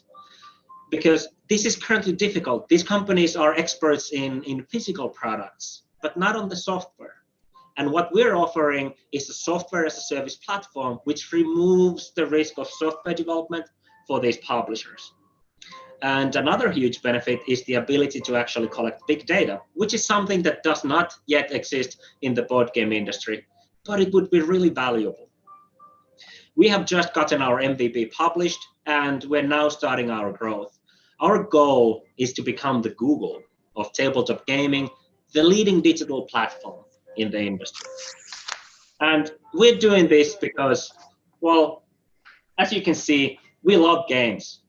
And board games are an awesome, healthy way to spend time together. It doesn't matter if you're playing with friends, family, in schools or workplaces. Diced improves gaming experiences for everyone. We've been raising over 1 million euros and are now actually looking for the final investments to close this round. So now is an awesome time to invest into the future of board games, into the future of fun. Well, thank you, everybody, and play more games! Perfectly on time, Joni. Thank you so much. This was Play More Games pitch. And now I hand you over to the judges and have the next few minutes with them with a Q&A. Thank you. Yeah, thank you for this. Perhaps I can start with a question with regard to business model that you have.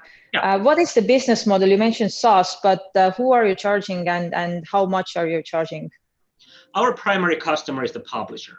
And our model is a platform fee charged based on the amount of usage you get from our platform. So it's tied to the downloads. If you publish a content into Diced and you sell it on the platform, we charge a 30% commission, just like an app store when you sell that content for end consumers. And if you want to offer it for free, then you just pay us a flat fee per download.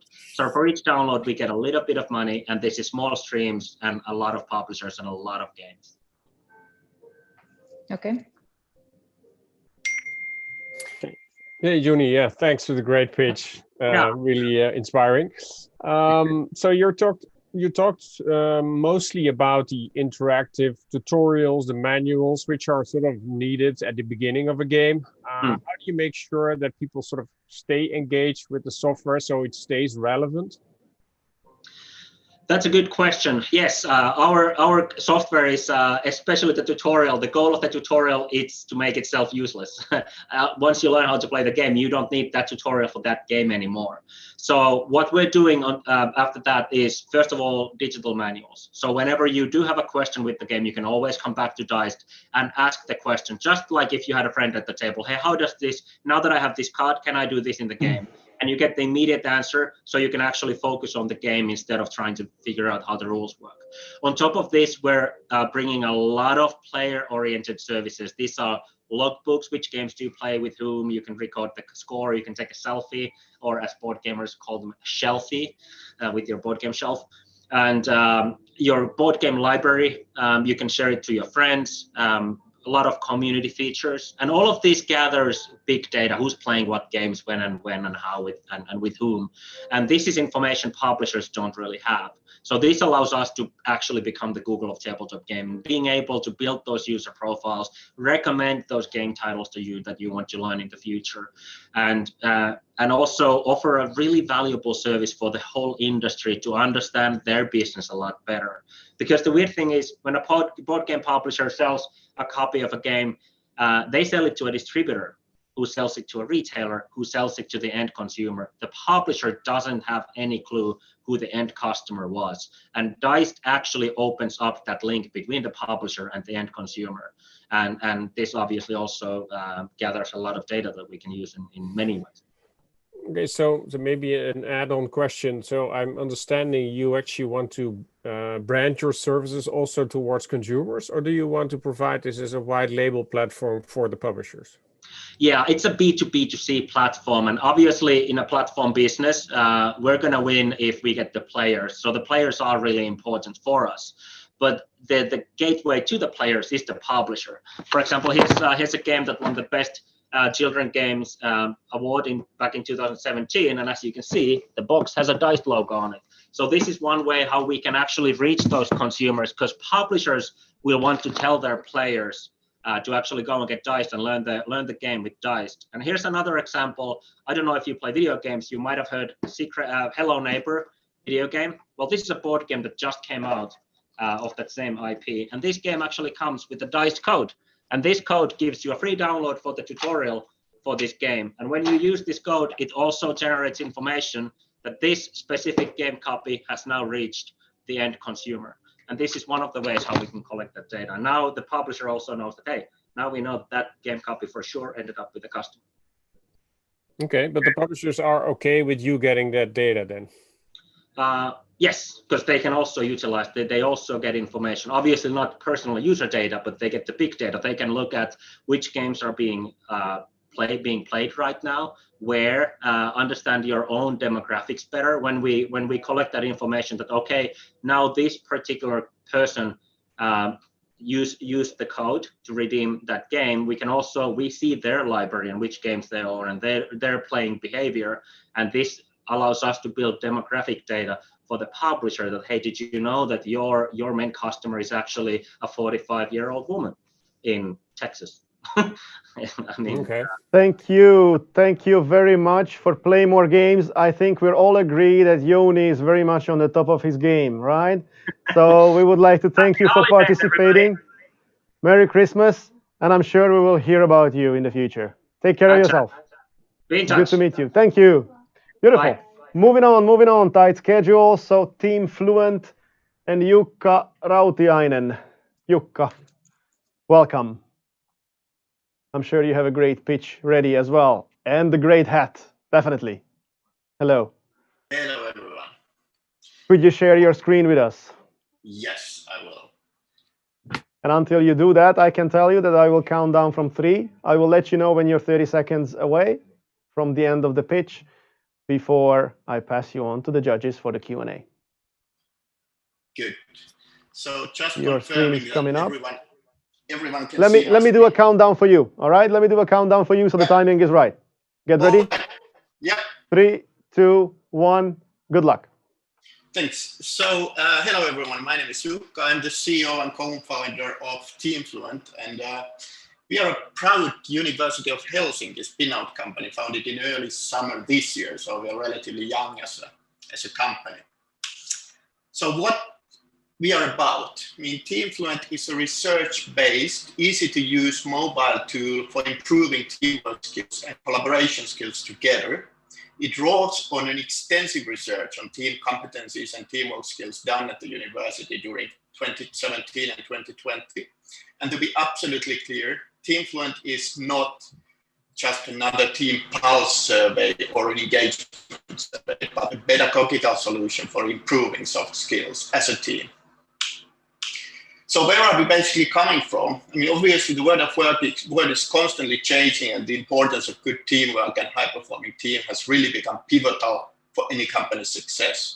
So this also means that these soft teamwork skills like collaboration, sharing information, listening, and treating others with respect, they become ever so important. And as a result, you can see companies referring to their best teams, best performing teams by mentioning things like psychological safety and inclusion, for example. But the challenge here is that you cannot really practice teamwork skills alone or just by reading a book. It must be done together in a team, and that's where Team Fluent comes in. So these are the key factors what we think set us apart from our competition. I mean, I would like to highlight that Team Fluent is a lean and agile tool, which is meant to be integrated into the daily activities of the team. And then, unlike many of these one-off diagnostic tools on the market, Team Fluent is meant to be used continuously across the year, driving true skill development and tracking the team's progress over time. And going further, we are very much looking forward to be able to offer our customers insight-based guidance and external benchmark, drawing on all data which will be collected in the software. So where we are at the moment, we had the MVP ready since last summer. We are currently piloting Team Fluent with paying customers. We got 3 to 5 closed so far and aiming for at least a few more just right after the holidays. We'll be doing a soft launch of the off-the-shelf version of the product in Q1 next year. Funding-wise, we are backed up by University of Helsinki funds with a 50K convertible capital loan. And we've got another 50K, that's a grant from Business Finland to prepare entering other Nordic markets. Our business model is simple software as a service based on license subscription. So our stellar team consists of yours truly and our CTO Philip and our CSO Minna. These are the individuals currently involved in everyday operations of the company. Thank you very much, Jukka. Time is up for the pitch for the 3 minutes. Judges, Thank you. go ahead and ask your questions, please.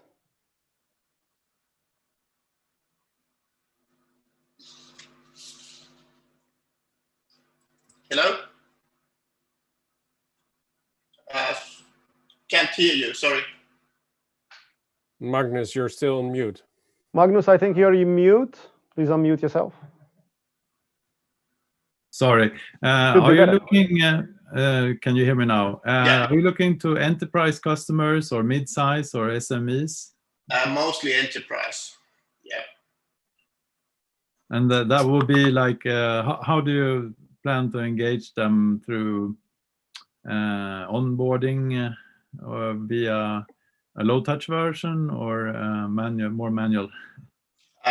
We approach them through, in the beginning, we approach them through direct sales and through HR, basically, who often acts as a gatekeeper for these kind of solutions. If you want to get the solution embedded and deployed across hundreds of teams, then that's something that needs to be accepted by basically the HR function.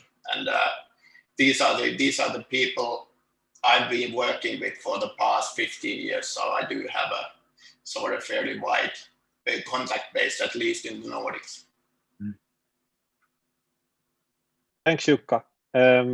So can you just run a bit more through the use of the product? Is it more meant for the managers of the teams to look over the course of the team working, how they're developing, what's changing, what's that, or is it for every individual to stay engaged? Yeah, good. And use the product? Good. Yeah, the product has 13 behavioral themes or competencies, which are proven to be there when any team is high performing.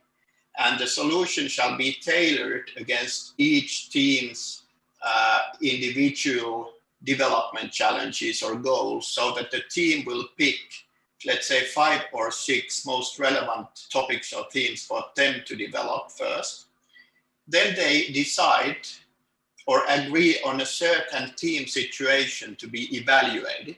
It may be their, let's say, bi-weekly meeting run virtually or something tied to their monthly clock or any task that they would be doing as a team anyway. Instantly after they've done the teamwork, everybody takes out their mobiles or laptops and evaluate how they performed as a team against that task and against those teams that they selected to be evaluated.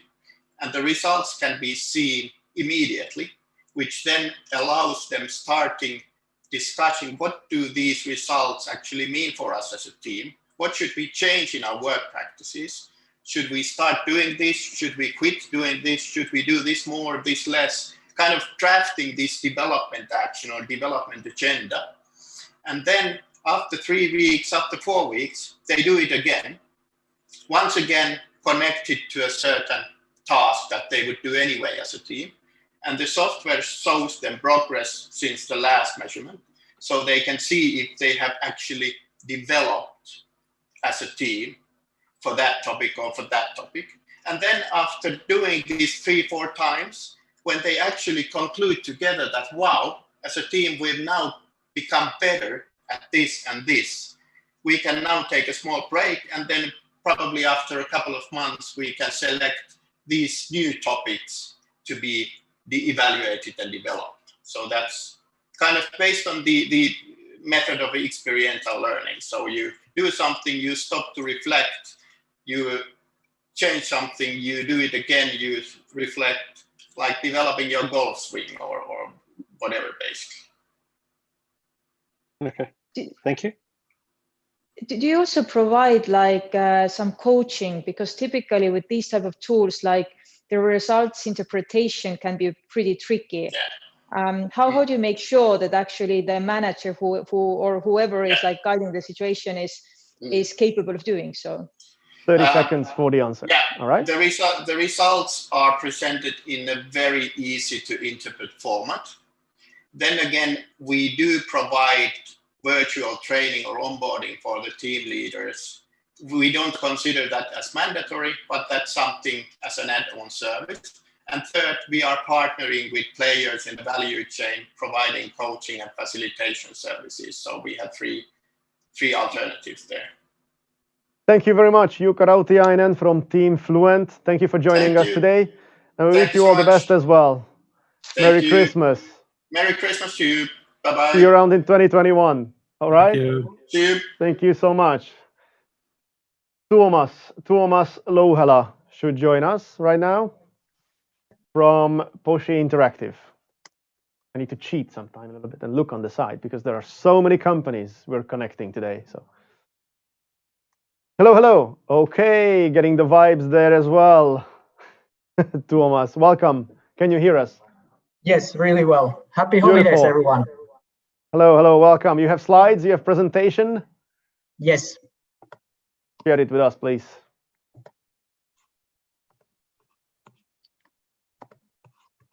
Goody. Coming up, I can see. Beautiful. I'll give you a countdown from 3 to 1 and I wish you a good luck, okay? 3, 2, 1, stage is yours. My name is Tuomas. I'm one of the co-founders of Poshi, a software company based in Finland. Currently, the hotel guest experience is broken. Guests must queue for check-in and check-out. Simple requests require language skills. Lights and temperature controls require searching. Hotel rooms are full of messy booklets and old technology like traditional phone sets. Poshi fixes all of this. Poshi makes smart homes and smart hotel rooms possible. Poshi software works mainly on tablet, but with additional funding, we will be launching smartphone application as well. Homeowners and hotel guests can do almost everything via Poshi. Room service, video calls with concierge, chat with reception, booking spa treatment, it all works. Our integration with Oracle and Muse hospitality systems make Poshi attractive for hotels globally. You may not be personally familiar with the Poshi yet, but if you ever visit leading hotels in Santa Claus' home country, Finland, you will see that Poshi is in all hotel rooms and used very actively. Actually, over 70% of hotel guests utilize the Poshi hotel tablet. Why would you invest in Poshi now? COVID-19 has made it clear that Poshi is here to stay. We enable hotels both cost savings and revenue growth. Some hotels use Poshi to replace their reception. Other hotels use Poshi to sell their services, whether it's a spa treatment or restaurant reservations or whatever. Poshi makes it possible. You must be wondering, how do we make money? How is this business profitable? Poshi's average hotel contract is 50,000 euros for 36 months. Poshi makes 15,000 euros of profit per hotel per year on average. Business opportunity is over 2 billion euros globally. Poshi can be used to control room technology due to integration with Franklin and Mount Kelvin. Poshi is also launching three-dimensional tablets together with Leia. And our tablet installation and maintenance is done by Spear. 30 seconds. We have very international team with Amir Palmen, our CEO, launching our United States office in Nashville in a couple of weeks. Nigel is our CSO based in Thailand, and I'm the expert based in Finland running the operations. At the moment, we are running our first funding round of 1 million euros at the post-money valuation of 5 million euros. We are looking for your investment to make hotels and homes much smarter than what they are today. Thank you. Thank you, Tuomas, and also thank you for the perfect timing. Santa has some experience in the restaurant business and I find it pretty interesting. So just a heads up, but I'm sure the judges have more questions. So the next few minutes is with them. Judges, go ahead. Yeah, I can start off again. Is there something you can say about the competition, and specifically, like if I was a hotel as a customer, potential customer, and I have other alternatives, like how would you message yourself, and what makes you different from the tech or from value proposition perspective? Well, basically, there is one main competitor called Intelity based in the United States. They have been around for several years, and they have focused on integrating all type of cool stuff on their tablet. Like, for example, they have this Netflix integration. How are we different? We are more focused on Internet of Things, adjusting lights, heating, room temperature, such things. And our user interface is the best. And we are the only tablet provider that has basically three-dimensional tablets. And also in our tablets, it's three-dimensional videos and three-dimensional photos. Those make us unique. In your presentation, you showed two segments, the apartments and the hotels. Why have you decided to focus on both, and why not focus on only one of them?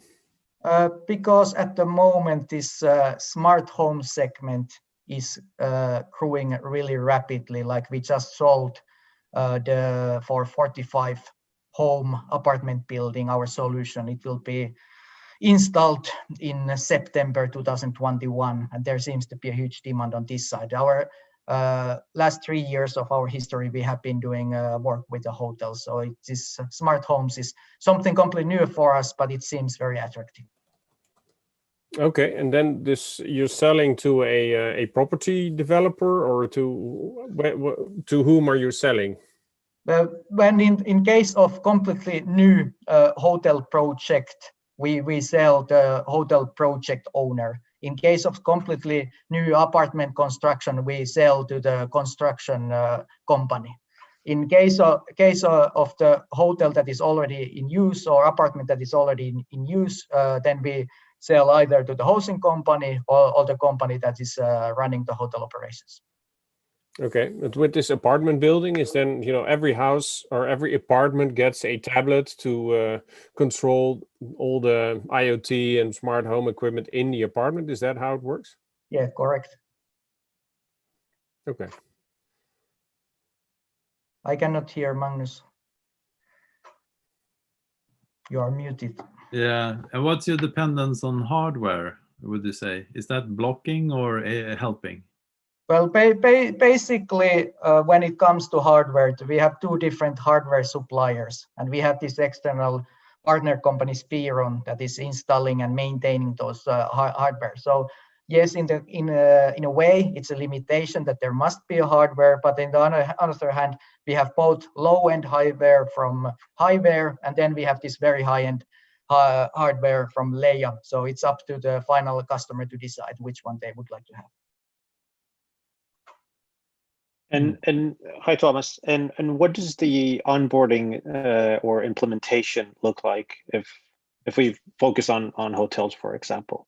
What does it require from you and from the hotel side?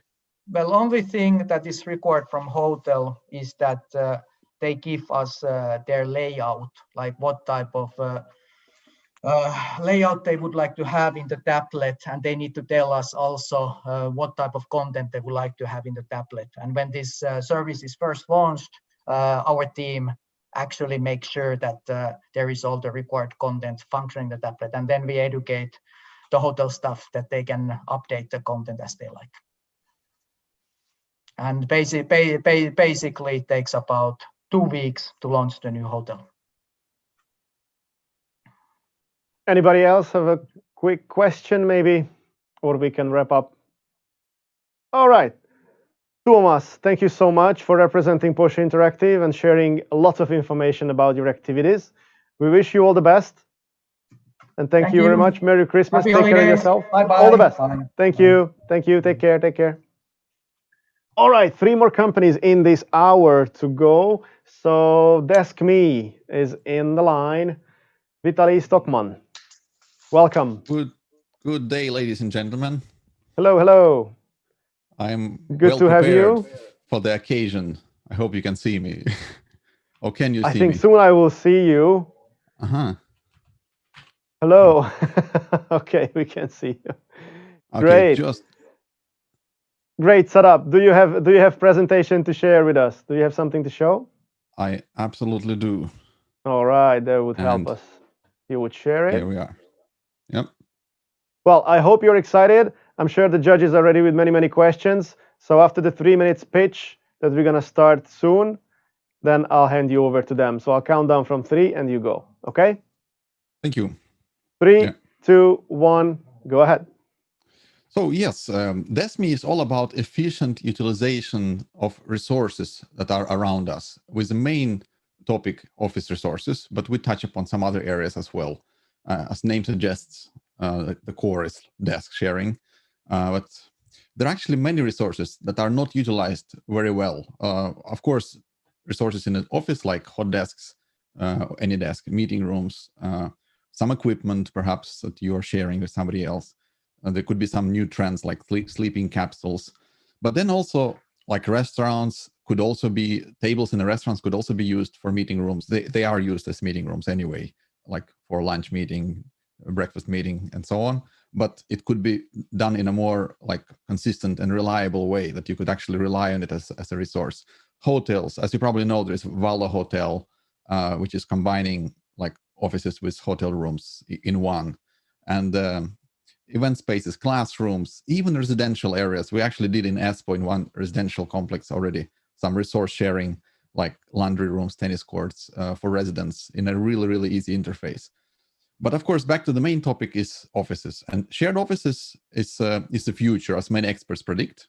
And as you already know, that there's a huge trend going on with co-working offices being popular by corporate players. But we're starting with first your own office. How do you use your own office efficiently? So with old-fashioned like individual desk setup, which is still practiced at most of organizations, even before the COVID stuff, it was very often half empty in the middle of the day. Like every time I visit theater offices, it's like hardly any people there in the middle of the working day. This just because the way we work has changed. Of course, the pandemics made the situation even worse with the spike of remote work. So it's now even more empty, and it's even more critical how to like use offices in an efficient way and in a like also environmental friendly way, because every every square meter of the office that you don't utilize well has also CO2 footprint. Okay, so yeah, so we allow easy desk sharing. I see we're very limited time, so I will just go through very quickly. And our solution is visual interface. We visualize your office on a 3D map with each resource visible in real time. And it's also a communication tool. It tells you who is sitting where. Like this is one of our customers in Espoo. As you can see, they actually use DESME to limit capacity. There is 40 desks, but only 20 can be booked. And you can also see who is when on which day. And our business model is a subscription. And then we also have, okay, I'll skip some stuff. It's a web app. And we also have hardware. So this is the booking experience. We try to visualize 20 seconds it here. left. Yep, we're speaking different languages. Our hardware helps the experience. It connects the software layer with physical layer. And one slide that I would like to show is our customers. So we already have customers in 7 countries, but most of them are in Finland. So thank you. Thank you, Vitaly. Just on time, just on time. So the next few minutes, please have a discussion with our judges. They are very nice today, so you have nothing to be afraid of. Thanks a lot for a great presentation. I often wondered about who will do this solution, especially these days. But these customers now you have, and where are you at in terms of revenue? Well, we're at the very beginning. Like half of our customers are paying customers, but we get, actually this year, we will have a record year. We've been around already for 3 years, and we will have double our revenue to above 20,000 euros. But of course, it's the very beginning still, and we have not done any marketing. So it's only word of mouth of our connections. I didn't show our team slide. We actually have some superstar on the team, somebody who you all know. Peter Westerbacke and Kusta Valtonen we basically merged 2 initiatives together at the very beginning. So they were like all co-founders of this. And yeah, so we haven't done any marketing. It's just organic growth. We just focus on R&D, and these customers that we have are just somehow happen to be from our network that we're interested. And we are now actually, one of the things we're doing now is actually considering seeking funding to start active scaling and also to run a large-scale a production batch of our IoT device for hot desks. What sort of round are you raising then? Have you decided? It's not 100% set. We were thinking to raise, for example, something like between 500,000 and 1 million euros but well, valuation we could discuss separately what kind of valuation it could be, but yeah, it's an open topic. We already have one VC who's shown interest, and also one of our customers in Moscow, which is the biggest co-working chain, is also interested to be part of the round, but it's like so far just talking. Hey, a key issue with these applications is often that you really need to engage users to keep on using them. What's your experience so far with the usage of the booking system, of the desk booking system? Yeah, I have a very good philosophy about this. So if we, especially in a corporate environment, if you require all employees to book desks, like if it's like really flexible environment, then it's one more thing to do, and everybody hates one more thing to do, especially they have to do it like every day. So we understand it very clearly, and from beginning, our number one priority was user experience, and how you can do it with Desmi is literally in like 3 clicks from one tap on your phone, you can launch the application, even particular resource, you can actually bind it to an icon on your home screen so that you could access exactly, so let's say frequently booked desk. So you open it, it opens the web app in a full screen mode, and then you press book if it's available. The second click and third click is to close the app. So it's really like under 5 seconds that it requires from you. So, and our users are using it. We have approximately 2,000 users, if I remember correctly, and like half of them are active, like I think more than even monthly, even more frequent than monthly active users. So they have also very good customer retention, like pretty much unless somebody has shut down, like because of COVID, some co-working spaces has shut down, like in Tokyo, our big customer, but everybody who hasn't shut down are using our service and are very happy references. Thanks, Fidelity. I'm sorry. No, you go ahead. Yeah, I was thinking like apart from the desk booking and desk occupancy metrics in a way and capability, like what other features are you providing or about to provide in the future? Okay, good question. And I have here, well, you've seen a few quick pictures about the hardware. Here I have our current prototype. Well, it's not the one that's more beautiful one, it's the previous version. Let's see if you can see it. So it has a presence sensor. So you could potentially automate this so that user don't even need to do anything. You just come, sit, start working, and after a while, the algorithms detects that, okay, there is somebody there and marks the desk occupied. And then you can also use, you can use NFC key, like if you use already some badges to open doors and stuff, or you can even make a new one. Just tap on the pyramid and your profile name will be on that desk so that everybody knows where you are on which day. So it's also like a communication tool. It lets you know like on which day you're coming. Of course, you can book the same desk from the app. So yeah, I'm happy to chat more with if anybody is interested about this topic. Okay, thanks. But for now, the time is up, Vitaly. Thank you very much. Thank you so much. Thank you for sharing information. Merry Christmas. Merry Christmas. All the best. Take care. We'll catch up later. All right? Yep. Thank you. Moving on. The company Bout. Iris Joutsi. Iris, can you hear me? I'm calling you.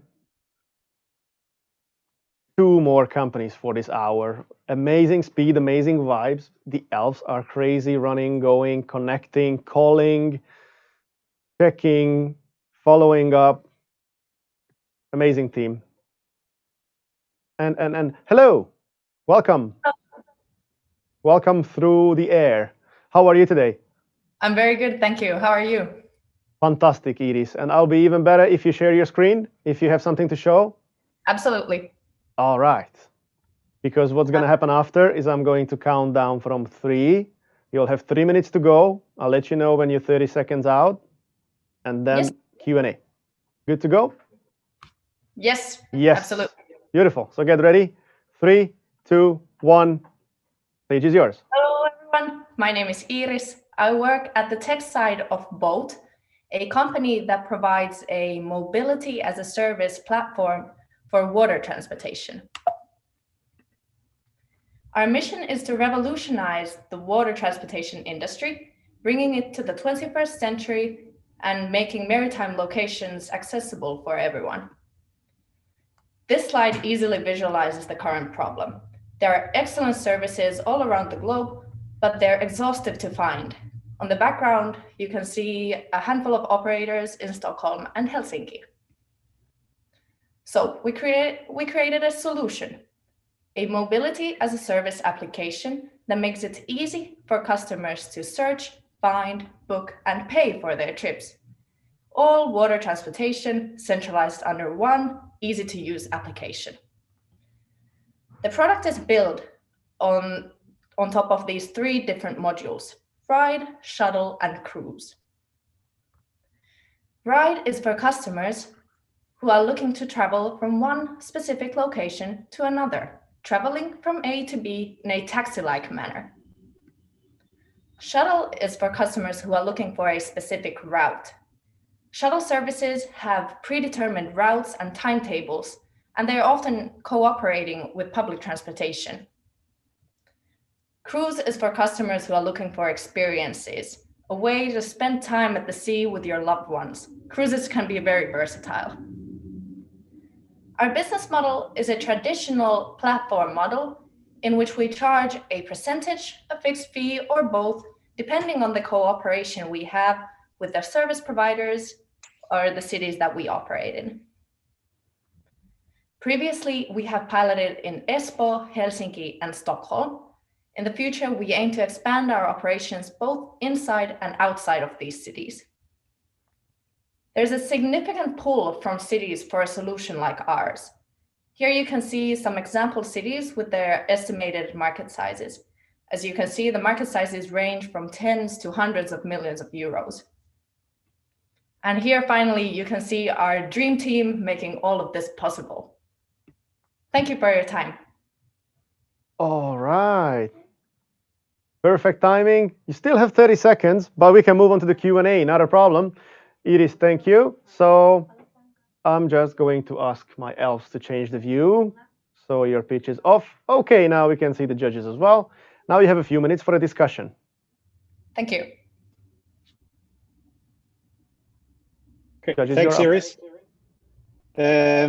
So let me start. So what's the background of the team? Like, how have you ended up building Bout out of all the things that you could have built? Yes, the team consists of 4 friends that have been that know each other through all of this. Well, being in the water, where it's swimming or doing boat rides, they have a common interest and a their backgrounds in also entrepreneurship enforced this team to happen. And then from that, it has enlarged and taken additional resources to it. And how long have you been developing this? Both first piloted their beta version in 2018. And this, as a marketplace, you will need to build up supply and demand in each location that you want to be active in. How do you see this rollout, this international expansion? What's your approach to gaining liquidity in a certain region or city or market? This depends on the cities. For example, in the capital area here, Helsinki, Espoo, the team over here already had some pretty good connections with the service providers, which allowed them to create a certain kind of network. Whereas when we moved to Stockholm, the city of Stockholm was very helpful and helped us connect with captains who also had these valuable connections with the entire network. So whether it's usually when going to a new location, we should get help from the cities itself, or at least that would be incredibly valuable. Do you have a view which cities or regions already have a local leader, or which don't have a sort of local competitor? Well, local competitors, as in a platform for Well, in Amsterdam, we do have a platform in place. So I think it would be difficult for you to sort of capture that position because they already have the demand and supply on their platform. Well, we should first start going with the European cities, especially in the Nordic countries, because they're very similar to what we have currently.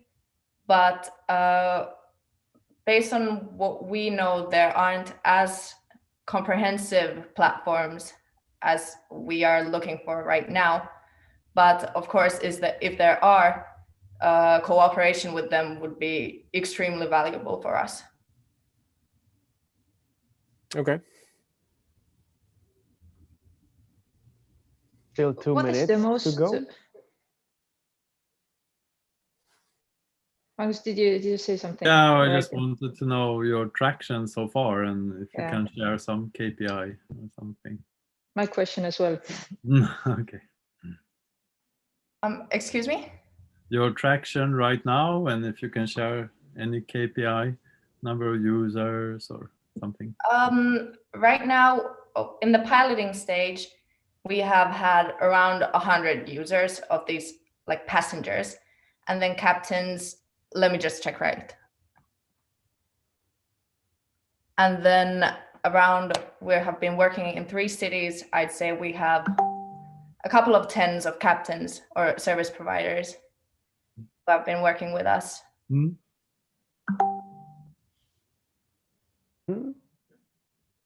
Still a minute to go. Anybody else have any question to Iris? Judges seems I to would be. perhaps ask over here, like, what's the challenging part overall, like in the business at the moment? I'd say the challenging part is that these service providers, as well as the customers that use it, they are used to this kind of market where they sell their products and services individually, and the market is very fragmented. So to change such an old market and modernize it to what, for example, on the road the transportation is right now, that's a significant challenge. Thank you very much for all the questions and answers. Iris Joutsi from Boat. Thank you for being here today. Went well. I hope you felt well, and we wish you Merry Christmas, Happy Holidays. For sure, we're going to hear about your platform. All the best to you. Thank you very much. Merry Christmas and Happy New Year to all of you. You too. Thank you. You too. Goodbye. Last company of this hour is Rond, and Sjord Postema, supposed to be joining us just right now. Can you hear us? We're so good with timing, amazing. And Sounds still very one more Dutch. session to go before the party. Hello, hello. Hello, hello. Oh, fantastic. We can hear you. We can see you. Yes. How are you today? I'm pretty good. Slightly nervous, as always. Ah, don't be. Perfect vibes here. Judges are very nice people. Full of questions to help you out as well. So just share your screen to get ready. Just a second. Why is it not showing? There. Okay, your screen is coming up. So I'll give you a countdown. I'll let you know when you're 30 seconds away from the end, and then Q&A. Okay? Just a minute. My presentation is not showing. All right. Yes. Really? Why is Zoom? Oh, sorry. All right. We still have a little bit of time, so just Yes. make sure it's going. So it should be full screen now, right? Yes. I don't see it at the moment, unfortunately. Just give me 1 second. Yes, you're up. Okay, 3, 2, 1, go ahead. Yeah, hi everyone. Thank you, ArcticStartup, for organizing this great event, and thank you to all of you for participating. My name is Sjoerd. I'm the CEO of Rand.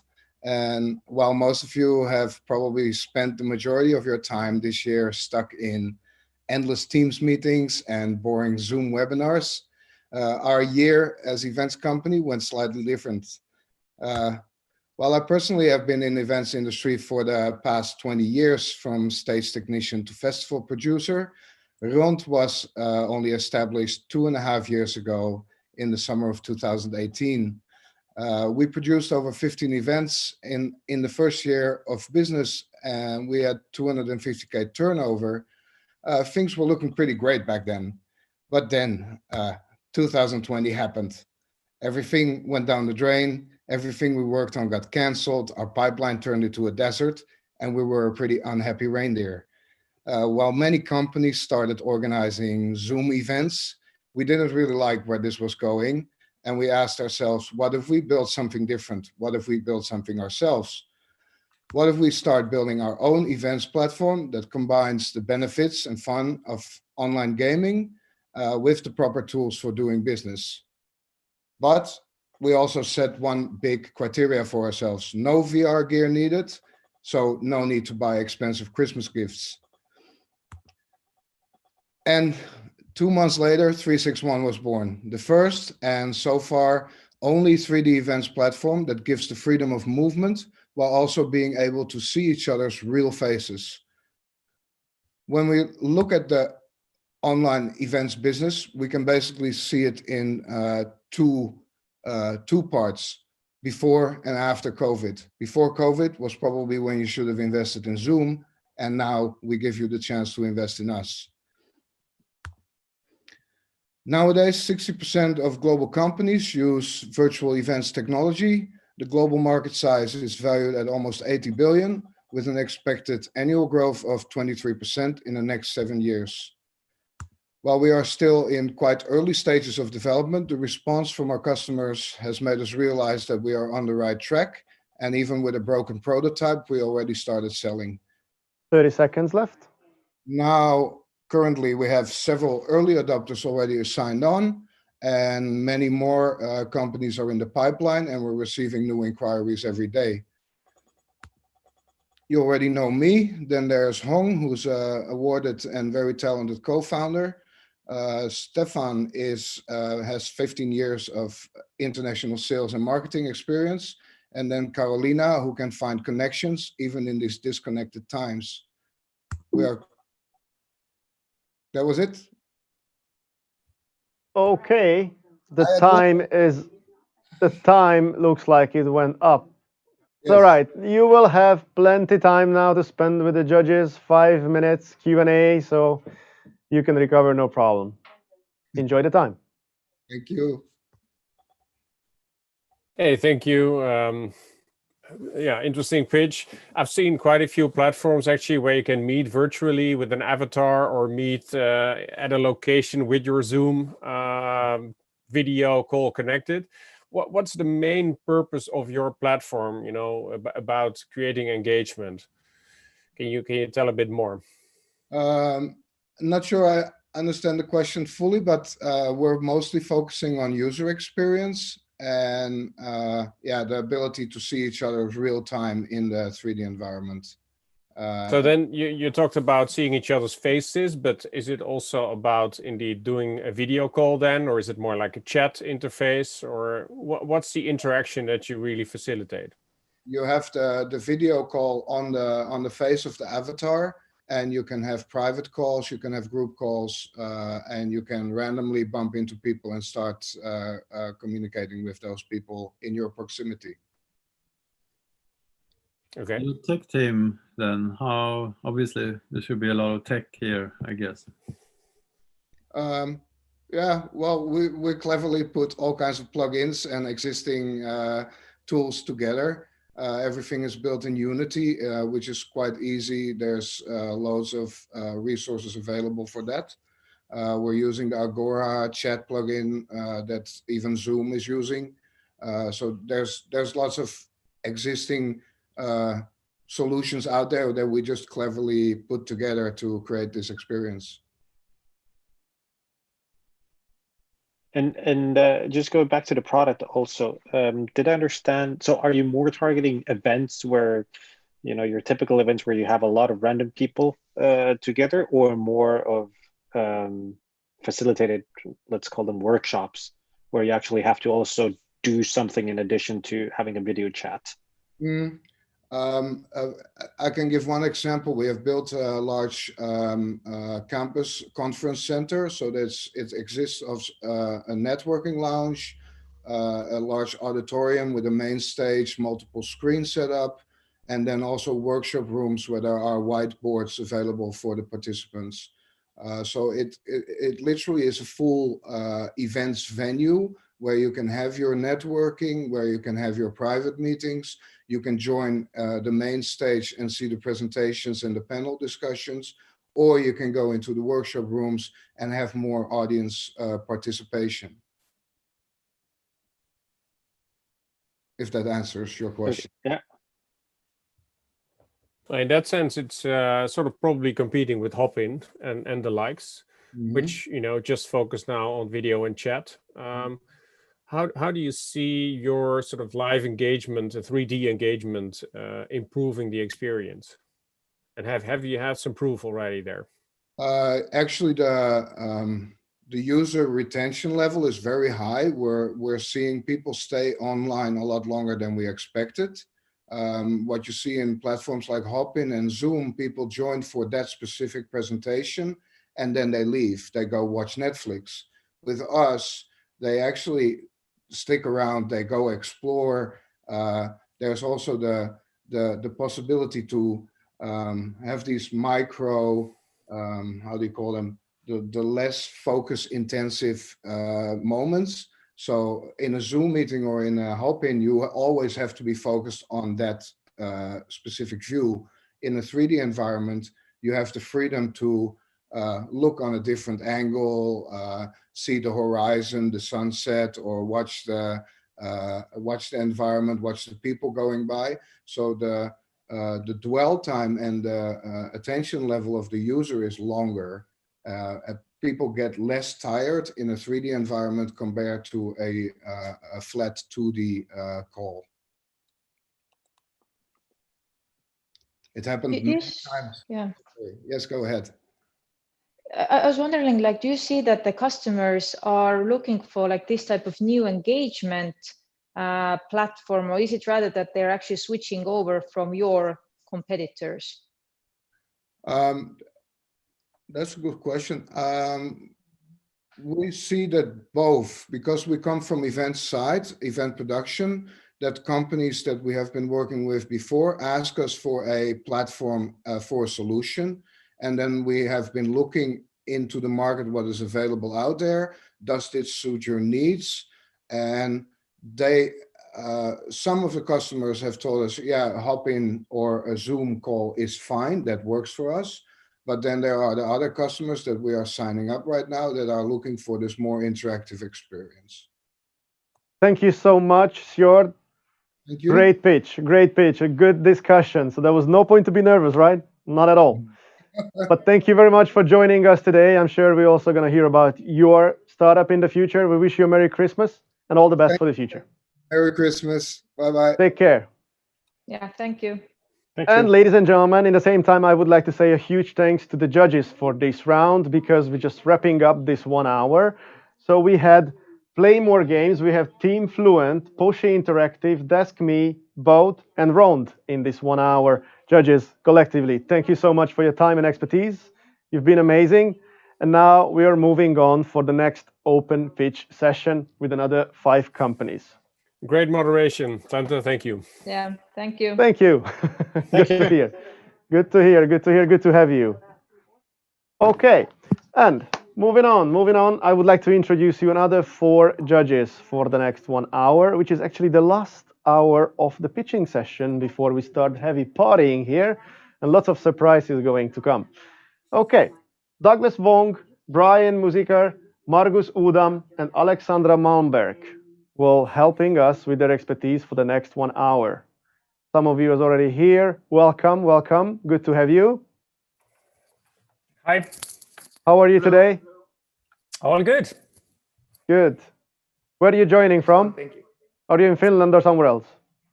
Hello. I'm based in Estonia, Tallinn. Okay. I'm based in Chicago, USA. Okay. Overseas. We're connecting the whole world here in this one tiny studio. Beautiful. Waiting for one more judge, if I'm correct. Let's just give it a little bit of time. We're perfectly on time. I'm just asking my elves in the side that if we'll have anybody else join in. Hey, maybe it's gonna catch up a little later. But here we are with the open pitch session, second round, and Jussi Wright is the first company representative who I'm inviting. Jussi. Hello, everybody. Ovobot. Hi. Ovobot, hello. I can see you. How are you today? Fine, thank you. Okay, we're just fixing the screen so everybody gonna see it, right? So what will happen is I'll give you a countdown from 3, then you start a 3 minutes pitch, and I'll let you know when you're 30 seconds from the end before I hand you over to the judges for the Q&A. Okay? Yeah, great. So just give me a few seconds, we fix the screen, and I'll do the countdown for you. Judges, please help me out. You see the presentation, right? Yes. Okay. Well then, get ready. 3, 2, 1. Good luck. Hello. Tell me, and I forget. Teach me, and I may remember. Involve me, and I learn. Those are strong words from Benjamin Franklin. And I'm Jussi Wright, founder of AI Robots. We design, develop, and sell social assistant robots with voice interface. Our main product is Ovobots, learning assistant for kids in schools and homes. In market, both emerging and developing, missing easy-to-use tool to give extra tasks, homeworks, and distance learning.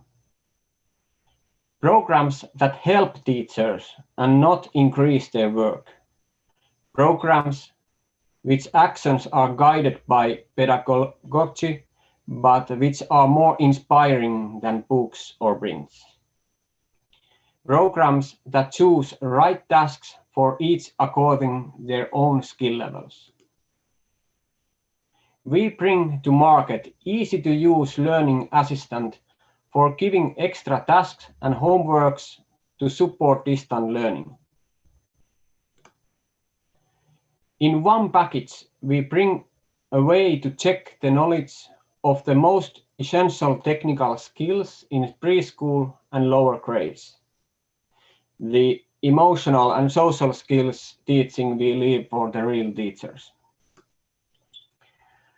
The need for better distance learning methods is global in both developing and emerging markets. Our software is browser-based and works on computers, tablets, and phones.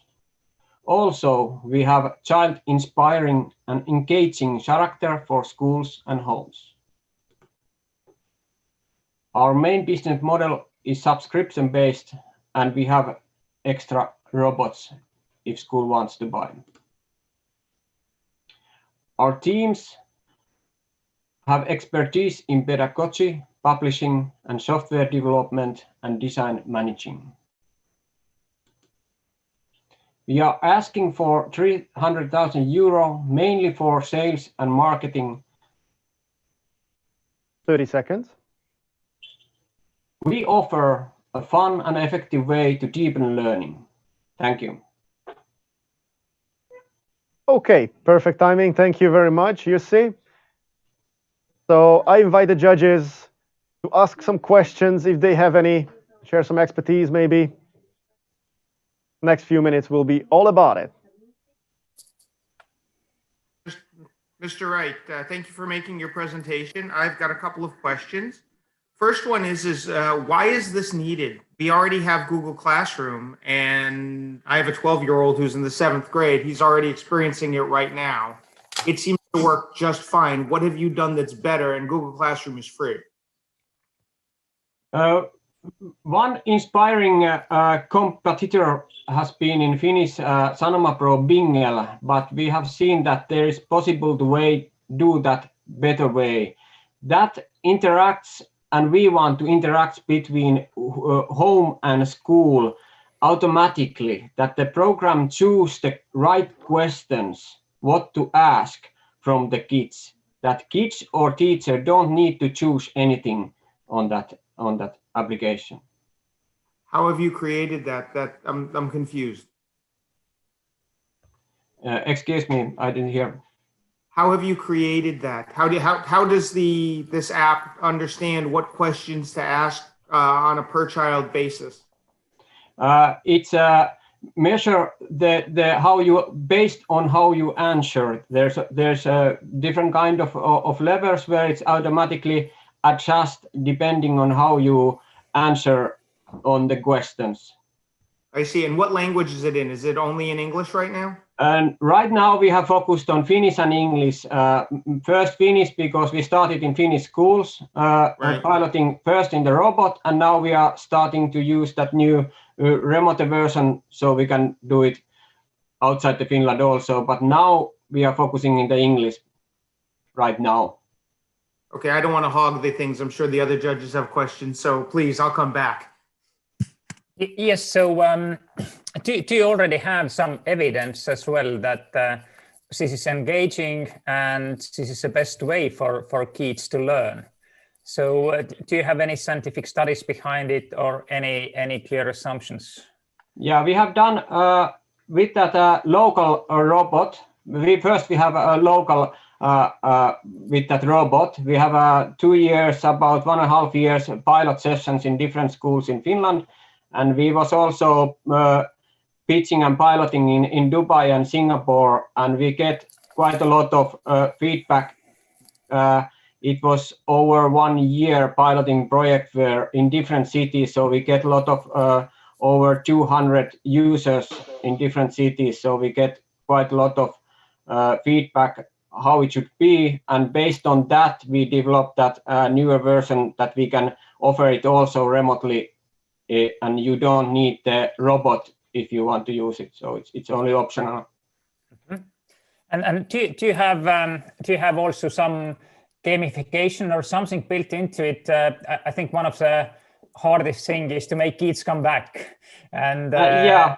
And you know what's your method actually to make it engaging, really, that the discipline for kids builds up over time? Yeah. And that's kind of balancing between the fun game and pedagogical tool.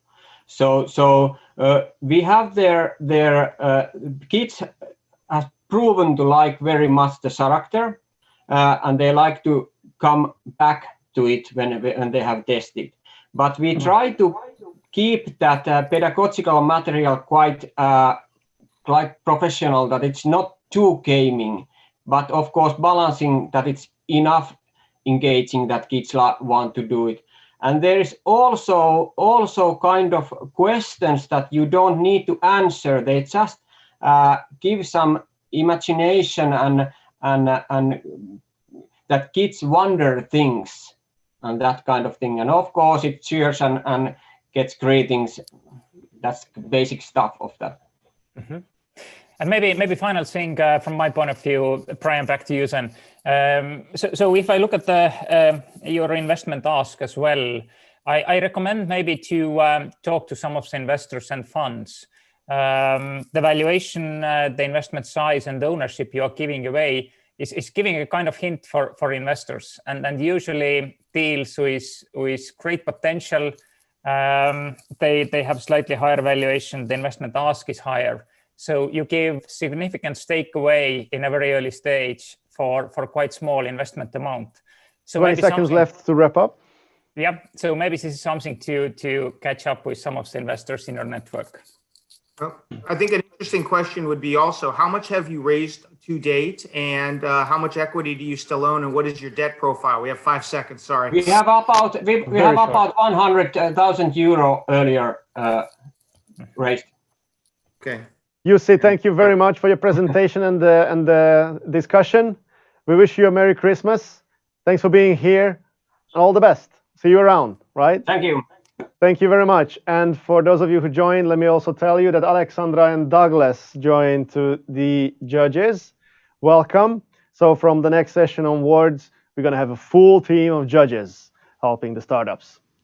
And moving on, the company Vilike, and I'm calling a very old friend of mine, Kirsi Egberg. Kirsi, can you hear me? Yes, Santa, I can hear Hello. Hello. Welcome. How are you feeling? Sorry, one of my elf is coming and going in here. you. How Oh, are it's you? fine. I have my little elf and Rudolph Okay. running Very good to have around. you. Do you have slides to show? Well, we do have a few. Yes. Okay. Well, you will have 3 minutes. So I'm asking you to share your screen before I do my Right, countdown. Santa. Here we go. All right. Yes. Still, and I'll try to this thing. I keep struggling every time. All right. See. So what's going to happen is I'll give you a countdown from 3. I'll let you know when you're 30 seconds away from the end of the pitch before I pass you on to the Q&A to the judges, okay? Okay. You ready? Yeah, wait. I guess so. Yeah, this thing clicking around. Yeah, You're here we always go. ready. Well, one way or another. So. Okay, so 3, 2, 1, and the stage is yours, Kirsi. All right. Hello, everyone. And the Santa, I'm Kirsi Ekberg, and I'm founder and CEO of Vilike. So we are developing playful technology for happiness, health, and education. Vilike was started because we believe and we know that evolution of education and research can be driven a lot with new technology. But unfortunately, most of the content in the digital devices available at the moment are physically passivating our children. And that causes a lot of bad effects in the long run, physically and also mentally and in the learning skills. So as a mother, I want to change some of these things for the best I can. So our mission is to gamify education, and we are producing interactive stories with educational content, so that not only you use the mobile devices to stay still and play, well, Brawl Stars amazing and stories, but it can be taken further with the thing that the technology has. And so with our first stories, we combine sports scientific content from '94 and the storytelling elements of gamification and our own AI, which is based on computer vision. So here's the MVP from last summer, and actually the Willy's playbook will launch this Friday, which is pretty amazing. So basically, you play the story with children and you make Willy Panda happy again.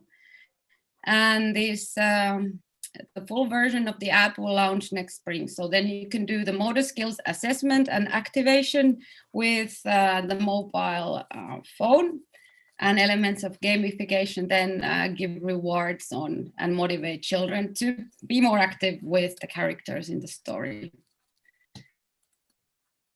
But that's not all, because we 30 can do seconds more. to go, Kirsi. Oh, cool. So we can create impact for the whole education system with the educational content and research. Here's the model, game competition, our partners, some go-to-market plans with our partners, and the team. Now we have it. It's actually the best Christmas present for me. And we're open for Smart with Heart investor. World is our playground if you want to create the future of education with us. Time is up, Kirsi. Yeah, I know. Woo. Thank you very much for the pitch. Thank you. You always have a lot to share, I know. And now, get up for a discussion with the judges. 5 minutes. Hi, Kirsi. One question to start it off. Thank you for your pitch. We briefly slided by that slide, I think, but how do you imagine your customers? Is it B2C or B2B? Are you looking to partner with schools or selling directly to parents? What's your thought on that? Well, we are eventually in a bigger picture, but we go stage by stage. And we already have early childhood education teachers to start with a pilot. So that is the way we are reaching out to, we're already negotiating with some pilot daycares abroad. So the more of the research side goes to like B2C from the private daycares, and the parental model first, well, it will launch later, but that will launch as a B2C, and the combination of parental and the K-12 education system is vital because that connection needs more support. So we have those two models, and we're pushing them to market and go to market with parental version. We have few partners for some launch, but for that we're also partnering up with entities that have a good reach for parents.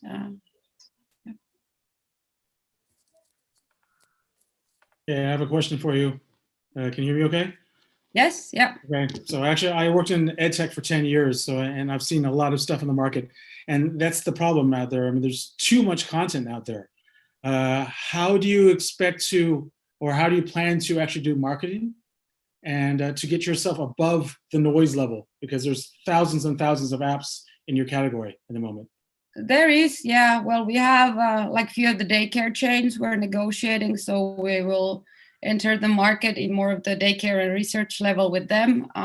We are negotiating with Ministry of Education in UIA and here in Finland now again. And marketing-wise, what we can do, we will, at least for China with our partners we have, so we can do the best we have. I don't actually know if there is a sole answer for that. So we're partnering up with ABSG, and they're helping us to launch it in Tencent's new social media platform, for example. So we'll start with those and I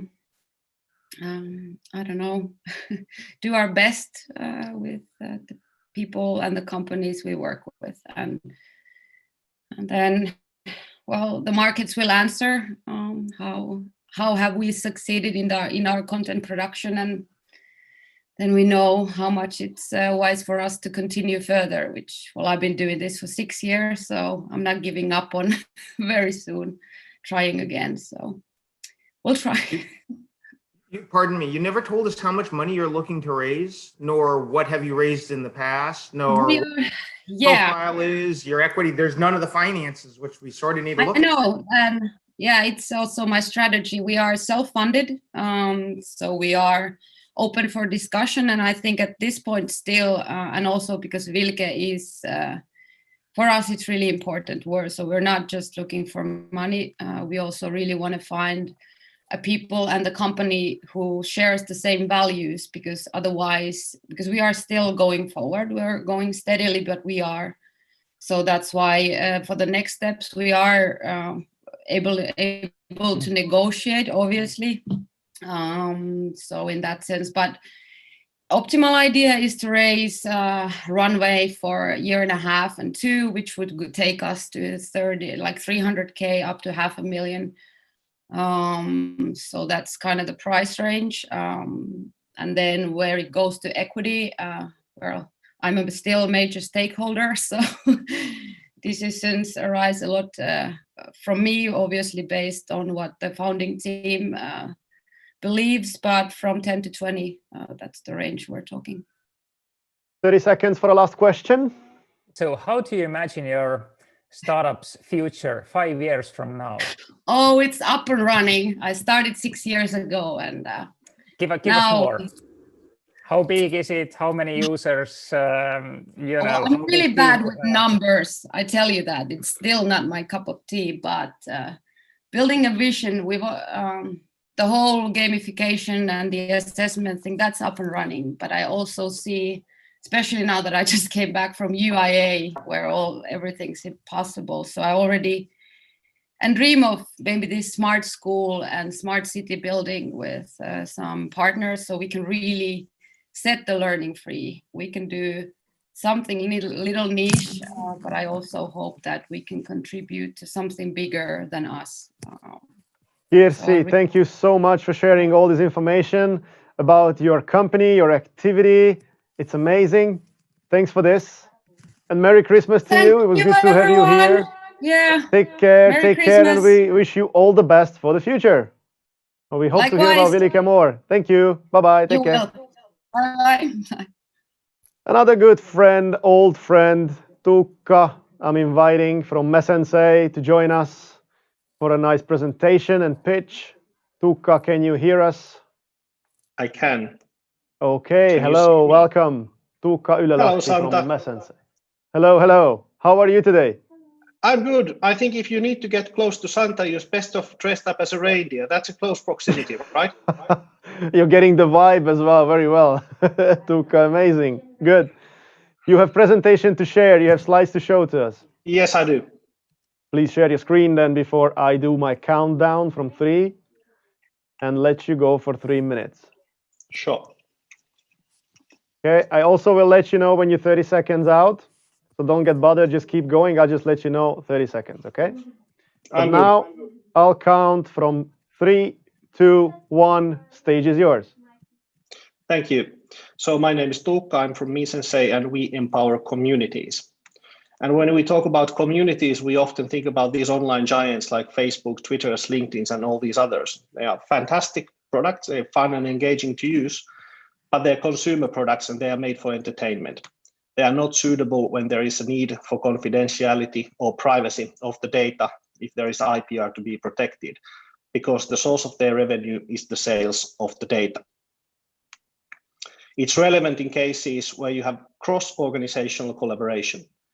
If you think about consortium of universities working together with corporates, each and every one of these corporates have their own systems, their own teams, their own spaces, but they don't talk to each other. So you cannot integrate these systems together. So you will need something to collaborate together with.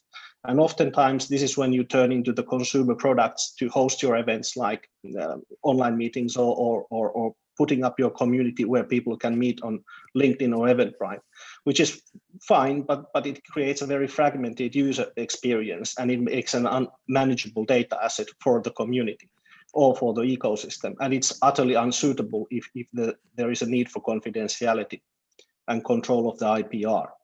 So our solution brings these typical social media community features together to enable powerful cross-organizational collaboration platforms and does it with a twist.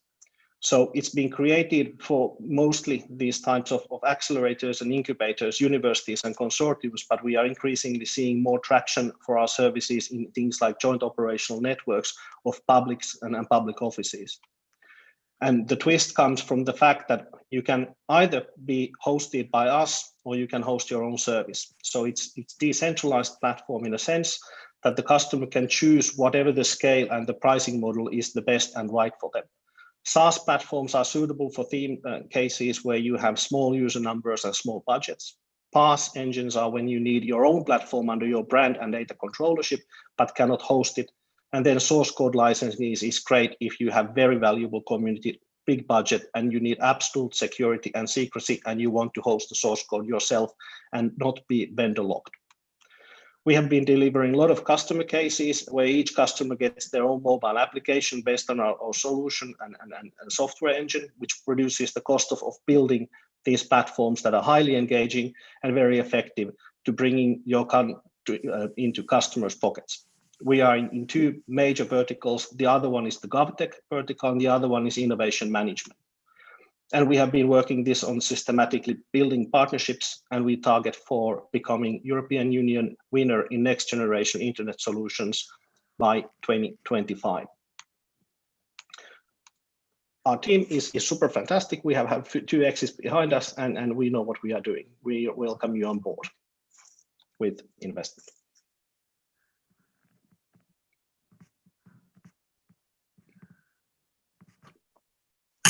So, hi, I'm Margus. Can you maybe once again emphasize what's critically broken in the market that your product is addressing? What significantly needs to be improved? Data controllership and ownership of the IT are both for the transactional data and both for the source codes. Mm-hmm. And does your current traction among customers tells you, maybe you have few stories to tell, like where customers have found you and then you are solving really a major pain for them? Yes. First customer we had was University of Cambridge, and they needed a platform for their ecosystem. It took us 2.5 years to co-create the feature set and the processes that are suitable for world-class incubation program. And working on Cambridge case, we then got connected with many Finnish public institutions, offices, universities, which had the same thing. They have a consortium and they need cross-organizational collaboration platform where the licensing models for the existing systems are being designed for intra-organizational communication and are not suitable for large ecosystem with thousands of members. So a question, so Cambridge is your biggest network, I assume? Not by the numbers, but by significance in terms of prestige and then the value of the network itself. But okay, there are much larger ones. Okay, so how big are your networks, say your top 3 in terms of number of users? The ones that we have serviced so far has been ranging between a few 100, and the largest ones we are now ramping up exceed 10,000. Okay, I'm just wondering at those numbers, because obviously Facebook and these guys are making money because they have massive numbers and they have that critical mass.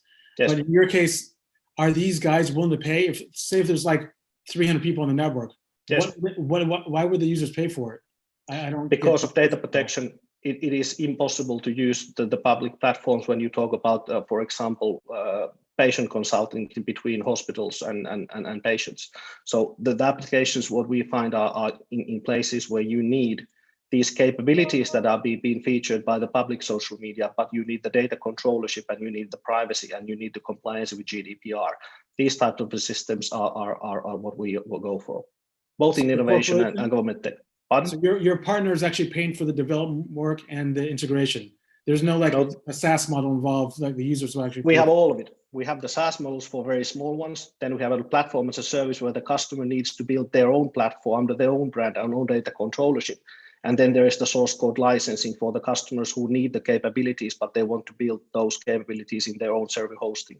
So we have three major different options. And this is a big differentiation between the traditional services and what we are doing. Building on what you just said there, Tuukka, then what would you say is your like ideal customer or your sweet spot customer? Because it sounds like you're offering a lot of different products on a small team, basically. So like in terms of focus, which one is the most important one, would you say? Let's take a huge public research institute, which has thousands of its researchers, experts, and brilliant minds.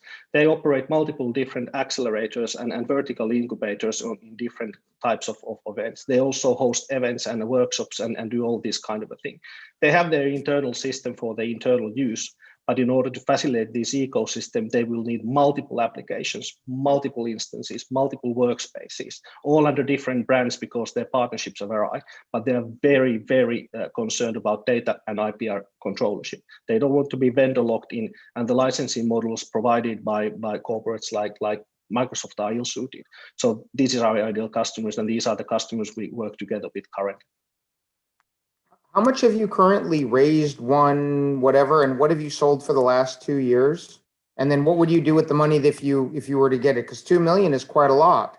And 2 million is a lot, yes. Times with Northern European companies, they say, give me a big pile of money. We'll give you a little tiny bit of equity. And by the way, we'll try to not light your money on fire, but 2 years later, we're going to come out asking for more. I've seen this happen so many times. Yes. So in total, from the founder investors, so we have already created one tech exit with this team before. So we have invested our own money into this project. We've done the seed funding this way, but we have raised over 500,000 from EU in different. We won blockchain for social good 1 million prize, which was 200,000 for us. And prior to that, we have been accelerated by EU funding. 10 seconds to wrap up. So you've got all this funding. What have you done with it? Product development, and then revenue. We made 350K this year, and we aim for 500,000 next year. But ramp up and scales of sales organization, online marketing, business licensing, all this that will require significant funding to get to the next stage. Thank you very much, Tuukka. Great presentation, good discussion. The judges are on fire and tough questions coming. Wow, I love it actually, because we are after a very long day. Still have a couple of companies to go, and I just love it that the vibes are keep going. Tuukka, once again from SNSide, thank you so much. Thank you, Wish guys. you all the best. Merry Merry Christmas. Take care. Cheers. For sure, we're gonna hear from you again. Moving on. Epic Foods, moving into the food innovations. Hello, Epic Foods. Martti Paatela. Yes, I'm online. Awesome to get to the grill. Super. Hello, welcome. Good to hear from you. How about some presentation slides? Anything to share before you pitch starting? Yes. All right. Let's share my screen and then let's get going. Until you do that, I'll tell you what the rules are. So I'll count down from 3. I'll let you know when you're 30 seconds out, and then Q&A, okay? Sounds good. All right, so if you're ready, I'm doing my countdown. 3, 2, 1, good luck. Hello, everybody. So I'm Martti, the CEO and co-founder of Epic Foods. Nice to meet you. My background is in physics, but now we are building this plant-based super company using all the modern plant-based ingredients and then cloud kitchens to scale it. So traction-wise, we are in 20 cities today, selling 20,000 meals per month. But to really understand how we do it, let's meet Joe. This is our user, and he knows how he should eat to help his health and planet. But the problem is that he has no cravings for green beans, oats, or soy, and neither do I. But Joe is willing to try out this stuff. So off he goes to the supermarket.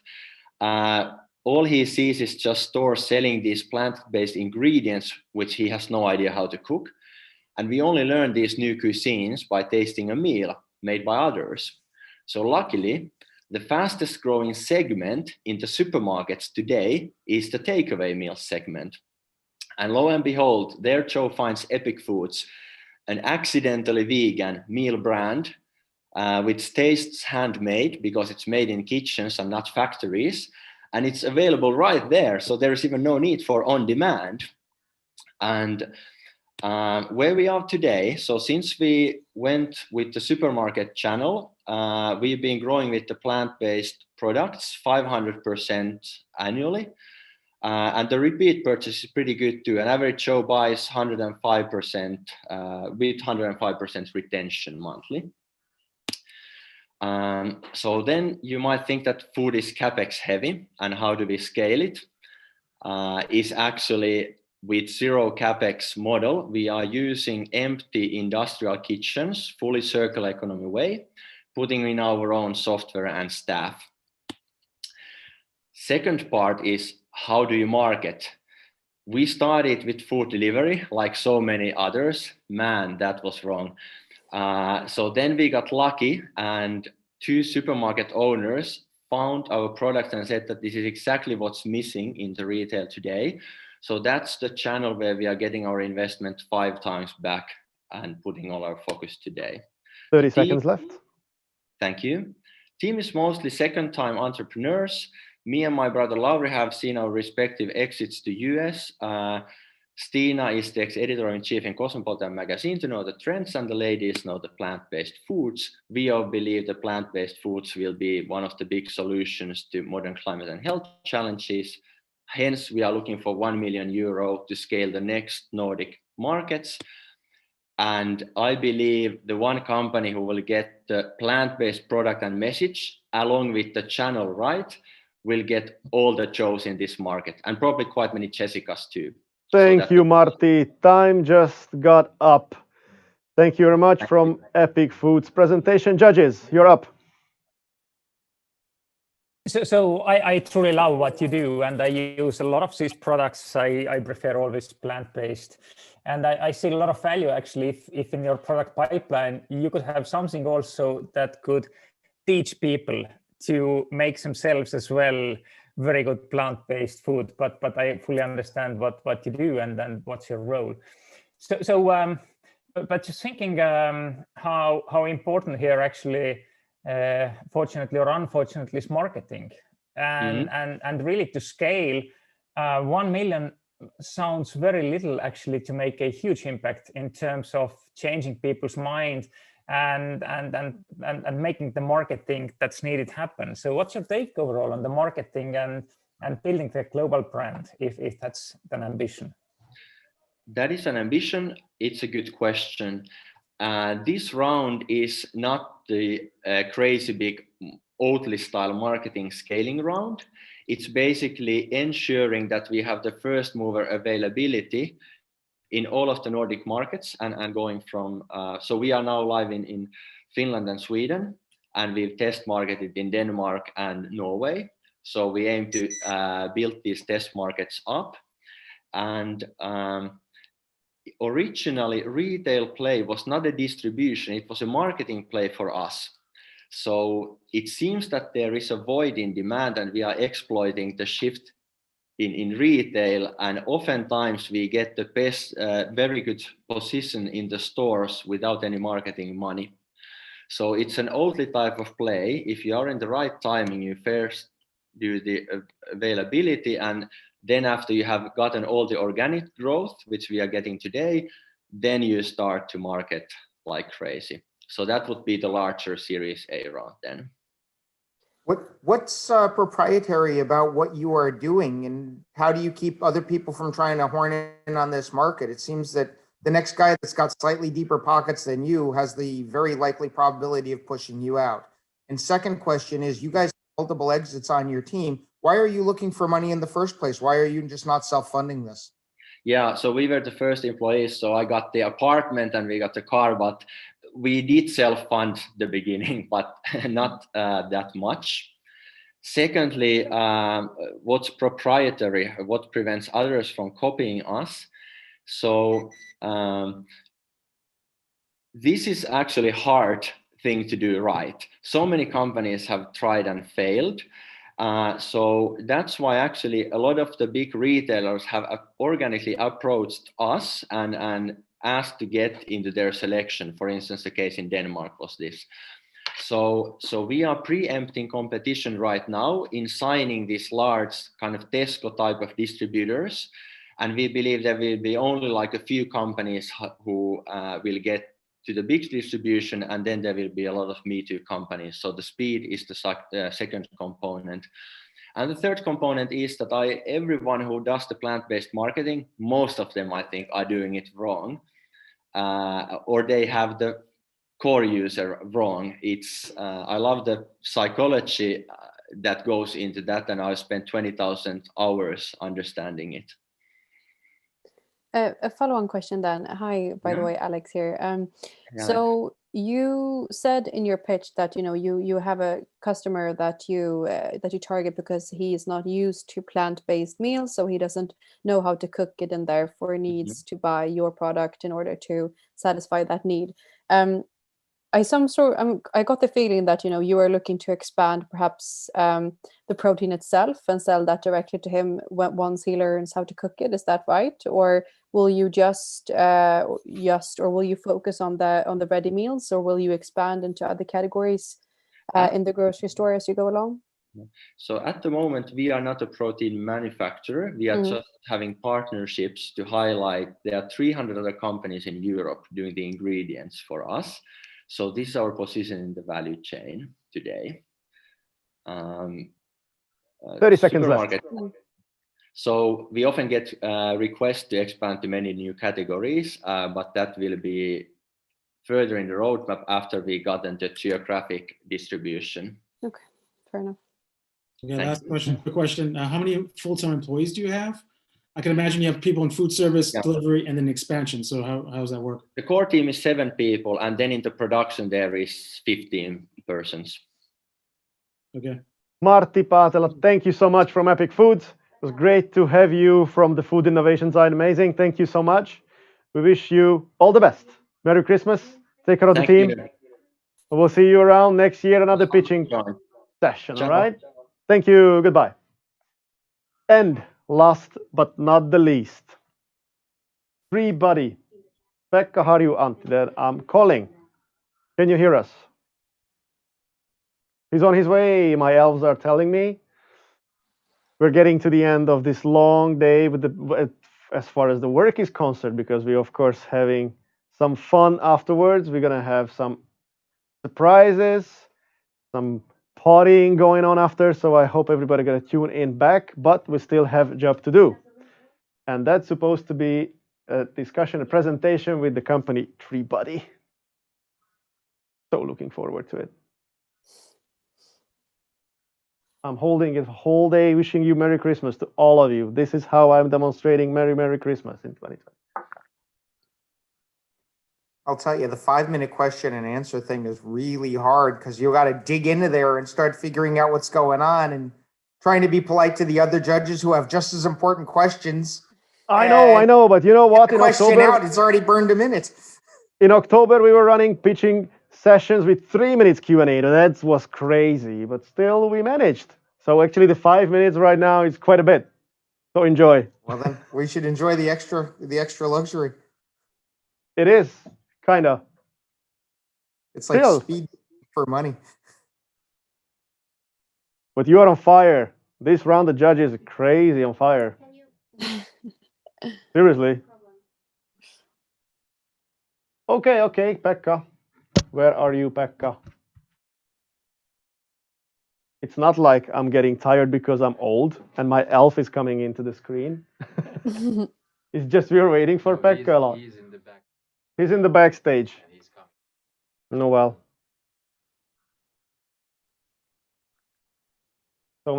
So many links to click. All right, then meanwhile I can ask what the judges would like to have for Christmas, because I'm taking my notes in the same time, so shoot it. What would you like to have for Christmas? Alexandra? Ladies first. Snow. That would be great. I would love some snow. Very good. That's actually many people wish the same. So don't forget us here in Stockholm. We really Yeah, want to. I'll take care of it. I'll take care of it. Thank you, no. Santa. Yeah, looking forward Douglas, to what is your wish? Well, I heard this from our previous session. Basically, I wish for freedom of travel. I'll do my best. Okay.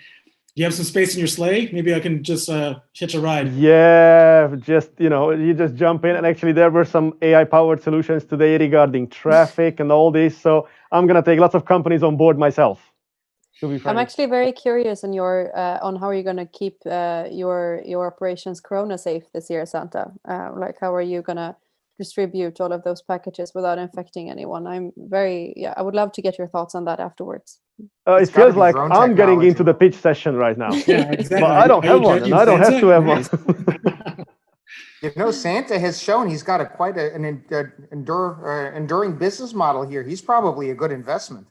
Yeah, well, for sure. Tell me about it.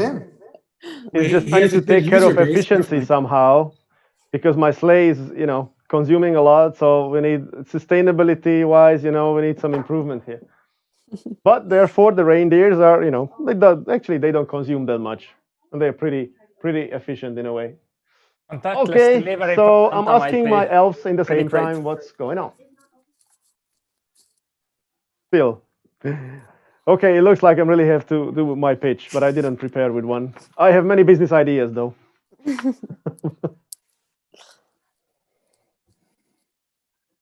Actually, yes. Meanwhile, we can talk about the party starting after 5 o'clock. So if nobody else, then at least we can talk about the party a little bit. There are a couple of surprises. I don't know. Should I say a couple, at least? A few surprises? No, I won't, because we have the last pitch of the day. Pekka Harju Antti should be from TreeBuddy. Can you hear us? My elf's telling me that you're online and you can hear us. I don't think he's here, actually. Okay, let's try to open webcam. Pekka.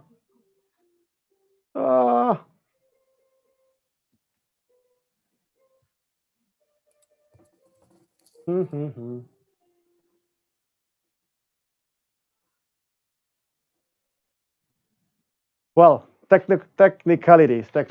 Well, I need to sit down because I'm getting old, that's for sure. Our new judges will be with us during the after party and during the party. I hope you will be tuning in as well yourself. Apparently, I should tell one of the surprises at least. Shall I say? Stand-up comedy? Well, I just said it. So 5:15, we're gonna have a stand-up comedian for sure. Live, imagine that. We don't record them. It's coming live. Mentalist as well. I thought that's me. A magician, mentalist, stand-up comedy. So we're prepared with lots of programs actually after 5 o'clock. But before that, we really want to have this presentation done and this pitch done with Treebody. My elves are working very hard on it. You should see the amount of coffee cups piled up on the tables because these elves are running on coffee actually.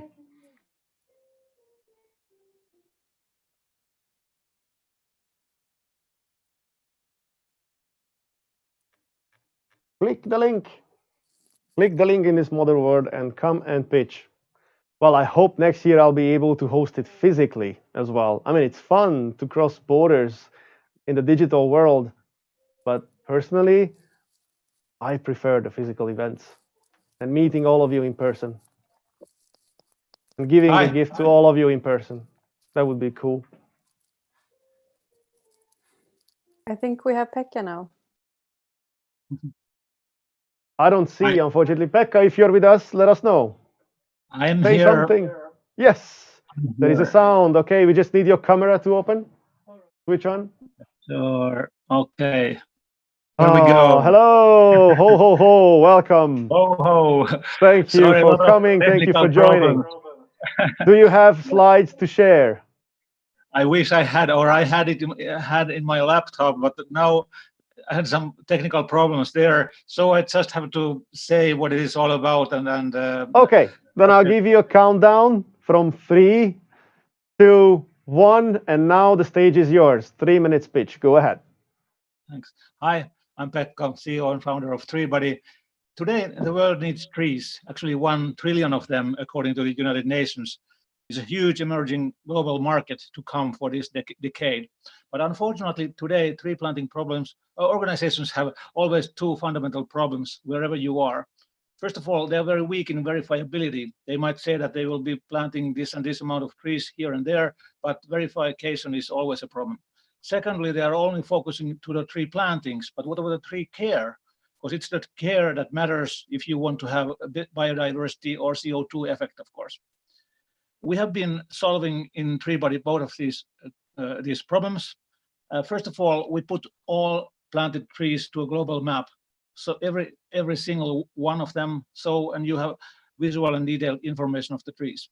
Secondly, we have local money flow or economics to make sure that the trees are taken care of. So locals will get €1 for a tree every time when they plant, and after 1 year, 5 years, 10 years, 15 years, etc., when they make a status update of the tree. This changes their minds because they see that trees are very valuable for their community. And then it's very easy to receive the tree bodies because they are all internet links. We have several ways how to use tree bodies in B2B. For example, customer loyalty gifts, creating event gifts for participants in large events, etc., or personal CO2 compensation cases. We've made a global competition analysis. Unfortunately, I cannot. Well, I have it here, and we see that our solution is actually pretty unique. First of all, every single tree is in a map, and we have this local economic model. We have a huge, great tree planter network in 10,000 schools in 160 countries, which have been planting already 30 million trees. and we can give personal connection to tree planters. Now we'll be starting investor round number 4. Earlier, the 3 earlier ones were all successful, and our volume is 234.5 thousand euros for this round. 90% of it is already sold. So if someone is interested to join, please contact 30 seconds. me. 30 seconds, great. Well, we have now great news from China. In their global startup competition, big accelerator BGTA chose us to work China soft landing program plan, etc. And we'll be having good cooperation there. And lastly, we'll have Christmas present, Tibetan Christmas tree, 25 euros. It's a very sustainable, great gift. Don't cut trees this summer, this Christmas, but plant one. Pekka, thank you very much. Time is up. Let's get going to the discussion. 5 minutes with the judges. Get ready for tough questions. Yep, sure.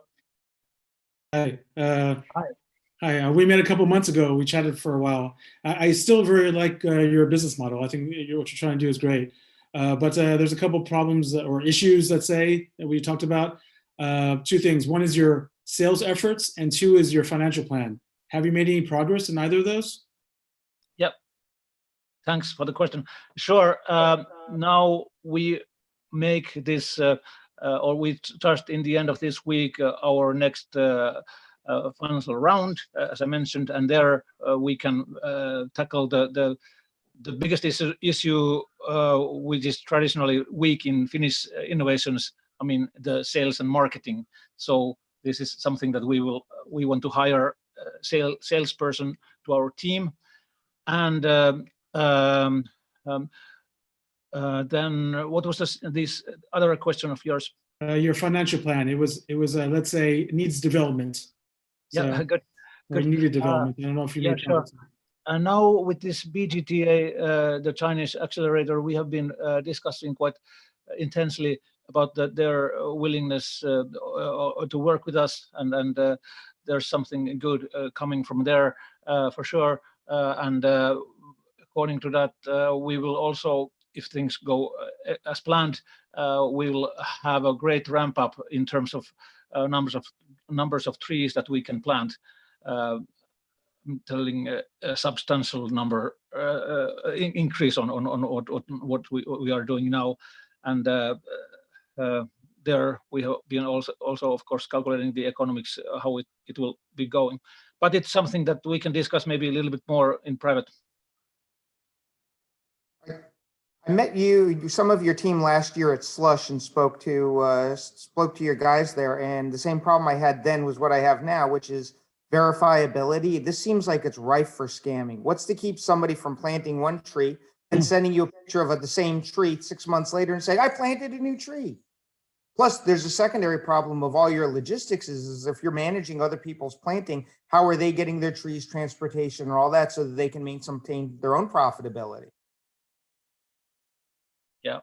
So first of all, the idea behind TreeBuddy is that since we are based in the network, which has been working very finely for over 10 years, and it has been working without any money, and they have been planting a lot of trees. We have great number of very trustworthy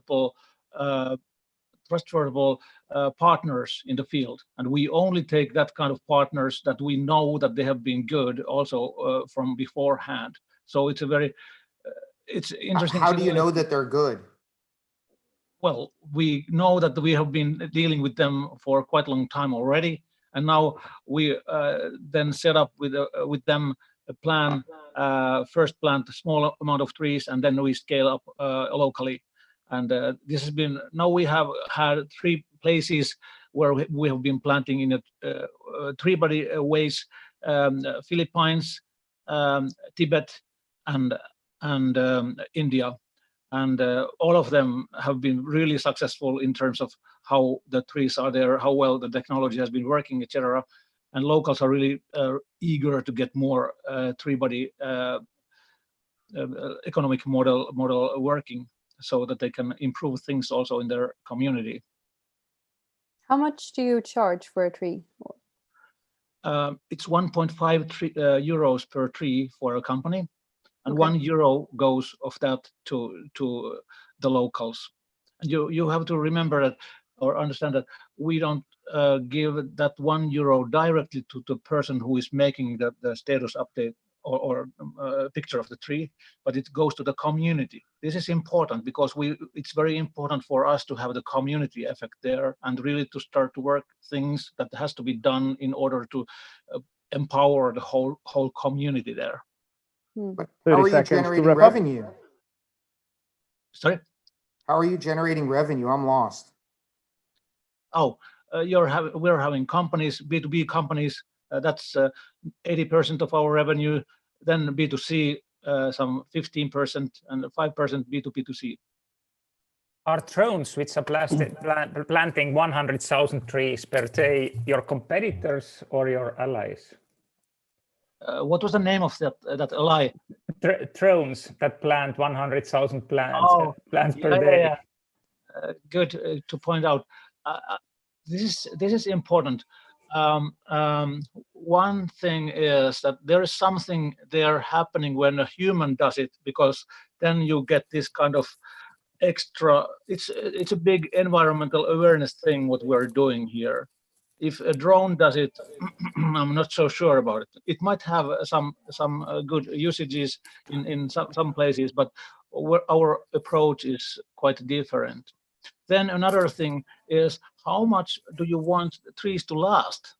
Because, for example, in Philippines, we were asked, do you want to plant, we were planting 20,000 trees there. Do you want to plant them in a traditional way or in a way that they make another tree nursery and then plant after having the nursery planted? And in the huge difference is there, because traditional way where you would just go and quickly do it, you would probably have less than 80% surviving 1 year. Yeah. But this way, nursery, what we are doing, 90% or more will be staying. Pekka, thank you very much. Really sorry to interrupt you, and we really want everything last forever, all the trees, but unfortunately this program doesn't last forever, and we have some other programs to move on with. But thank you so much, and it's really amazing what you do. Round of applause to you. Take care. We wish you a Merry Christmas, and I'm sure we will hear about you as well in the future. Take care. Thank you very much. And very important moment today. Yes. So from my side, we are now done with the pitching for today. Amazing stuff. And check out this guy, big guy, pulled it off amazingly. So now we'll give Santa like a couple of minutes break, and then we're gonna switch on the party mode actually. So hey, everybody take a little, go grab something to eat, drink, toilet break. Stay tuned, we're gonna continue here. And you have received also a link to the Zoom, so because we're gonna have some interactive stuff with the comedian, with the magician, so please check out your email. It's come, you get the Zoom link. We might be able to share it here also on the other streams. But thank you, Santa, for amazing pitching. And we'll see you in a couple of minutes, yes? Definitely. Thank you very much to my elves. I check on my reindeers now because they need me. But thank you for being here. Yes, and thank you for the judges and everybody for the whole pitching day. Amazing stuff. Thank you and see you in a couple of minutes. Bye. Bye-bye. See you later. Bye. Basically, judges, you can stay there online if you want there. That's all good.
Yes, hello.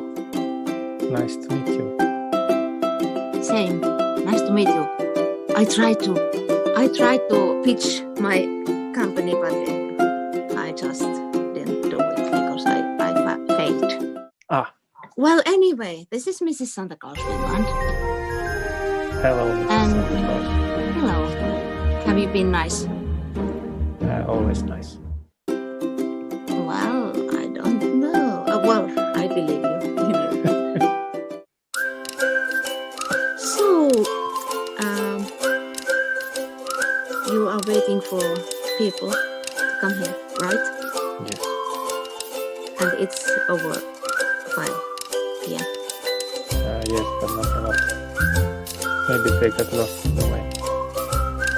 Well, I think I can take some glögg. Of course. It is blackberry, blueberry, European blueberry glögg.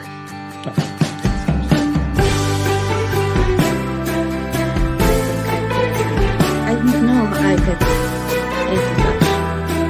It was easy. Well, I tell you short that I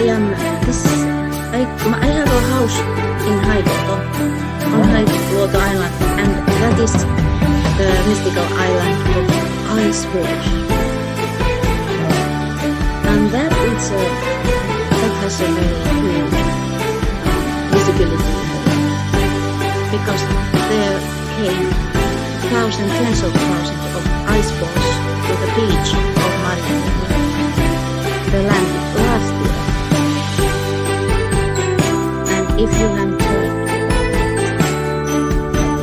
that was the news happening here. Reuters got my videos. Even Reuters. Oh, yeah. Well, this I didn't hear, but sounds really beautiful. I had I used to be a teacher, so I want to teach people, teach people that they put their children into school. But I think I take that glögg and wait for the others. Yes, fine. I put my camera off, or do you think it works if there will be any more people? No, I think it's fine to put it off for now.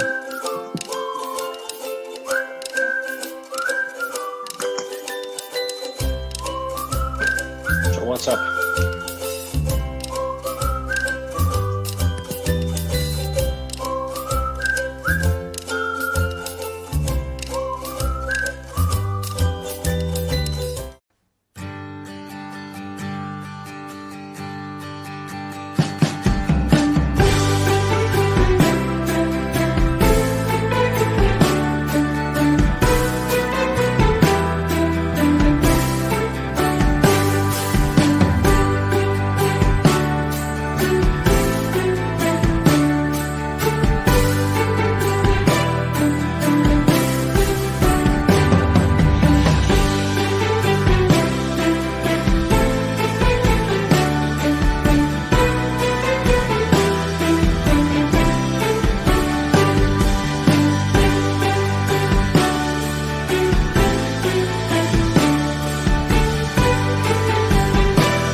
Hello, hello.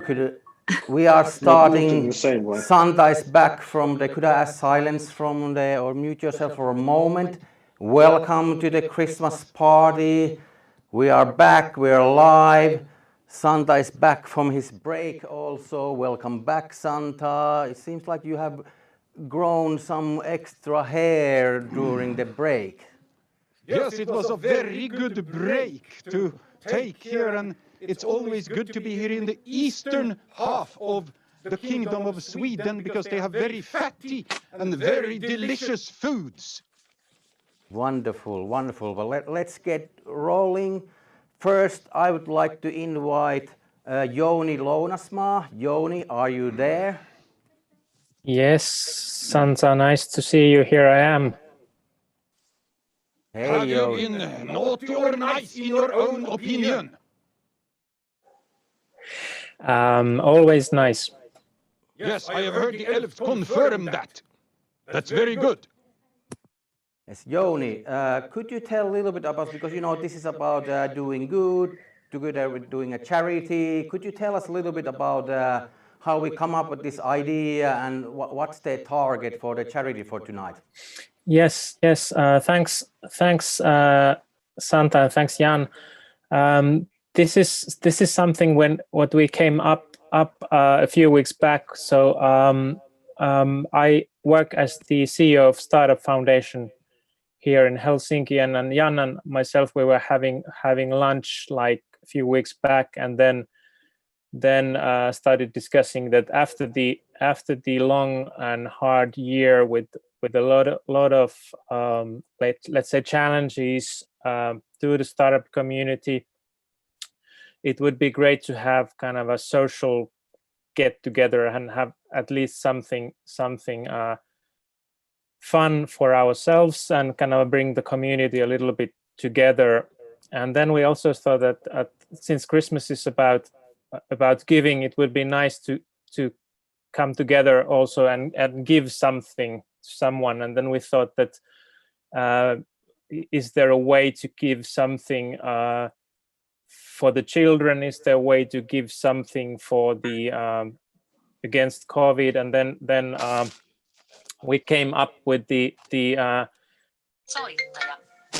charity target for this year, and we thought that it's nice as a community to do something together, and this year's charity target selected is to support medical research, and especially medical research on child and adolescent psychiatry, because we believe that COVID is really challenging. A lot of kids have been like away from their friends, socially isolated. A lot of young people, maybe if they are already moving away from home, have been really alone and lonely. And this this is kind of a times when it can be really stressful, and therefore giving something for the research and giving something for the psychiatry and children would be a nice target for us. And so this is what it's about, and I'm glad to tell you that it's already more than 2,000 euros that's been raised today from more than close to 20 people, so and a few companies as well. So wonderful. I think this is a nice gift, and I hope during the evening and party there will be maybe some more donations as well. So thanks a lot, Sansa, and thanks a lot, Jan. And I hope that this is maybe something that, as a tradition, the startup community can have a nice little Christmas celebration each year. Hopefully in the future also, not just through the Zoom. I mean, Zoom is really great, and everybody can have their own drinks, but even meeting in person would be twice as fun. Yes. So thanks a lot, and enjoy the party. Thank you so much, Jouni, and the Startup Foundation, and a big up to the Medical Foundation doing important work, and hopefully we can do our part. But now let's get on with the show. And the first, I'd like to invite on stage local comedian, traveled a lot around the world in many countries, and doing in multiple languages. So Harri Soinila, are you with us? I am here. Can you hear me? Yes. We can hear you really well. Excellent. I would like as many of you as possible to have their mics on, so I can hear you laugh, and it makes the interaction so much easier. Yeah, that's what I'm talking about, exactly. But yeah, let's do this. Let's put the fun in the not being funded. I am Harri Soinila, and I am a stand-up comedian, and I recently bought some pineapple shampoo, even though I don't even own any pineapples. And I promise you that is the stupidest joke I'm going to tell you tonight.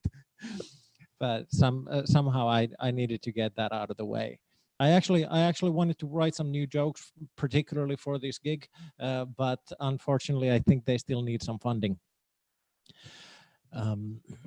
I could have been a millionaire too, but because many companies, they started in the garage, Apple, Google, Microsoft, all of those. But no, my dad had to keep a car in there. So here we are.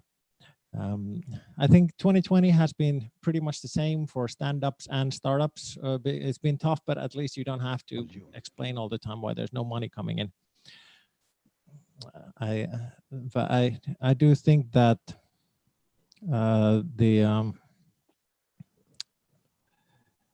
hold on. Yeah, sorry. The COVID time, it has had an effect on people, because I think people have forgot how to be around other people. What is that? Never mind. I think people have forgot how to be around other people a little bit. I was on the metro the other day, and there was a guy behind me just watching porn right there on the metro, just right there over my shoulder.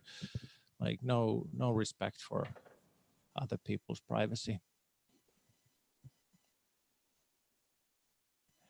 As a stand-up comedian, I too, I'm a small business, and I'm trying to grow bigger. And you know what? You know where the best, most generous investors are? Angel investors. I'm seriously asking. I need help. But Christmas is coming up, so I'm getting some free shit. My little niece, actually, she asked me if I asked her what she wanted for Christmas, and she told me she wants to be a princess and she wants a unicorn. So yeah, LSD it is. Out of the people here, do any of you actually have your mics on? Make some noise if you're a cat person. Oh, There's some cat people. Okay, it's good to know where the crazies are. Now make some noise if you're a dog person. That's amazing. I think we have a majority. I've been asked if I'm a cat person or a dog person, but I don't really eat Chinese food. I'm kidding. I'm kidding. Of course, I'm a dog person. What would I be? Naughty. What would I be without a dog? I'd be some crazy person in the park with a bag full of shit. It gets really weird really fast if you don't have a dog with you. But have you noticed when people tell stories about their pets, if the story is about a dog, the dog always did something bad. If the story is about a cat, the cat did something cute. If the story is about a hamster, the hamster's dead.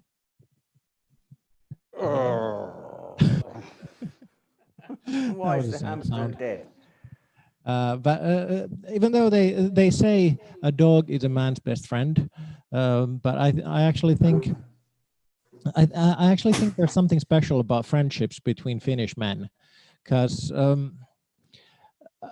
a few years ago I was going through my divorce from my first marriage, and it was a hard time for me. And this really old, really good friend of mine, he sent me a text message, a Finnish guy obviously. He sent me a text message asking, "Hey, is everything okay?"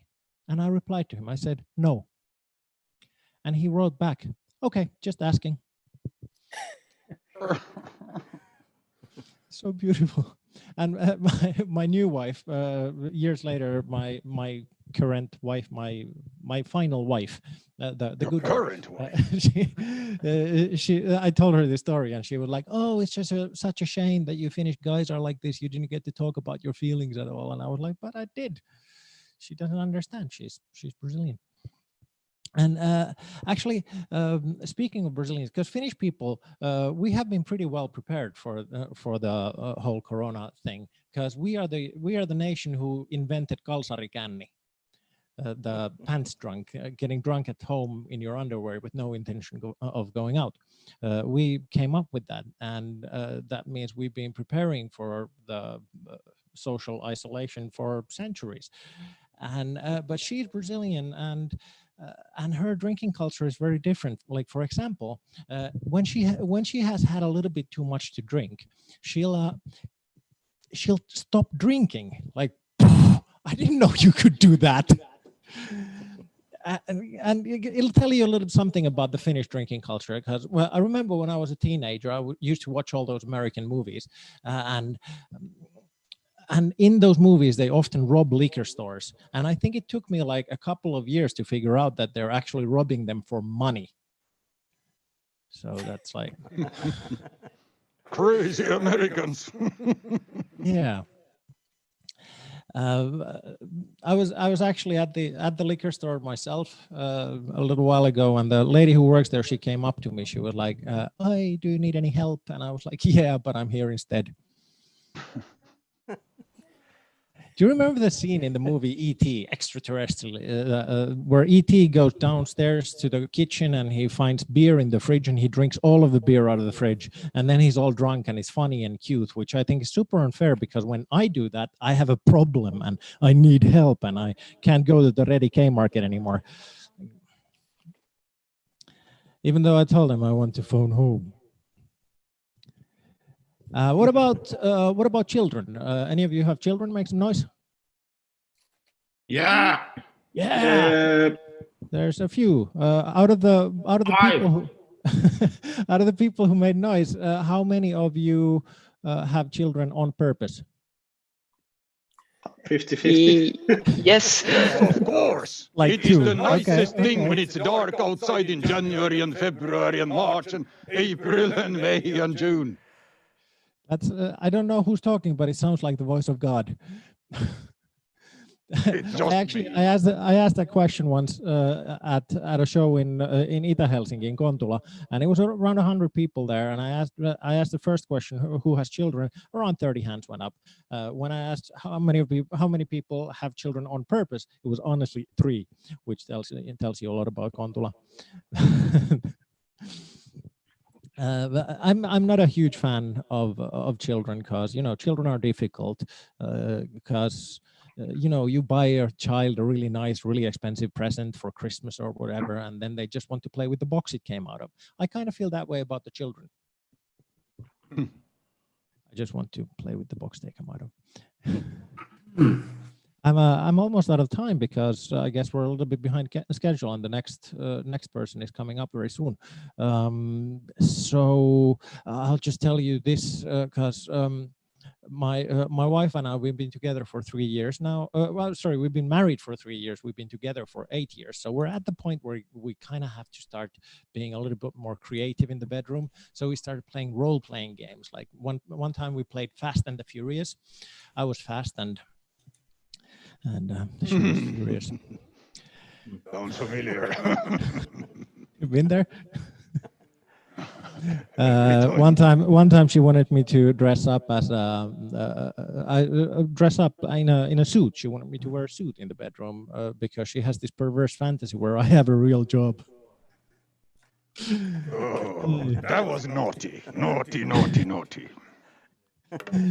thank you, Santa. You sound like Santa. Who am I talking to? This is Santa Claus, the real one. Oh, there's the real Santa Claus. Enjoying being here in the screen I have eastern next to part the of camera is Kingdom so of small, I Sweden. almost didn't recognize you. What are you bringing me this year?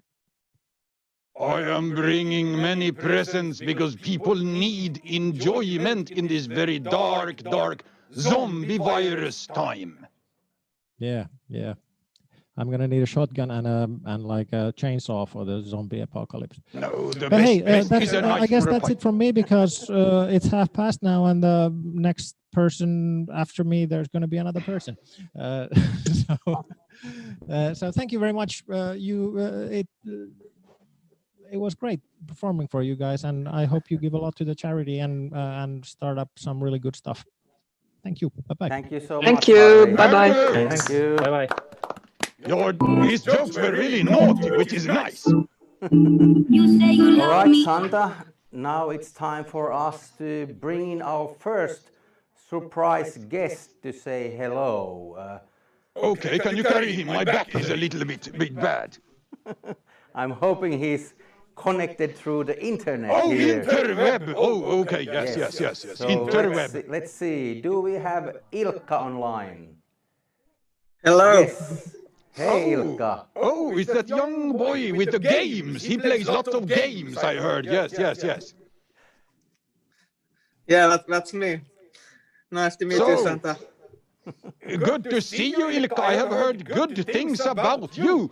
But my question to you is what you are wishing for Christmas now. Of course, I'm looking here at my list, and you are somewhere here, maybe in the database, yes, but you have not sent me email or paper mail or snail mail. Well, I guess I'm wishing the same that everybody in the planet is wishing. I'm wishing this whole COVID thing to end, like for the first thing. So if Santa can do something to make it happen, that would be great. There are so many people who have been asking me to do that, and I was trying to put on a special magical glove and snap my fingers to make it go away from the entire universe. But I have not been successful yet in creating a technology for that. I have the faster than light FTL drive for my sled and other high technologies from Lapland, but that technology has not been created. But actually for yourself, frankly, of course, you are an unselfish person. Everybody knows you're helping and supporting and enabling others to have a good life and fun in their lives. But for you personally, what would you seriously like to have? Well, I think it's hard to say. You know, I feel that I've been very lucky. I have everything that I need. So something I would small, probably... something nice that you would enjoy using or having, which Santa could bring to you, maybe. Bring me one more hit game, please.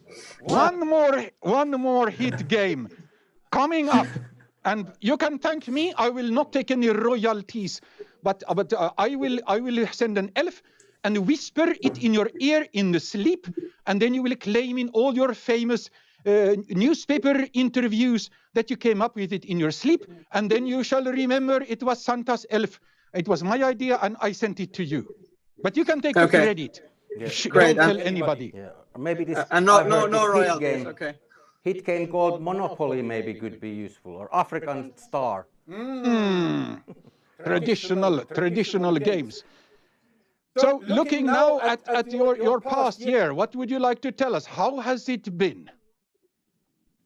Like the company, Supercell, we've had a great year for sure. Of course, challenging like from a COVID and remote working perspective, but still we consider ourselves to be very lucky. Like if we compare us, to most of the other companies around us, and you just see this, like especially small businesses struggling. It's really painful to see. So we consider ourselves to be very lucky, of course, being in games and being able to do what we do. So if the biggest challenge for us is that we need to work remotely, I think that's a very, very small thing compared to what everybody else have to face. So we've had a good year, and there's nothing to complain about.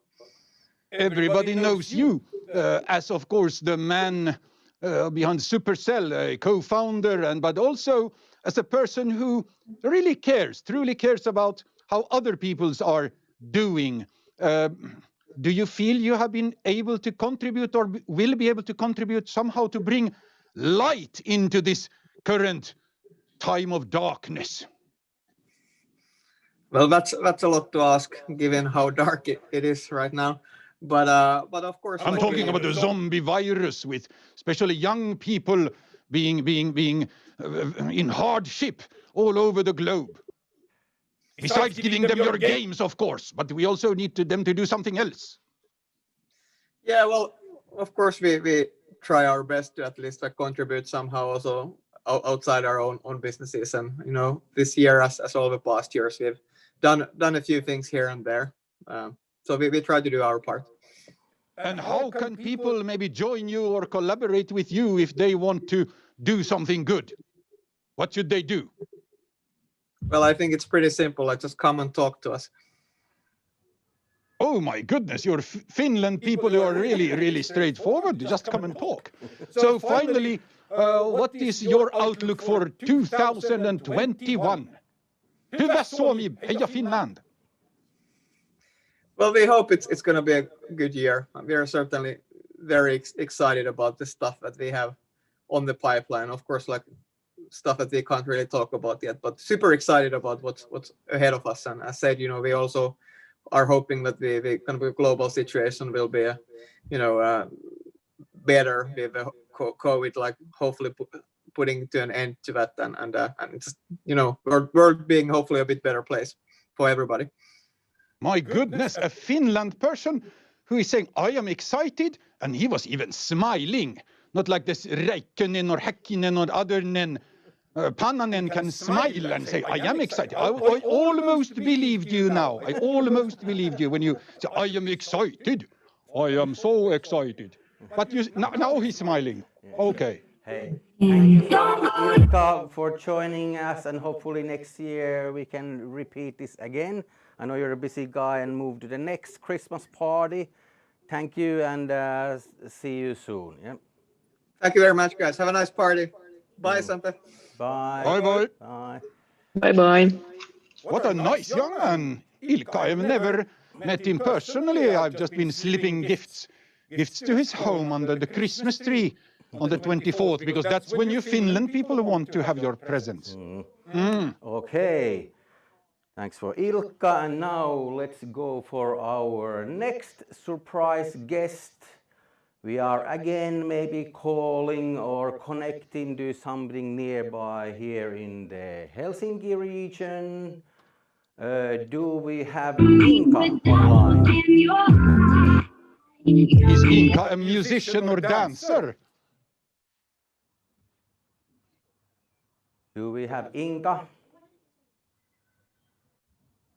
Inga. It sounds like Inga. Här är Inga nu. Inga. Nej, var är Inga? Inga här nu. Kommer Inga snart? I have heard that Inga Call is... him Inga, call him Inga. Inga is calling. Yes. Yes, Mr. Santa. Inga is coming, I heard.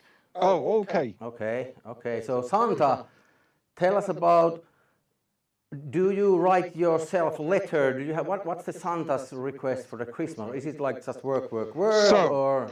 Very good question, because when we are looking at this seasonal business which we have, it's not a year-round, evenly distributed business. We have to have very strict discipline how we structure our annual year. And what I have now been receiving are lots of letters from all over the world, but we have although we are not a startup, our business plan is very strict, also our roadmap, and also our technology development roadmap, because we need not only faster than light technology, but other important technologies as well. So yes, we are writing and rewriting business plans and other plans constantly. Santa, I have a question for you. There is a young man speaking. Speak up. Yes, I want to ask that what do you eat daily? What I am eating? Yes, what do you eat daily? Typical, I'm eating chicken tikka, because I like it very much. It is something I love very much. It is which I eat on a weekly basis here in Helsinki. We have a very good restaurant, Namaskar. Oh, great.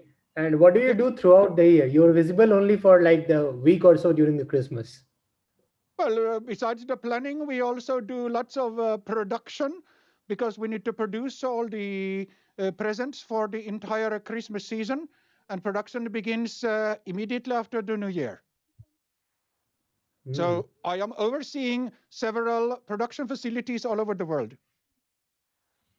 including India, and also Pakistan and Bangladesh and China as well, because we have most people in those parts of the world. So although we also have some small crafts production in Finland, most of our productions are actually in Asia and the Americas. Great. Seems you're very busy. We have excellent quality and dedicated people working for us there.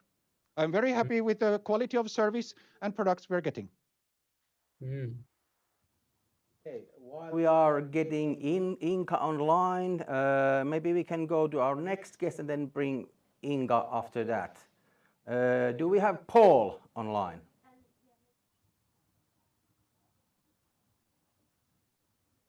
And where is Paul? You have Inga or Paul? Okay, Inga is about to come. Wonderful, wonderful. What? What did you say? I said she's on her way on the mysterious parts of Hi. the internet and Zoom. Hi everyone, Hey, Inka here. Inka. Hello. Merry Christmas. Merry So, Sam, Christmas. Hey, how are you, Inga? what happened with the Santa's back office? Your links didn't work. I ate them. The elves have been maybe too relaxed already after a hard pitching day. So. Yeah. So I'm here with my 8-year-old son Oiva. Do you wanna? Okay, he doesn't want to be on the video, so I thought he's that very he would shy. want to talk to Santa, but now he didn't want to. But he's listening. He's listening. Does she have any special wishes? Do you have any special wishes, Oiva, for the Santa? Are you anything that you would like to have? I don't know. You don't know. Maybe Pokemon cards. Maybe. Pokemon cards. Oiva is an excellent name. Yes, it is a wonderful name. Yes. So Inka, tell us a little bit about your year until today, and maybe what's coming up for Voima Ventures and your personal life for the 2021. So, of course, this has been really exceptional year 2020 altogether, given pandemic and COVID and all of that. But at Voima Ventures, I think we've been, persistently pursuing our mission to solve the big global problems by combining science, entrepreneurship, and capital. And it's been a super hectic year. I think we've made altogether 9 investments during this year. So today we have 12 new companies in the portfolio, meaning there's kind of a deep tech science originated entrepreneurs and who are building global business. So it's been a super inspiring, even though a tough year as well. So many startups and businesses are suffering from the pandemic, and in that respect, we've been working very hard with the, let's say, our portfolio CEOs, particularly the companies which have been there for a longer time in the fund number one. So in that respect, I have to be super grateful. It's been, I'm privileged to work with the top scientists, top founders, really fantastic team. And I think, the mission that we have is something that everyone can tag along to. So in that respect, I've been super happy with this year. So Inka, why are you an investor? So that's a good question. I think I started my early career like 25 years ago when I was a young student at the business university, and I ended up actually in venture capital work in one of the biggest corporations of its time in the Nordics, Sonera, kind of a telco. And after that, I was an entrepreneur. I wanted to become a good investor through learning to be a good entrepreneur. And for the last 12 years, I've been working as an angel investor and a seed investor, and now through Voima Ventures. And, I think being an investor, you need to be interested in certain things like value creation, finances, building teams, brilliant execution, and so forth. So it's a kind of a mindset. So I think I'm an investor because I think I can have an impact through investing over time. What are you looking forward to creating or generating or achieving in 21, 22? So, look, I think we have a fantastic startup ecosystem in the Nordics. What we're still missing is a fully functioning deep tech ecosystem. So we need more great entrepreneurs joining on forces with the scientists. And I'm really looking forward to helping there and building new companies through connecting serial entrepreneurs with science-based startups and research projects. That's my mission. Are there scientists who are actually good and successful entrepreneurs, or are they always just a chief technology officer or chief science officer? Or have you met good entrepreneurs among them? Yes, I have. So we have many groundbreaking companies in Voima Ventures portfolio, like Solar Foods or Tactotech or Dispelix, where we still have these original scientific researchers as operating founders or officers in the company. So it's possible. But in many companies, we also have brought in new commercial expertise and skills. And in that respect, I think we need both. So it takes time for the serial entrepreneurship generation to develop in the Nordics, and we need more. We need more people here. Hey, thank you so much, Inka. Lovely, and see you around. And hey, for Oiva and did I see Aku the dog there also? Aku is not here. Yeah, well, the dog is in the car. So. Just wishful thinking. So, but thank you, Santa. It was such a pleasure to meet you, and we've been missing you. Oh, Pokemon cards are coming. Yes, that's nice. A really nice fantastic special pack. Okay, we're very much looking forward to that. Not one of those crappy used one from Tori.fi or anything like that, but really new ones. Fantastic. We thank you in advance, and have a wonderful Christmas, everyone, and Merry Christmas and happy holidays. Merry Christmas. Of course, Bye. You are most welcome to stay around. Absolutely. And now, let's move to our next guest, and we're actually jumping over the pond for this one to the west side, but to the little bit eastern side of America. And I see Paul Bragiel already there online. Hey, Paul, can you hear us? Yeah, what's up? How's everybody doing? Howdy. How are you doing? I'm doing great. How about yourself? Where are you at? I'm currently in Chicago. Chicago, the Windy City. Holy crap. So is it like colder now, or what's going on? It's colder than you guys, maybe. I think we're at -4 today. That's child's play. Don't try to talk to Finns about cold. Well, but So, what are what's you? up? Are you guys colder today? That's a question, right? It's all arbitrary. So, what's up? How has your 2020 been? Oh, it's brilliant. I mean, it's one of the best years ever. No sarcasm at all, right? So, What? no, I mean, Are we talking politics here now? yeah, I mean, come No. on. We're Americans. We're the best at politics, don't you know? Yeah, well, so, and not necessarily talking about business either, but I mean, personally, on a personal note, this is a party among just a few selected friends. So let's not get bogged down in percentages and fees and money and profits. But I mean, how you been doing, frankly? I mean, I'd say, everything's okay. The word I would say is chugging along. I mean, like everybody else, doing the best we can. And I'd say, luckily family and friends are healthy and, businesses are doing okay. So I can't complain. Watch out, there's a freaking mistletoe above your head now. There's this bald guy trying to put up mistletoe above your head. He might Not kiss trying you to on the head. virtually kiss you. Yeah. Yeah. Watch out. This is getting Right, freaky. Where What's the ladies happening? are, so yeah.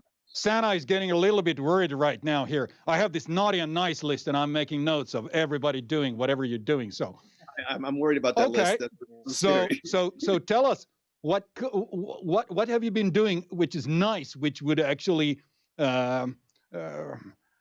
make it justified for Santa to bring you some really nice presents. Well, in life, I've been trying to take care of my body, right, and not pigging out like a normal do. That's an amazing echo, and also not trying to lose my hearing. But yeah, otherwise, just been supporting a lot of entrepreneurs. I mean, we've been still writing a lot of checks and investing, and we're trying to help everybody out. Checks. So yeah. Then maybe I'll ask a quick question, Paul. You've been many years traveling the world, many years, and now being stuck almost 1 year, haven't seen a single airport or airplane.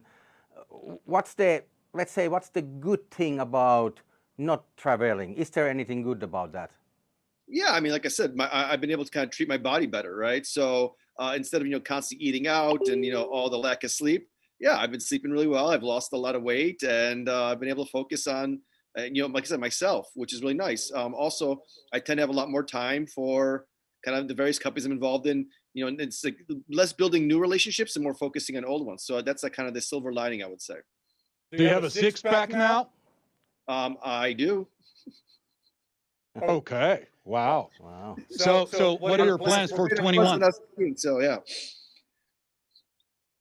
So what are your plans for 2021? Well, I mean, beginning of the year, still be patient. And then probably in January, February, I'll do some skiing. Probably might head out to Colorado or Montana. I'm not sure yet. And then, yeah, we'll kind of be patient and watching to see as the world opens up. And if the world opens up, then hopefully I'll be coming to Finland sooner than later. Just between a few startup friends here. Honestly, what do you think about the Nordic and this Finland startup ecosystem? Well, I'm a huge fan. I think I've been kind of one of the most... Don't be sucking up. Tell us the truth, your honest feeling, and please motivate your answer, not just some kind of generic gibberish here now. No, I mean, I put my money where my mouth is. I'm probably the most active foreign investor into the country. I mean, I actually have a office there. So I'd say, yeah, just see where my checks are going. I've probably written, I don't know, 40, 50 startups over the last 7, 8 years into Finland investments. So yeah, I'd say I'm pretty active.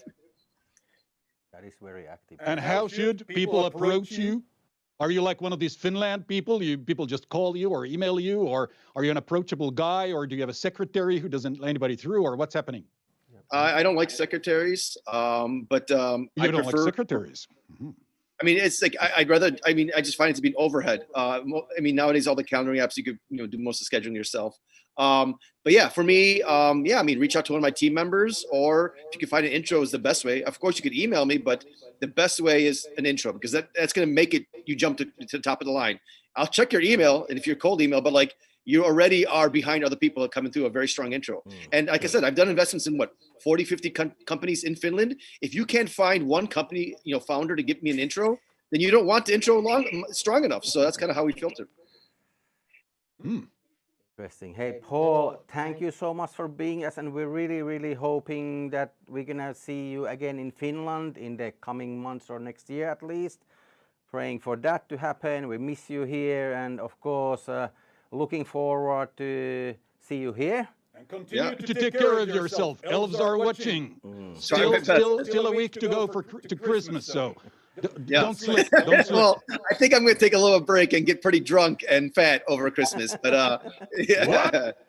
All right. Merry Christmas, and please Okay, see you hang guys. around. You don't need to go anywhere. Thank you so much, Paul.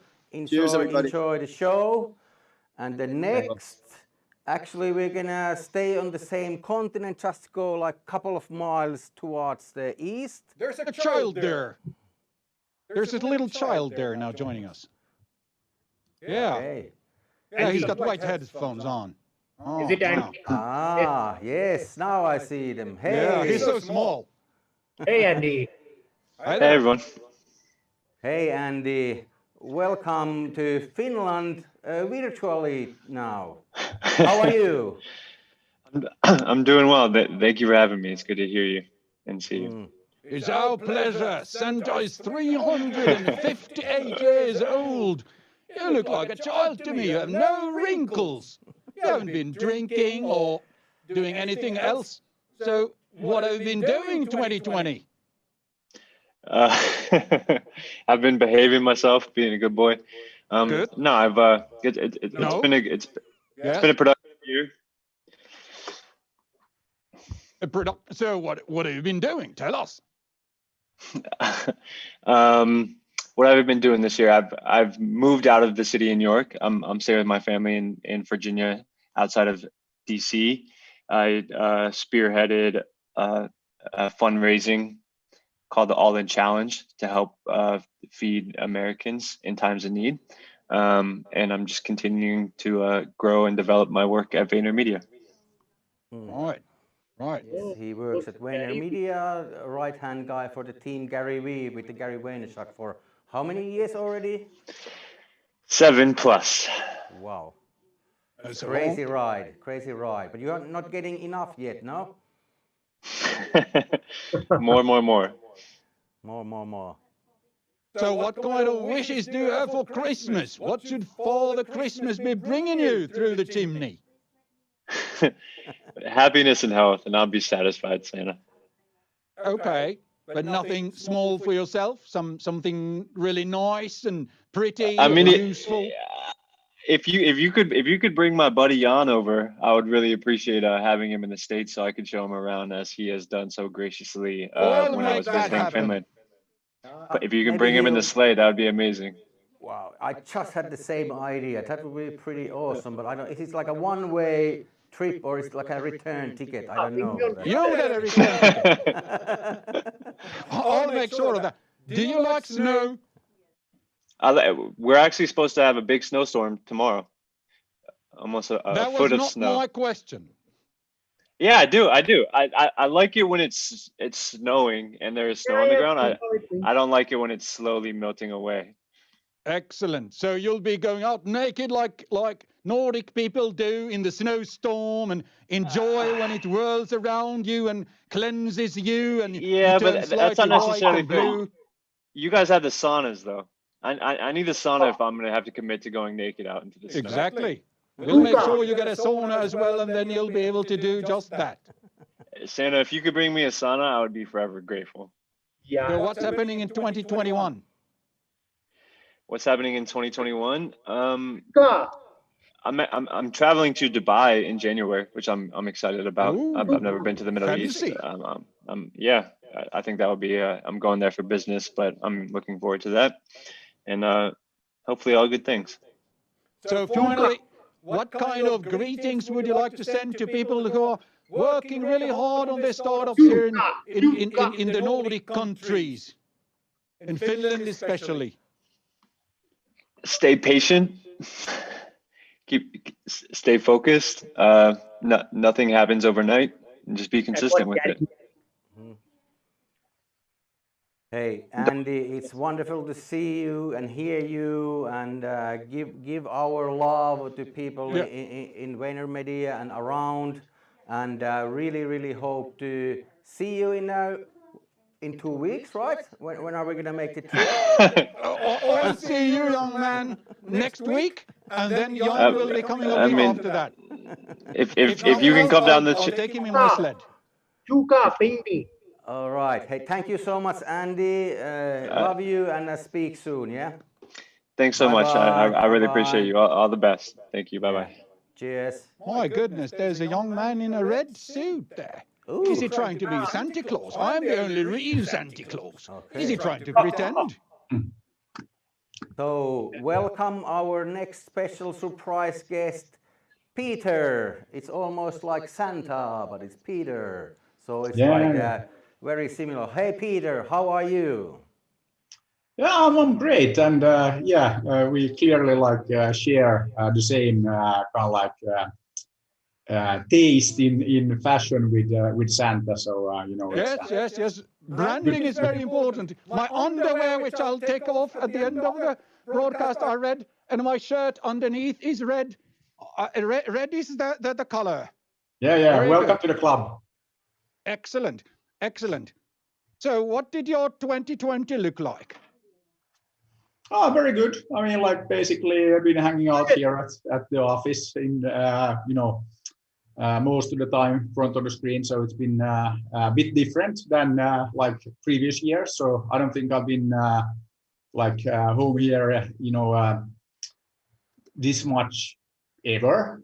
So it's been quite different, but otherwise very normal. So lots of let's say activity all over the planet, and lots of fun, lots of exciting companies, startups, founders, lots of stuff. So it's been a good year. People have been reading about you in the papers all over the world throughout the years. We know you're a man of many talents. What are your current main passions?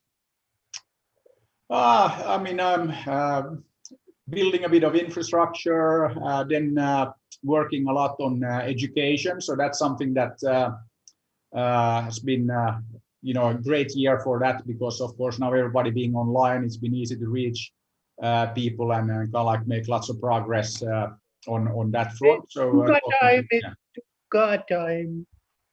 So it's good. Okay. Now, what do you think people building startups currently should be thinking about how to manage this pandemic and get through it as well as possible? What kind of thoughts or hints or tips would you like to drop on people?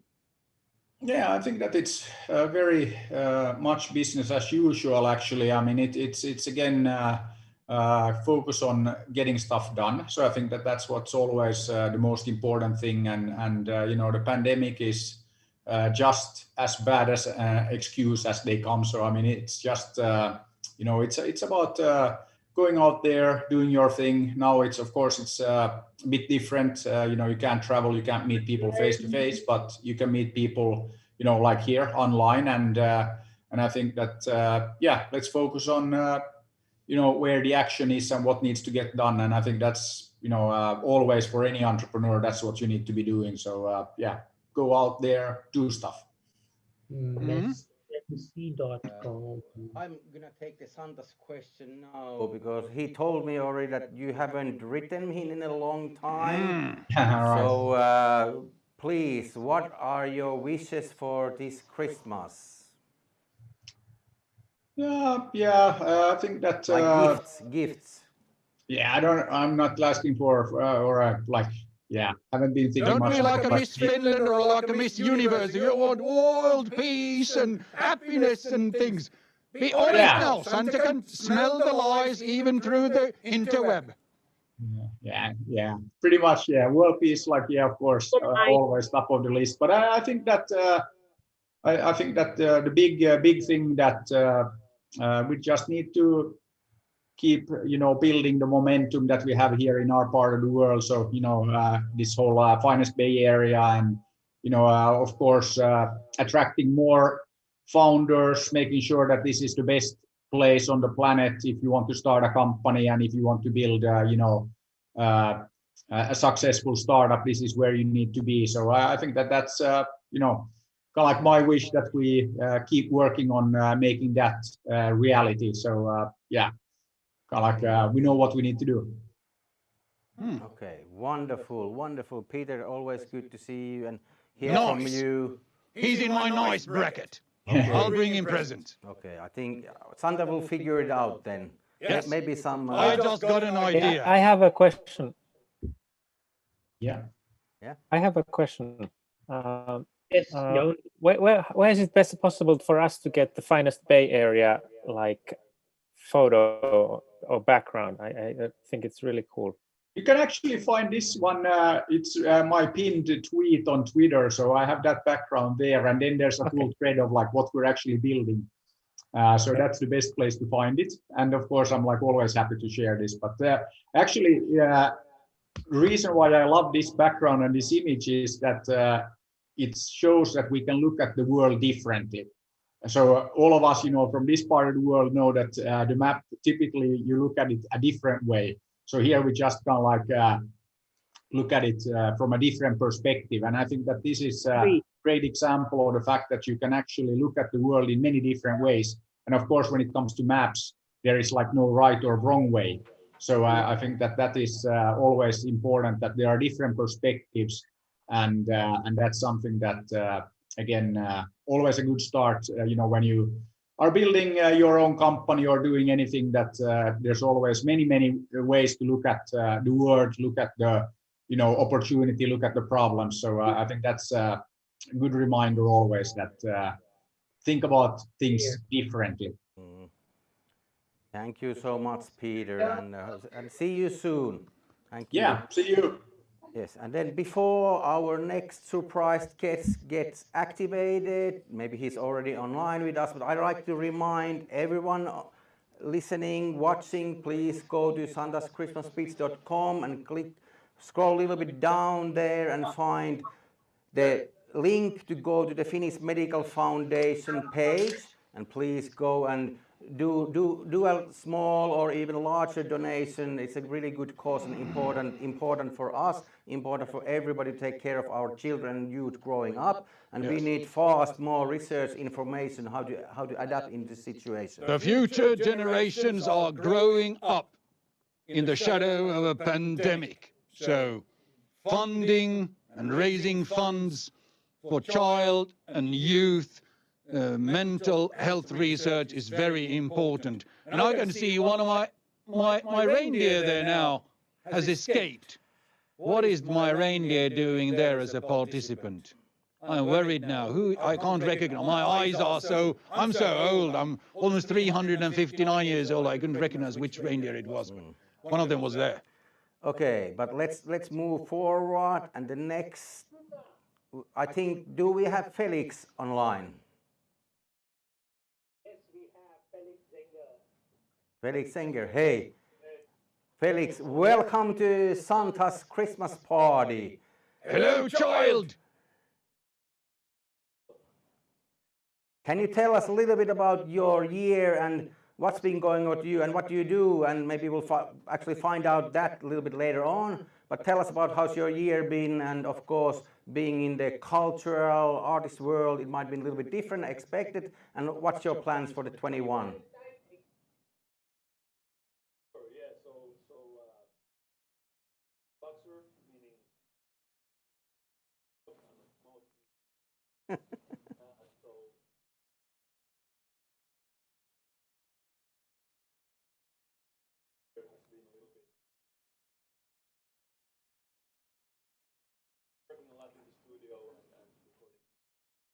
Okay. Okay, is there an album coming out next year or?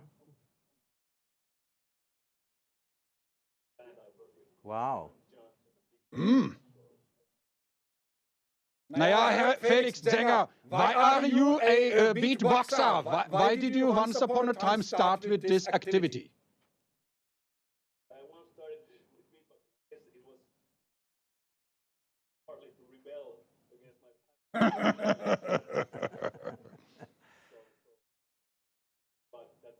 That's for wimps.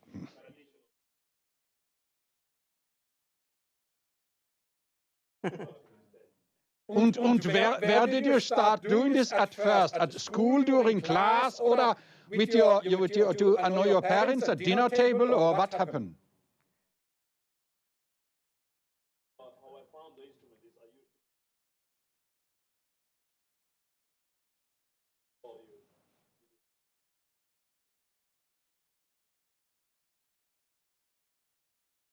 Wow.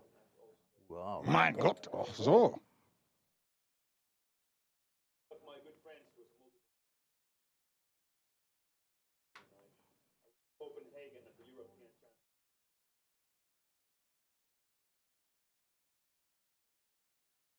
Would Sander like to hear some of Felix? Ja, natürlich. This young man is very interesting. I want to hear him make sound with his mouth. Sehr interesting.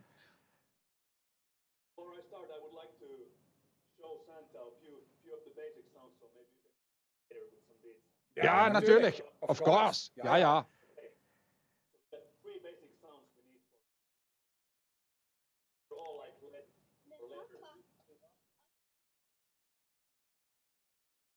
Nej, det är inte din kusin. Nu ska du höra stänga mikrofonen, annars blir julbocken jättesur och du får inga presenter alls. Stäng mikrofonen nu.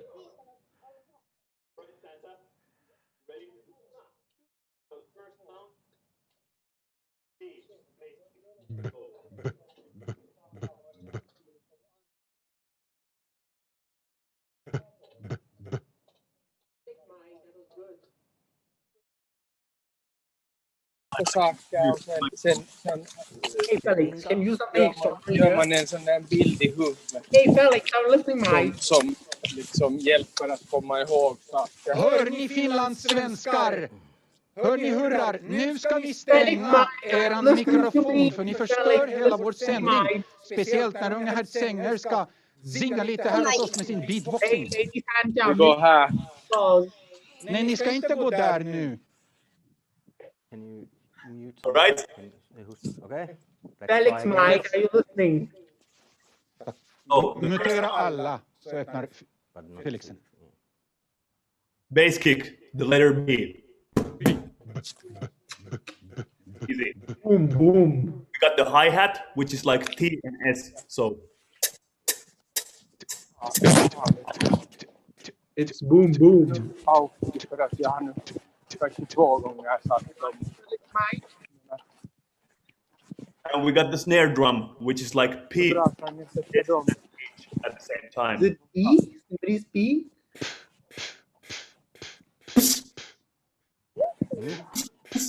PH.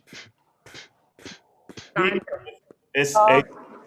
Det är ganska många lampor och sånt på här. Var det Anyway, Santa or somebody can mute. Luca, are you enjoying or not? Yes, mute everybody and then Felix can open his.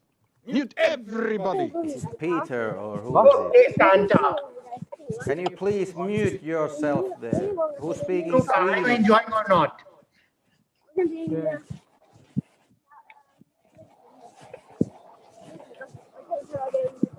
Still can hear. Sorry about this.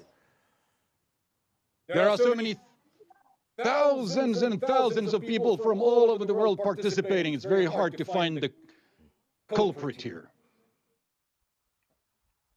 So before I give you a little sample, I will put my disco lights on here. Ooh, Santi likes disco lights. Oh, that looks great. All right. You ready? Yep.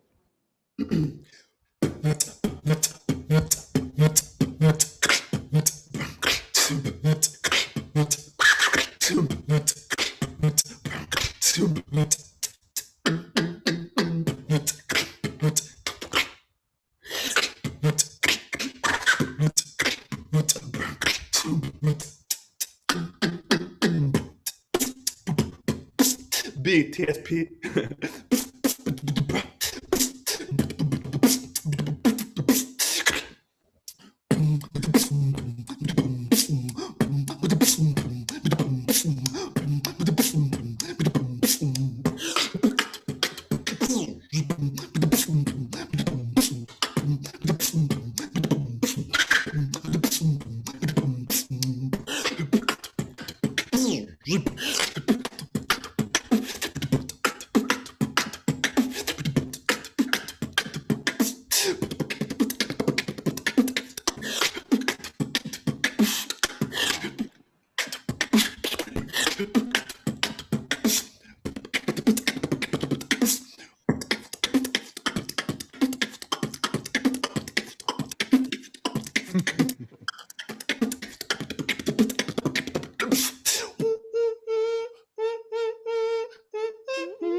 Okay.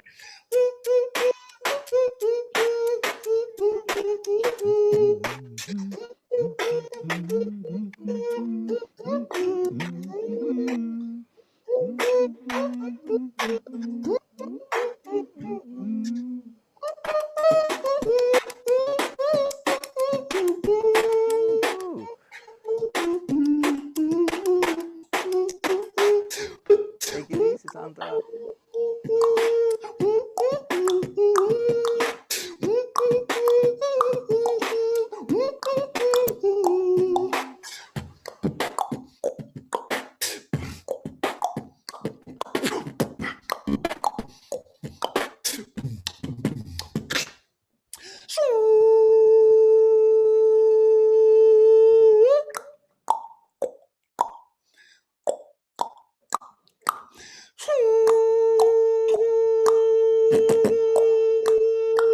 What happened? The humming from the nose, the beat from the mouth.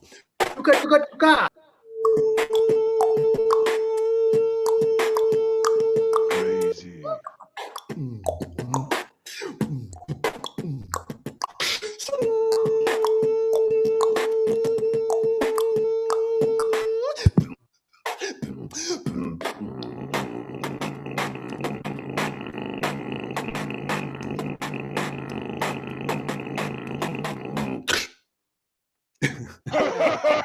Wow. Amazing. Amazing. Crazy good. I heard beatboxing. Wow. Wow. Fantastic. So, Santa, you have to take it a little bit easy when you go partying and dancing, but I couldn't resist. I couldn't resist that kind of a beat. That was crazy and crazy good. Amazing. Could you give us just a brief That was the startup first sound? That What does was a amazing. startup sound like? Tuka. That was the first time in my life I combined jingle bells and drop it like Todd from Snoop Dogg. So. Fantastic. wow. That was amazing. So what does a startup sound like? Just spontaneously. Tuka. Sorry? What does a startup sound like? What does a startup sound like? Probably something like this. Start slowly. And hopefully explodes.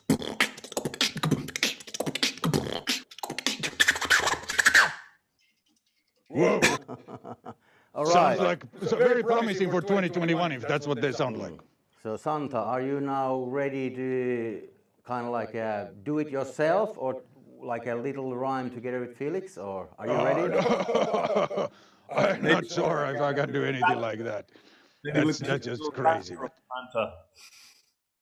All right. Maybe we could hear a little rap from Santa to my beat. Okay, I have this Finland thing that I can repeat a few times, and then you can make a track on that. There are these Eastern Swedish, aka Finnish, evergreens, which Santa sometimes enjoys destroying and breaking.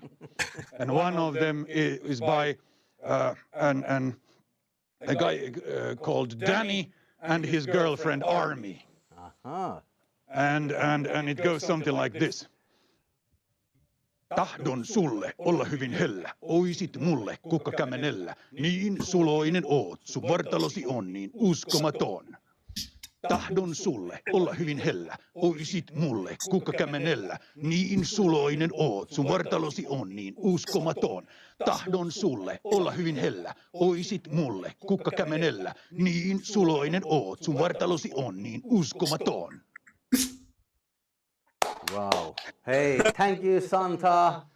Thank you so much, Felix, for popping by, and hopefully soon get back to live gigs and touring. And good luck with finishing the album. And thank you. See you next time. Merry Christmas. Bye. Big hand. Big hand, yeah. Wow. That amazing. Wow, do we have Tuka here? Amazing Tuka, talent. come on, Mike. Incredible. Say something. We're so lucky to have talent and artists like this in Finland, right? Oh, I thought he was Austrian. Or Swiss? Tell Felix Zenger. Okay, he's a Finland man. Excellent. I believe so. Props to you in Finland. Thank you. All right, Santa, are we ready to move to our next special guest? Let's move forward. Is Alexandra here? All right, let's go. Hola. Hola, ¿qué tal? Muy bien. Bien. Ho, ho, ho. ¿Dónde estás? En Where are casa. you now? Good old Tampere home. Oh, are you in Finlandia? You see? Oh, muy bien, muy bien. Okay, so how has your year 2020 been? 2020, how have your year been? 2020 has been a hell of a ride. Loco, sí. Molto loco, yes. Very, very long year, but this Platform 6 project has kicked off in October and we're super excited. Very tired, but very excited. Great, Muy Alexa. cansado. Todos estamos muy cansados y ya borrachos. We are all very tired and soon very, very drunk because it's Christmas in the Nordics. How do you keep warm here in the Nordics? Sauna, of course. Okay, Yeah. good. So tell us about the startup scene in Tampere.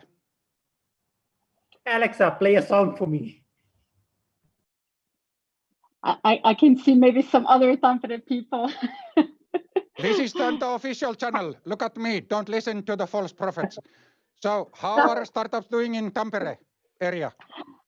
It has been really good last 3 years, and now we have the Platform 6 that really will give us kind of the frame to really even grow even more. We have been growing quite ambitiously, and yeah, we're really happy for 2021.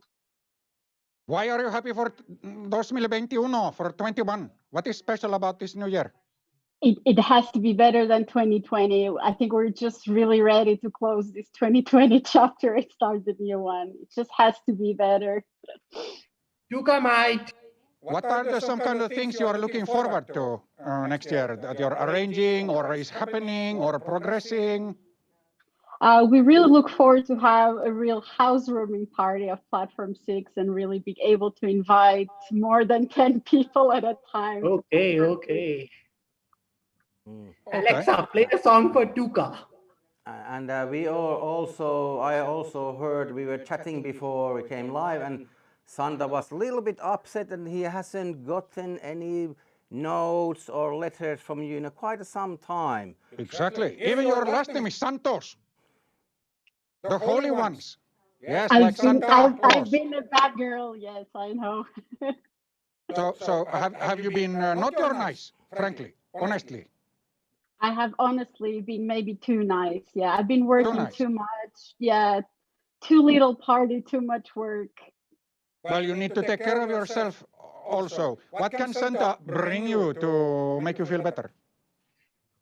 Well, in 3 days, my Christmas holiday starts, so that is already Spa pretty tickets, cool. foot massage tickets, what you like? Foot massage, yes. Foot massage, okay, coming up. Yes, let's see if I believe again in Santa. Let's see. Would you want this from Santa or an elf? Careful, you answer. Surprise me, Santa.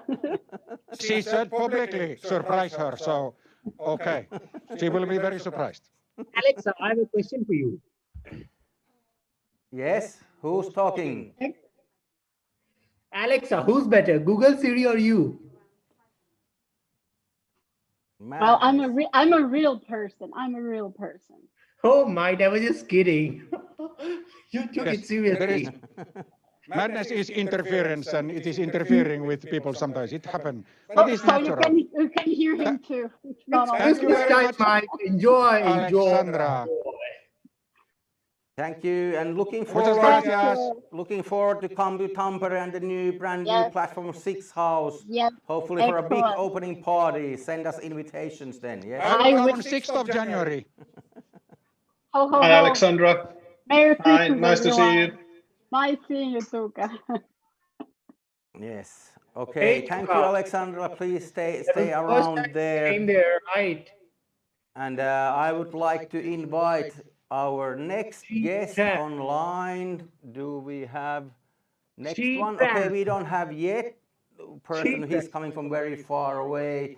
It's maybe early morning, maybe he's just waking up. Let's see. But while we're waiting for our next special guest, let's remind everybody again about children and adolescents, how important it is to take care of the next generations. And that's the main thing we are here today, this evening, to gain support and get some donations for the cause, to support for the Finnish Medical Foundation. So please go on the santaschristmasspeech.com website, scroll down where you can find more information about the charity target, and please, everything helps. If it's 5 euros, 10 euros, 100 euros, 1,000 euros, everything goes directly to the cause through the Finnish Medical Foundation. So, Santa, what do you think about children nowadays? You've seen so many generations of children. So, how's today's children compared to those, say, 100 years ago or 50 years ago? I think there are two important things to note here. Firstly, new generations, just like this young, rebellious guy, Felix Zenger, wanted to do their own thing.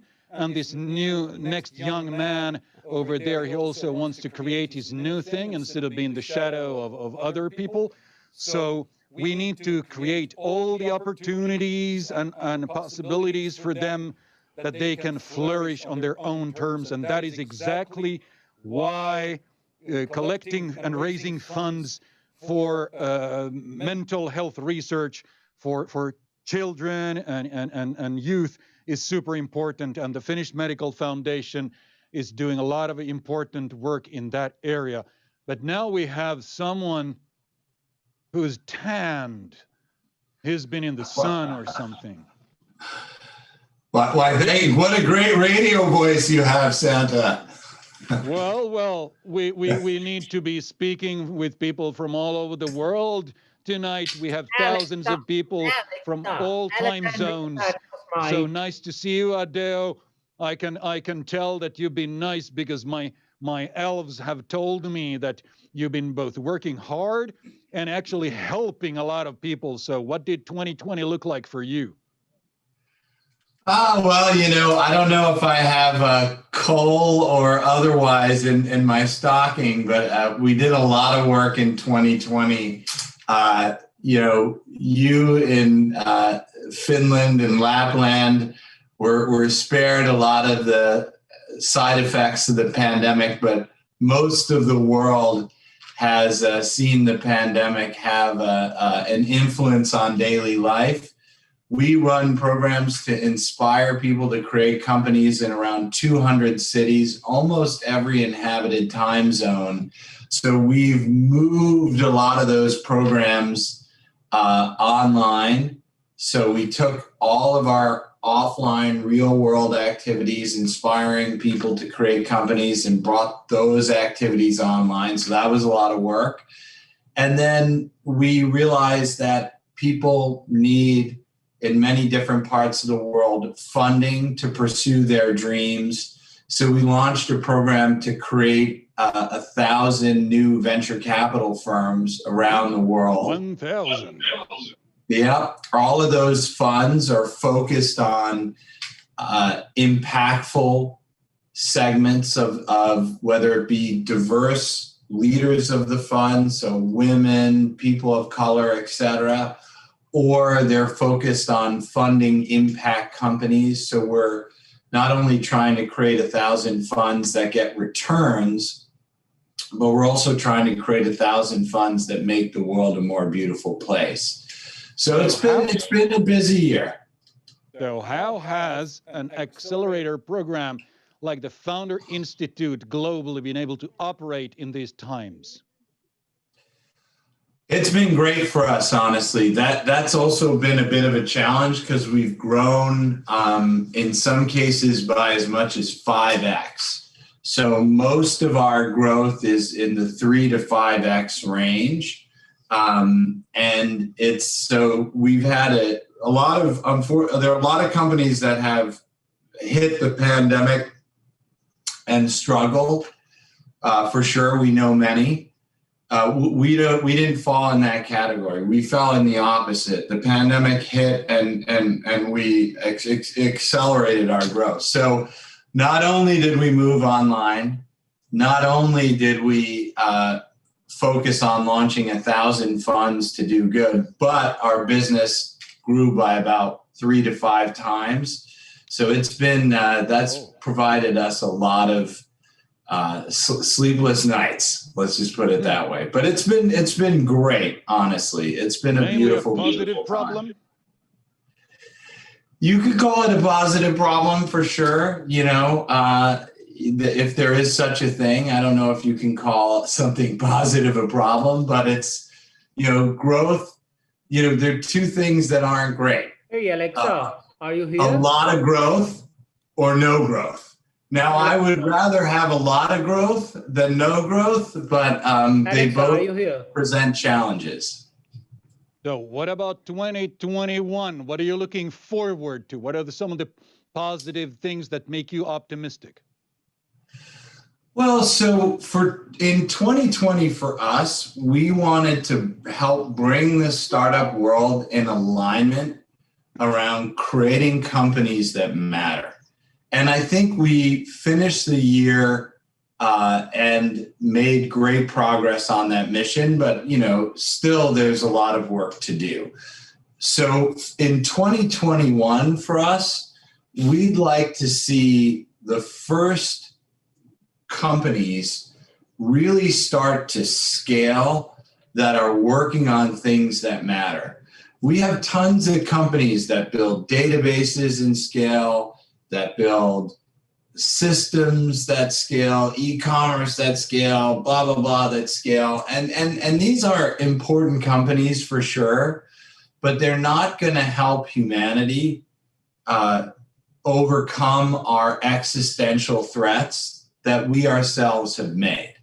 So I want to see in 2021 a new class of company that is really both profitable on one hand and also making the world a more beautiful place on the other hand, starting to get really large to the point where they're rivaling the stories of Slack or Facebook or Google or Amazon and in the early days. And you start to see a new class of company that we can all be proud of that has really taken the baton to make our planet more beautiful, to make our lives more fulfilling, and to start remedying some of the challenges that we face as a species on this planet.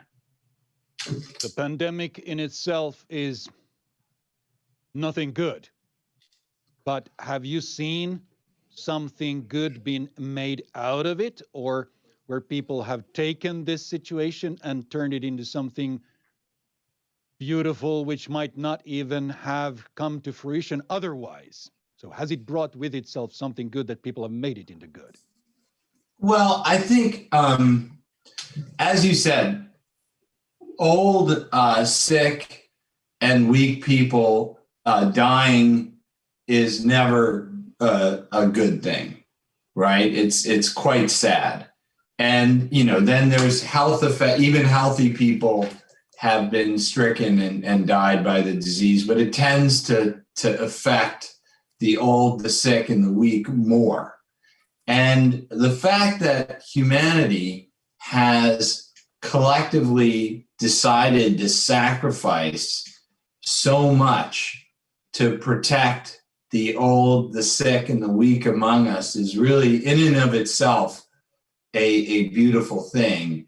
And when we took those steps to stop the virus and slow its spread, a lot of industries suffered.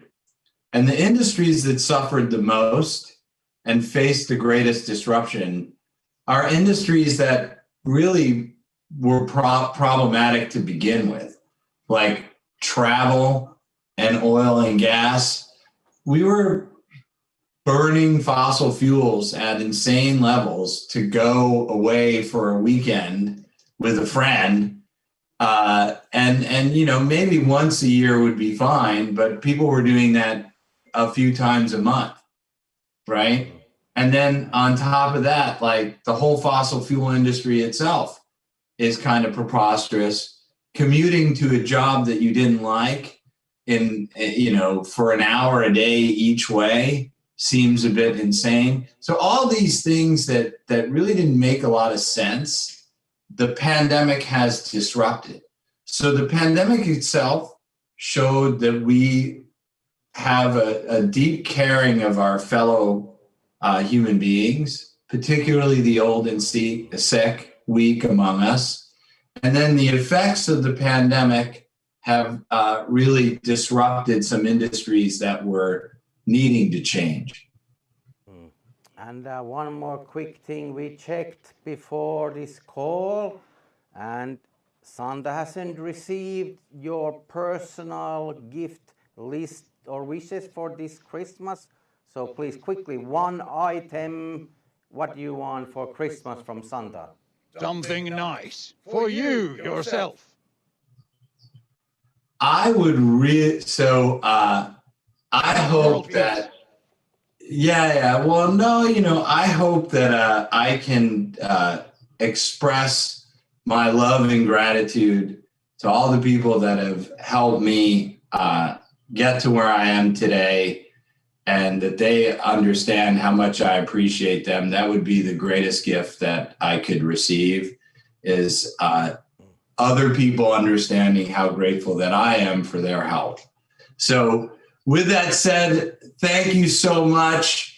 Hope you guys are having a beautiful Finnish winter and Christmas. Maybe the sea will freeze over this year, and we'll get back on track a little bit with the environment, which has been affected most in the Nordics. But it would be lovely to come and visit you at some point in the future. I definitely miss Finland, but not on some crazy, needless trip, but on an important trip to visit my many friends in your country. Thank you so much, Adeo, and speak soon. Thank you very Bye, much. everyone. Merry Christmas. And next, I would like to invite Amel. Amel, are you with us? Hello, I'm here. Hello. Hi, Jan. Hello, Hi, Amel. Santa. Good to see you. You've been really nice this year. Thank you. My Nice to elves see have you told as well. me. Yes, you've been working hard and sporting hard and helping people hard. Excellent. So tell us a little bit about the business angels. How have you been doing with startup investing now when you haven't been able to meet anyone face to face? Kuka is back. Go ahead. Thanks. So what a year it has been. You're absolutely right. This is our 10th year of operations. So this is actually a year of celebration for us. It looked a lot different when we started our planning early this year, but all the while we've managed to transform our operations online. It's taken quite a bit of getting used to, also us at the office, but our angels and startups and learning all the ups and downs of online matchmaking and so forth. But I think I have to say, as Viban and as a startup community, I think we're coming up on top. Okay, can you hear me all right? How was the year for the Finnish investment so far? How has it been going? So far, well, we've yet to. I don't know why I can't hear you very well. Did you ask about the investments this year? Yes, like how is the year been for the Finnish angels investor for this year? Has it been active, or like did the pandemic shut everything down, or what's going on? Yeah, it's been an active year. One thing that's definitely increased a lot is the amount of follow-on investments.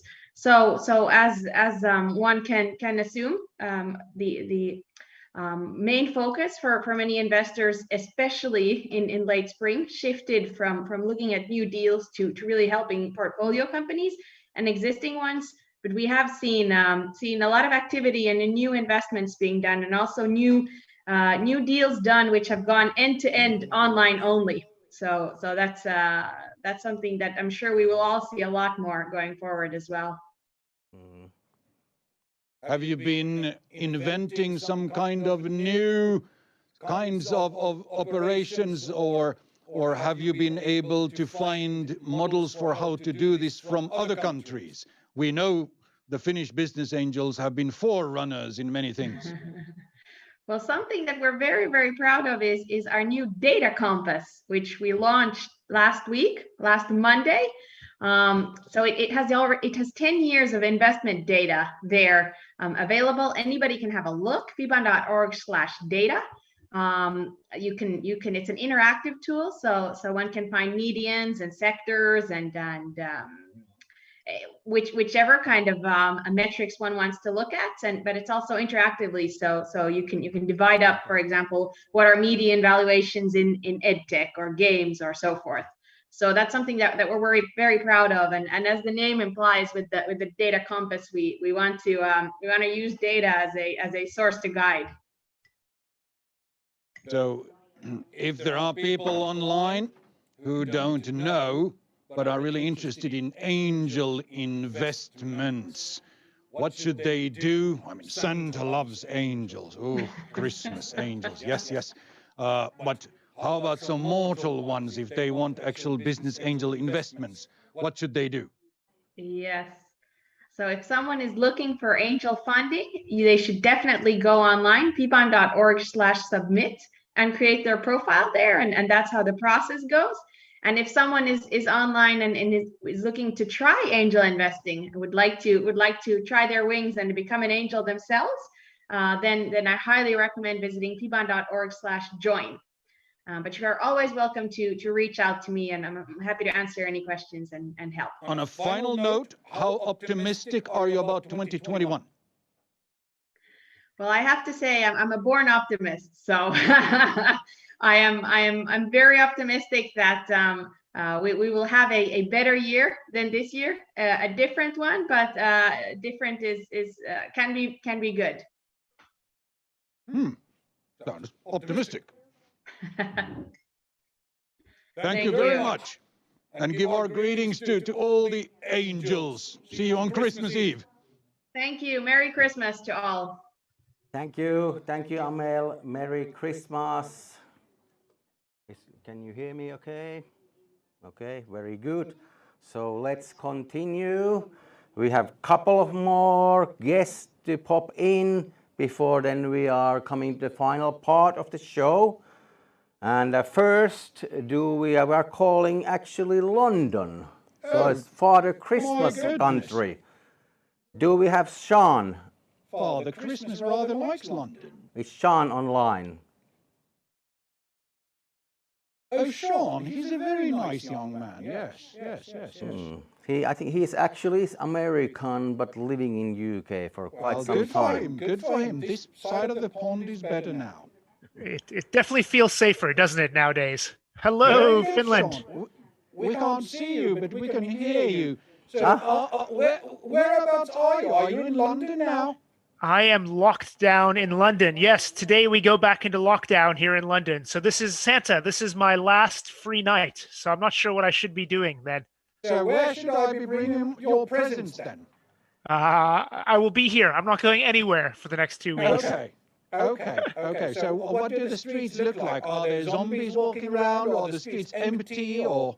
It's the streets are crowded, which is probably not a good thing, actually. So there's still a lot of people out because the last day you can do your Christmas shopping in person. So everyone is out right now trying to buy their presents before the stores get shut down tonight. So it's probably one of those things where it's going to, it's not the greatest thing. When Finnish people go to Africa, they even walk up to the elephants and are really worried what the elephant is thinking about them. So what are you thinking about the Finnish and Nordic startup ecosystem? I think it's been absolutely fantastic year, right? It goes from strength to strength. We were happy, proud investors in Unity, which Unity adds is Amplifier, the Finnish business. So it's been fantastic. It employs hundreds of people now. The company went public. It's great for all the founders and employees there. More and more startups being created, more and more venture funds, more and more capital coming into Finland. So who cares about COVID-19? If anything, tech is continuing to boom. Yeah. So for people who don't know you personally, tell us, what have you been doing during 2020? God, this must be a consistent answer, but not much. I have been, I've left London once, when normally I'm in Finland 4 or 5 times a year. So I haven't made it this year, unfortunately. But we are early stage tech investors, so it has been a busy year. I think we've made more investments this year across all of Europe than we have in 4 or 5 years. So Really? in spite of everything that's going on, tech companies kind of win the day, right? It's full steam ahead. So for instance, what kind of technologies have you been investing in? From the very beginning here at ProFounders, we have always said we want to invest across Europe into businesses that fix broken customer experiences. And so we've been true to that. So this year we invested in Finland, Belgium, Spain, the UK, and Poland, and then a wide mix of different companies, but early stage. So average round size of 1 to 2 million euros. My goodness, how comfortable are you doing all of this without meeting people face to face, just via the interweb? It's not perfect, but we adjust well, don't we, as people? We get used to it, and instead of penalizing someone for it being a tough pitching environment, we think that if someone could do a good job on Zoom, imagine how great they must be in real life, because this is a terrible way to have to communicate. So we try to give them all the credit in the world. Yes. Will 2021 be even better? It has to be, right? I think for all of our sanity's sake, it better get better. So I'm excited. I cannot wait to be able to come back up to Finland again and spend some time with Jan and Arctic 15 and everyone else. I cannot wait for in-person conferences again. I cannot wait to be squeezed into an airplane, stand in a long queue to get through passport control, and squeeze into a conference again. You have a really nice picture. Santa is very, very happy. Very happy about the picture. I think I look quite good. I look quite slim. So with that I'm not sure it had all the lighting, reindeer, though. It feels like we're missing out on a few of them. It's got some of them, but not all of them. Yeah. So why wouldn't you be living in Finland? I mean, what are you doing there? Come here. Stay here. You guys have the hardest language in the world to try to speak. I even looked up how to say happy birthday in Finnish. Say Merry Christmas in Finnish. And the best I get up was Hiva joula. But I think that's terribly wrong. Joulua. See, it's too hard. Your language is too hard. We do speak English, most of us. Yeah. Fantastic. And Sean, before going to 2021, in a couple of weeks, Santa or Father Christmas down there, he's got multiple names. He might land on top of your building there and drop some gifts. What exactly would you like Santa to bring you this Christmas? This is very, very easy. So I am a sneakerhead, if you know what we are. We love to collect sneakers, and my favorite are the Air Jordan 11s in black and red. So if anyone can find a pair of Air Jordan 11s in red, black and red, size US 12, please, come to me. That's what I need. Done. He's your guy. He's your guy. Hey, Sean, Perfect. Thank you so much for being us here today. And likewise, missing the events, missing to invite you everybody here to Finland, and hopefully sometime next year we'll be able to do it one way or another. I Thank can't you so wait. much, and Merry Christmas. Merry Christmas. Thank you. Thank you, Father Christmas. Thank you, Jan. Thank you, everyone. Hyvää joulua. That's it. That's it. Hey, Santa, we are getting closer and closer. We have To Christmas. Yes, minute by minute.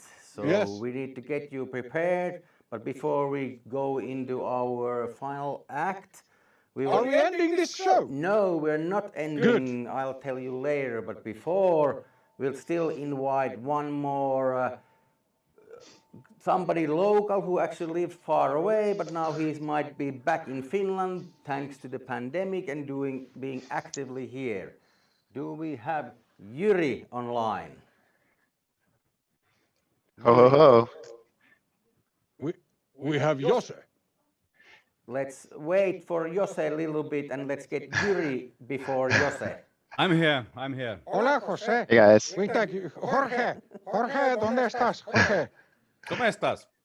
Ah, sí. No es Estamos bien, posible. gracias. No es posible esta Sí, noche, joulupukki. Es un zombie pandemic aquí. So, do we have Mr. Yuri Engström? I'm here. Can you guys hear me? Yes, Yes. we can hear you. Okay, super. Hopefully we can see you also in a moment. And, Okay. Yes. Let me know if I need to do something. Oh, there we are. Hey, Merry Christmas, Yuri. Welcome Merry to Christmas. Santa's Christmas party. How is your year? I heard a little bit that you're supposed to be in California, right? My better half is in California, but I'm stuck here in Finland, which is luckily better than I expected. You know, it's so nice to be back in Helsinki, and I'm looking forward to having a good Christmas here. Finland is definitely the best place in the world to be. Santa Claus joulupukki knows this, so we are very happy you are here. So you will not get bitten by any zombies, but you will continue to do your important work in the future. So Santa is very happy. With an authentic Finnish accent. I'm surprised that Santa actually, well, I guess I shouldn't be surprised because Santa obviously knows many languages. Yes. And I have this microphone here in my beard, so it can capture also and translate to any language. It is best place. Some people try to hide it in their black clothes, but in my red and white clothes, in the beard, this microphone is best. So tell us about your year more closely. What have you been doing in the startup scene? I think this year has been unusual in a couple ways for us. So I'm a VC at Yes VC is our fund, and normally placed in San Francisco, and obviously now not there. But so the thing that happened with COVID was I think out of the 5 investments we've made this year, 3 have been investments made pre-company, basically, before a company was formed by someone close to us that we've sort of contributed to the idea, which is almost like incubation. So that's a new thing that I wasn't expecting to happen, but it has. And for instance, in the spring, we did this coronavirus testing, community testing work over in San Francisco area, and that turned into a startup that's been actually doing really well. So it's these sorts of companies that are emerging from the needs that people are in right now because of this other company, Para, that we invested in is it's like a aggregates all of the driver apps of, like, let's say Uber and Lyft and DoorDash, whatever, all these drivers into one app,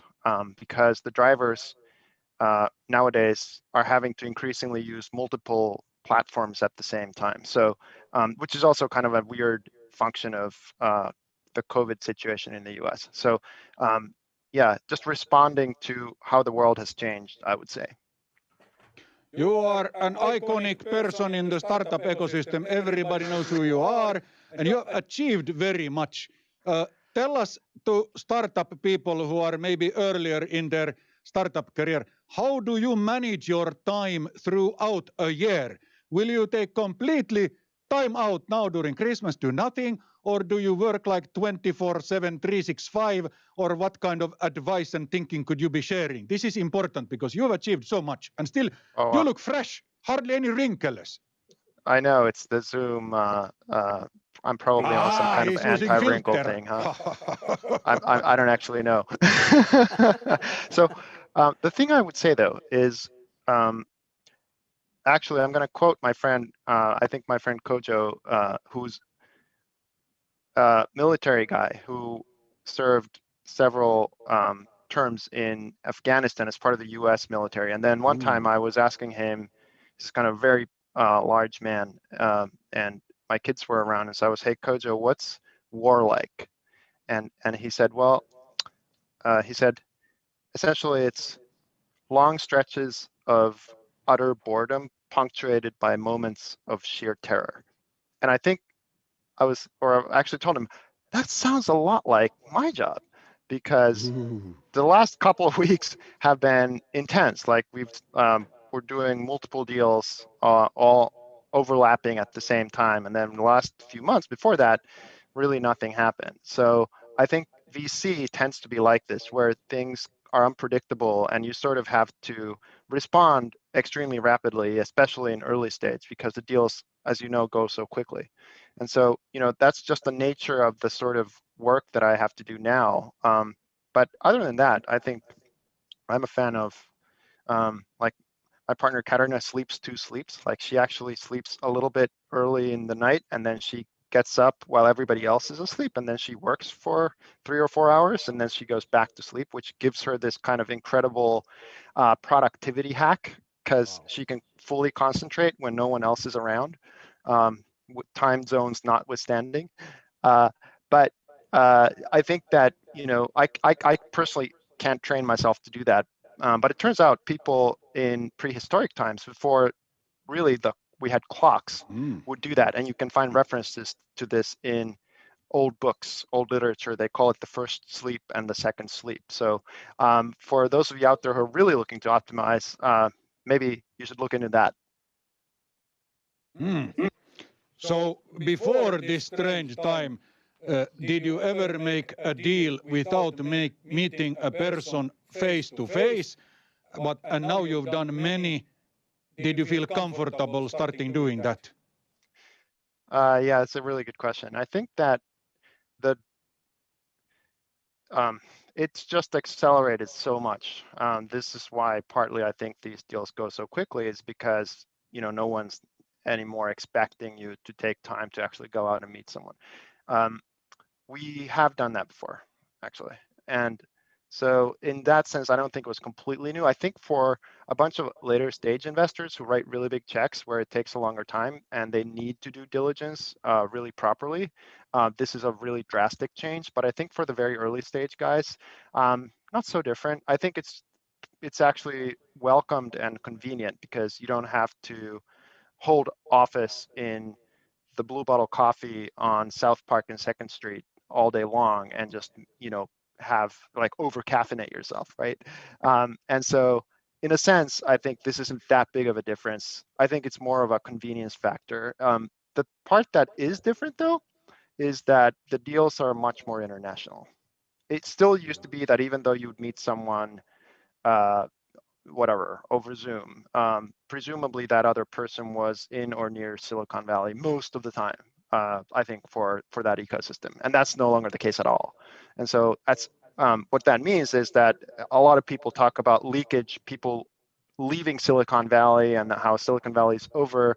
I don't think that's the case, but instead we have this rise in entrepreneurship just everywhere. And I think it's a asset, because it means that currently you can be a very early stage founder with no experience.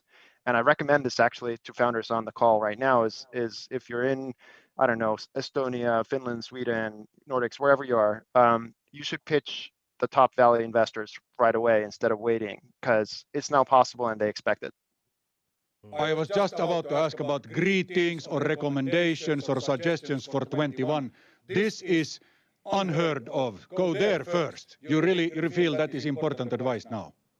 Very interesting.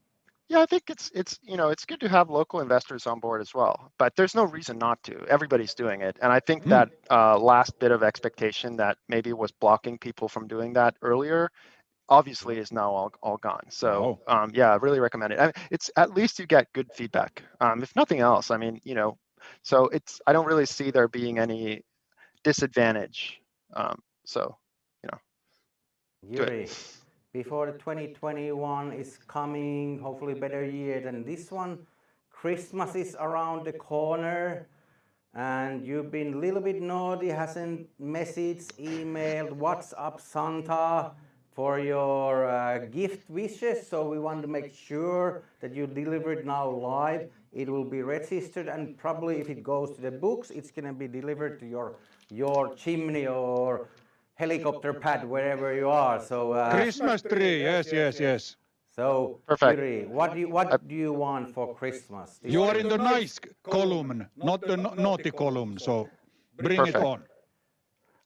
I think my COVID vaccine would be a very welcome Christmas present, Santa. So I'm just gonna, write you a short note and send it over. Hopefully the reindeer will deliver it before December 24th. So looking forward to getting my shot.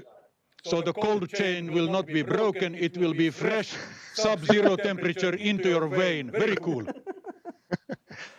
I'm glad we have that sorted. Yes, Yuri, thank you so much, and enjoy your time in Finland in the winter. So and see you soon. What a nice young man. What a nice young man. Thank you. And Happy then Christmas.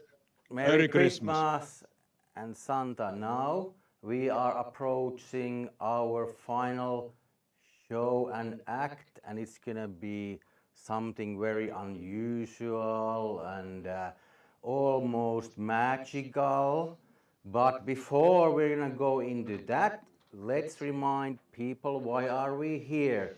Yes, the Finnish Medical Foundation is collecting funds and raising funds for research in mental health of youth and children. And of course, they are our future generations. They're now living in the shadow of this pandemic. So it is now more important than ever to really invest, literally invest into our future, in their future, in our future generations. So go to santaschristmaspitch.com and you'll find the link to the donation page of the Finnish Medical Foundation, and there you can make even a small, teeny tiny donation helps. There are a few things that are more important right now in order to safeguard our future, the future of everyone. Exactly. So act and let's care about each other. And now I would like to invite Jose or Jose. Jose. Do we have Jose online? Hey. Hi there. Hola, Jose. ¿Qué tal? How you guys Where doing? are you? I'm at Tampere, Santalahti, Tampere. Okay. Can you turn up your volume just a little bit more, maybe? Sure. Or closer. Better?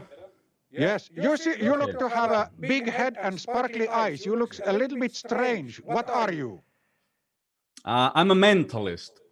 What is a mentalist doing? I actually saw you just a couple of weeks earlier. I'm dumbfounded that you don't remember me. I did this amazing trick for you, but that's okay. No, it was a Sokos or Stockman fake Pukki, not me. Don't believe. They did a mental trick on you. Okay, so should we get started? Go ahead. Perfect. So I'm going to involve a lot of you guys here. So we are going to do this together. First of all, I have here a deck of cards at my table. And before we started anything, I turned one card other way round than the rest of the cards. So you guys have to try to guess what card did I turn around. So let's start with Ritva Rundgren. Can you hear me? Cool. Could you put your microphone on, please, so I can hear you? Perfect. Ritva, you make the choice. Is the card red or black? Well, red. Red. Perfect. Ooh. Thank you, Ritva. And then let's go to Tuukka. Tuukka, we now know that the card is red, but you have to tell us, is the card the hearts or the diamonds? Hearts. Hearts. Okay, so we have hearts card. Let's go with next one. Sorry, I don't know your name. If it's Vitally Stockman Desk Me, it's a cool name, but are you there? Yep. Perfect. So we have hearts card, right? So you have to guess if the card is a picture card or a number card. Picture card. Okay, Picture it was card. already. We can go with that also. Selected. So let's go with Vitally Despi. So we have picture card and it's hearts. But what picture card is it? Let's go with the kings. King. Mm-hmm. You sure? Yeah. You want to change your mind? No. Okay. Christmas feeling. Let's see. So I have all the cards facing this way, but one card is facing the other way round, and the rest of the cards. You guys guess that this would be the King of Hearts. Well, I have to say you were super close. In fact, you were spot on. Ooh. I am scared. Who is this man? Let's try something with Ritva. Ritva, do you happen to have a pen and paper over there? But you must know that. Well, I'm focusing on watching people, so I'm not focusing to be in the spotlight. It's okay. It's okay. But all right, I admit. This is super simple. Sounds like a thing. Super simple. I want you. Super simple is not enough for me. It is. It's really easy, and we can. I promise I won't hassle with you with the rest of the show. This is just one bit. Okay, let me draw something over here.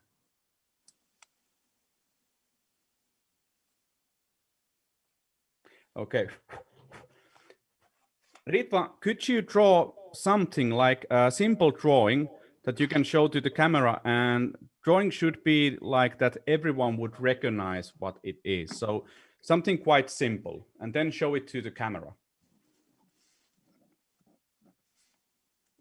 Yes. Okay. And let's see what you drew. Ei vitti, no nyt. Can't really tell, but is it an elf like? Yes, it is. Okay, the drawing that I drew is kind of close because I drew elf's hat. Wow. No. What's going on? I am scared. I am scared now.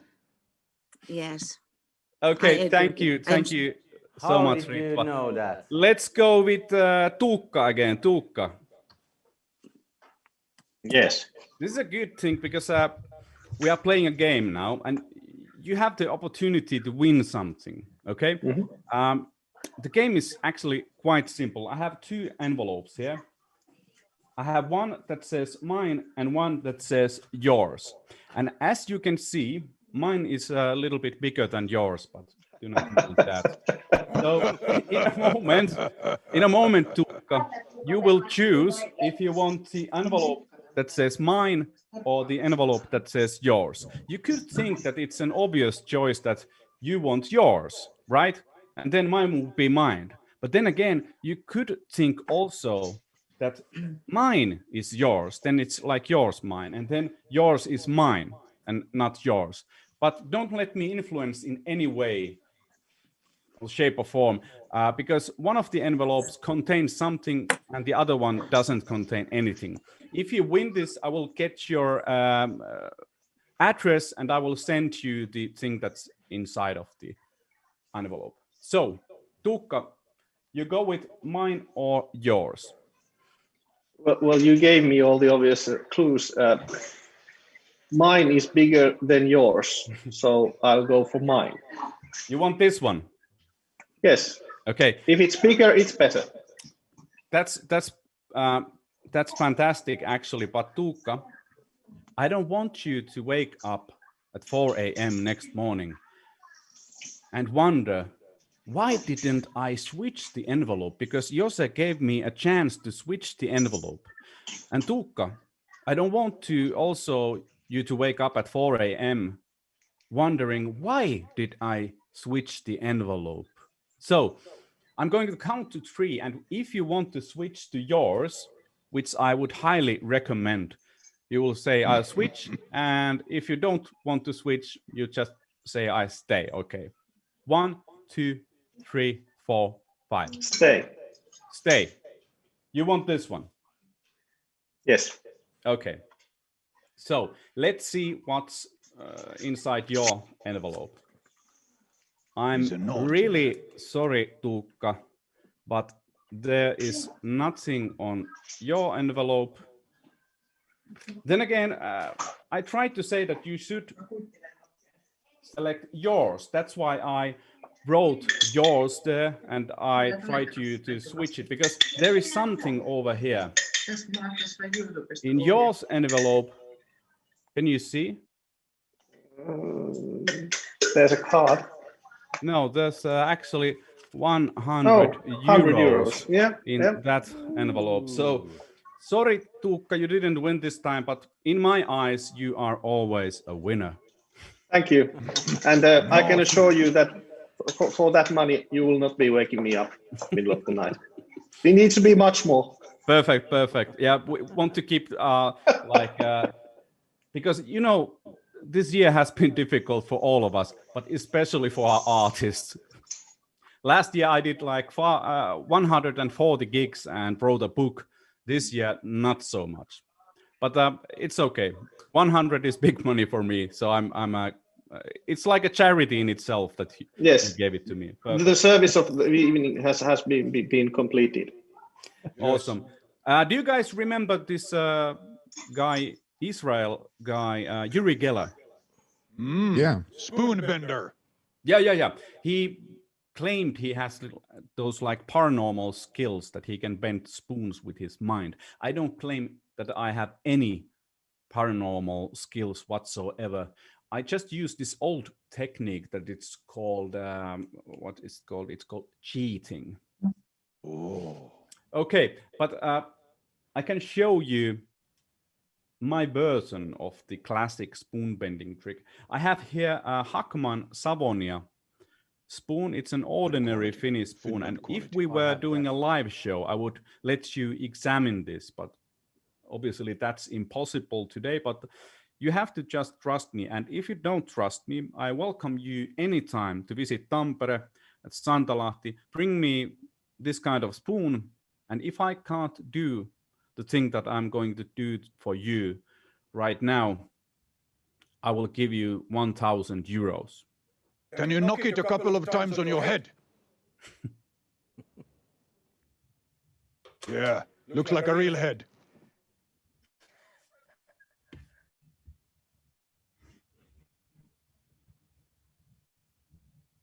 Okay.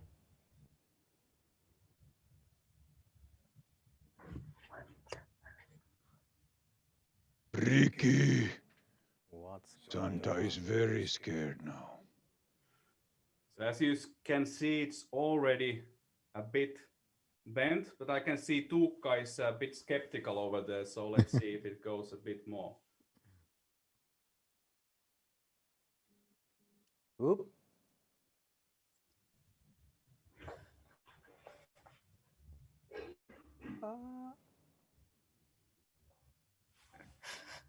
And here you go, the Finnish version of the classic spoon bending trick without any lying. Thank you. Whoa. Wow. So let's do one more. I think I'll have is it Chi? Yes. Hello. Perfect. Chi and Jouni. Lounasmaa Jouni. Yes. Okay, perfect. I have a simple task for you.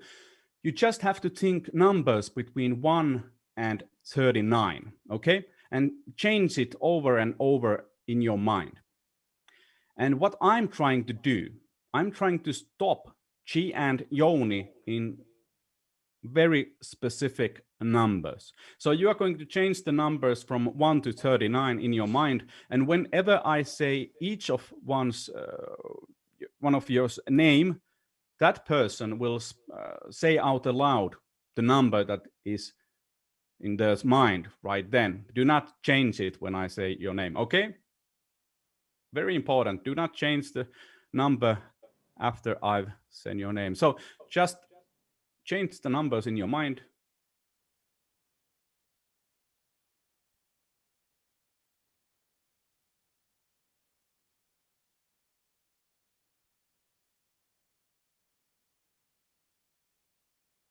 Jouni.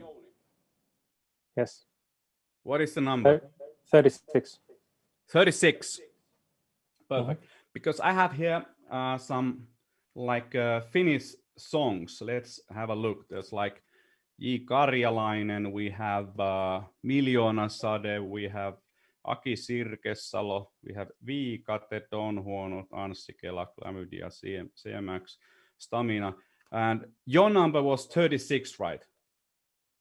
Yes. Did I hear it correctly? 36 is yes. over here. And your song is Irvin Rentun Ruusu. Okay? That's a beautiful Good song. Good song. It's a beautiful song. And let's see. Overrated.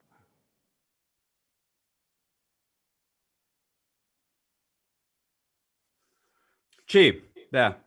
9. Sorry? It Number interrupted. 9. 9. Number 9. Okay. Yeah.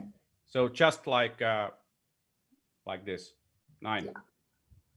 Okay. Exactly. Because we have a different list over here, and it contains celebrities. We have Billy Idol, we have Al Pacino, we have Post Malone, Jack Nicholson, Billie Eilish, Justin Bieber, Taylor Swift, Fink, Mike Tyson, Einstein, Conan O'Brien, Ariana Grande, Johnny Depp, whatever. But you selected number 9, right? No way. Number 9 is Elvis. Ooh. Good choice. Elvis Presley. So, Irvin Rentun Ruusu and Elvis Presley. Guys, I have a gift here. This gift contains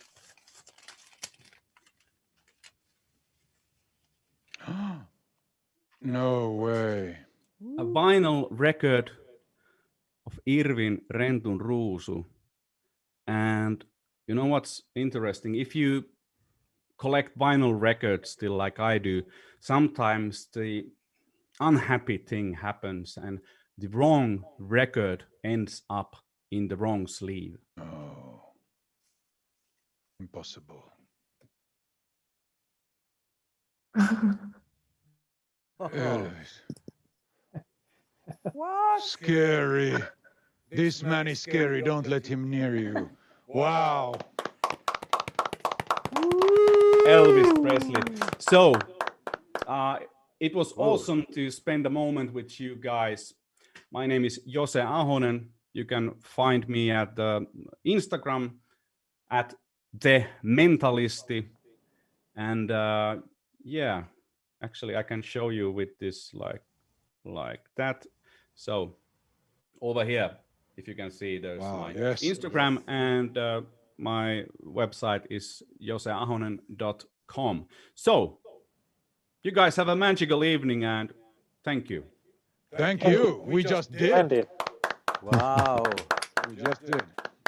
Definitely, Jose, thank you so much. That was amazing. You sometimes hear these stories about magic and mentalists, but then like maybe they use tricks on when they're nearby you, whatever. Now it's like remotely, so it's like I think it's like even more difficult to do magic remotely. As soon as I saw him, I saw he had glowing eyes and a big brain, a little bit scary, but scary, crazy good. Wow. Yeah, so definitely go Instagram, Jose Ahonen, follow him, go check out his website. If you have some parties coming, virtual and future in the physical, I think he's your guy for very interesting entertainment. Yeah. And Santa. Yes. I think it's time for us to wrap up the first ever Christmas presents. Santa's Christmas Pizza Party, but it's not over yet. We're actually gonna have a little after party, and the after party is about mingling because it's like in a Zoom we have limited of the interaction. So now we will kind of like turn off the lights here in the studio. We have to thank Santa, thank all the group of elves in the studio, everybody who participated, who was watching, everybody who went on the website of the medical foundation and made a donation. We're actually going to raffle a couple of ugly cookie, so cookie Yummy! presents with Ugly cookies are the best. Santa loves ugly cookies better than any other cookies. Me too, me too. But please, if you didn't yet, go now to the website. But before going there to donate, we have a link to wonder.me, and then we have something on our room, and then we're going to have a virtual after party mingle. So that will be completely casual. There's a different rings of groups you can join, jump around. So I think, are we going to have sharing the link on the screen and then also on the chat? We can share it in the chat. In the chat, we can share the link in the chat at least. And are we going to send it also by email right now? Yes, okay, super. So please, and social media will also be posting on all our social media. So please, let's not, it's been amazing. First ever Santa's Christmas speech. Santa, amazing. And we're going to be seeing him in a few days, in a week and a half, busy guy. But from ArcticStartup side, I'm going to thank everybody, all the startup pitching, all the investors, and hey, it's not over after the mingle. Remember, tomorrow still, we're going to have the All office, day. Santa's office hours all day from morning, evening. We have like 20 investors. They're ready to receive you guys. Go talk to them. Maybe you can even quickly pitch to them, but ask questions and connect on the deal room platform. So from my side, thank you so much, and looking forward to Santa's Christmas speech 2021. Yes, thank you for arranging this and all the Thanks a lot. partners. Thank you to all of you. Thank you, and see you Thanks on all. wonder.me. Wonder.me. Check out the link. Bye. Bye. Merry Christmas.